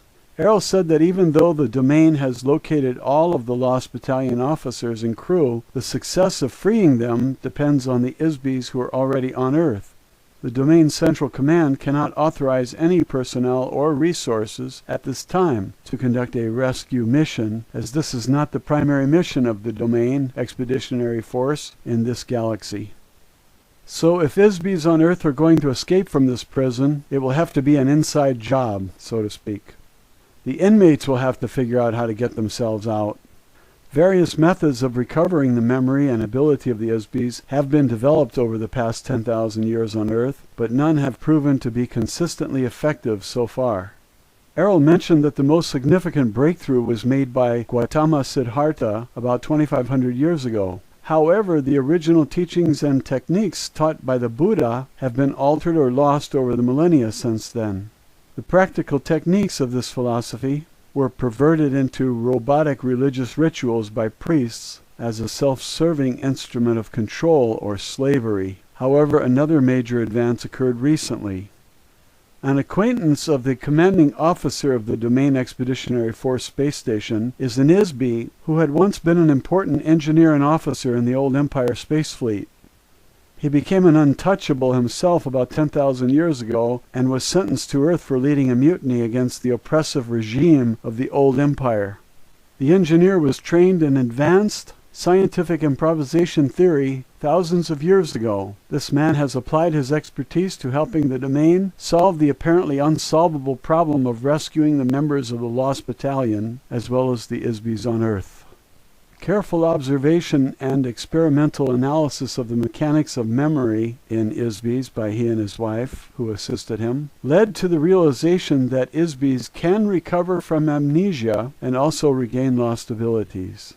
Together they discovered and developed effective methods that they used to rehabilitate their own memories. They eventually codified their methods so that others can safely be trained to apply them to themselves and others, without detection by the old Empire thought control operators. Their research also revealed that ISBEs can occupy and operate more than one body at the same time, a fact that previously was thought to be uniquely limited to officers of the Domain. One example of this fact is that the engineer in a previous lifetime on Earth was Suleiman the Magnificent. His assistant was a harem girl who rose up from slavery to become his wife and rule the Ottoman Empire with him. Simultaneously, she inhabited another body and ruled her own empire as Queen Elizabeth. As the Queen of England, she never married because she was already married to the Sultan of the Ottoman Empire. In a later life, he was incarnated as Cecil Rhodes. During his life as Rhodes, she was again a princess, this time from Poland. As such, she pursued Rhodes unsuccessfully toward the end of his life. However, in their next incarnation, they met again, were married, had a family, and again worked together successfully all of their lives. Several other notable examples of this phenomena were observed. For example, the process of refining steel was invented by the same ISBE who inhabited two bodies simultaneously. One was named Kelly, who lived in Kentucky, and the other was a man named Bessemer, who lived in England. They both conceived the same process at the same time.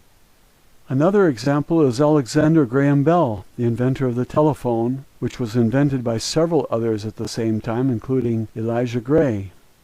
The telephone was conceived concurrently in several locations around the world all at once.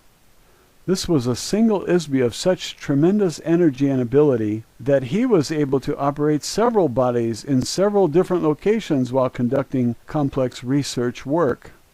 Thanks to these revelations, the Domain has been able to return some of ISBEs of the Lost Battalion to active duty on a limited part-time basis. For example, two young girls who occupy biological bodies on Earth now are at the same time working as active members of the Domain Expeditionary Force on the asteroid space station as operators of a communication switchboard. These operators relay messages between the Domain Expeditionary Force and the Domain Command Headquarters. Recently, I myself have been able to resume some of my own duties for the Domain Expeditionary Force while continuing to live on Earth. This is not an easy task, however, and can only be done while my biological body is sleeping. It makes me very, very happy to know that we may not have to stay on Earth forever.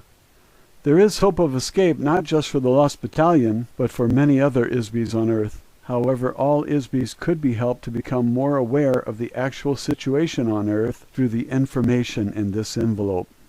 This is why I sent these letters and transcripts to you. I want you to get these documents published. I want ISBEs on Earth to have a chance to find out what is really happening on Earth. Most ISBEs will not believe any of it, I'm sure. It seems too incredible. No reasonable person would ever believe a word of it. However, it only seems incredible to an ISBE whose memory has been erased and replaced with false information inside the electronically controlled illusion of a prison planet. We must not allow the apparent incredibility of our situation to prevent us from confronting the reality of it. Frankly, reasons have nothing to do with reality. There are no reasons. Things are what they are. If we don't face the facts of our situation, we're going to stay under the thumb of the old empire forever. The biggest weapon the old empire has left now is our ignorance of what they were doing to all the ISBEs on Earth. Disbelief and secrecy are the most effective weapons they have. The government agencies that classify the enclosed transcripts as top secret are run by ISBEs who are nothing more than mindless automations covertly ordered through the hypnotic commands given by the old empire prison operators. They are the unknowing slaves of unseen slave masters, and all the more enslaved by their willingness to be slaves. Most of the ISBEs on Earth are good, honest, able beings, artists, managers, geniuses, freethinkers, and revolutionaries who have harmed no one, really. They are no threat to anyone except the criminals who have imprisoned them. They must find out about the old empire amnesia and hypnosis operation. They must remember their own past lives. The only way this will ever happen is to communicate, coordinate, and fight back. We have to tell other people, and they have to discuss it openly with each other. Communication is the only effective weapon against secrecy and oppression. This is why I'm asking you to tell this story. Please share these transcripts with as many people as you can. If the people of Earth are told what is really going on here, perhaps they will begin to remember who they are and where they came from. For now, we can begin our own release and rescue with words. We can be free again. We can be ourselves again. Perhaps I will meet you in person, with or without a body, somewhere in our eternal future. Good luck to all of us. Matilda O'Donnell McElroy. End of Mrs. McElroy documents.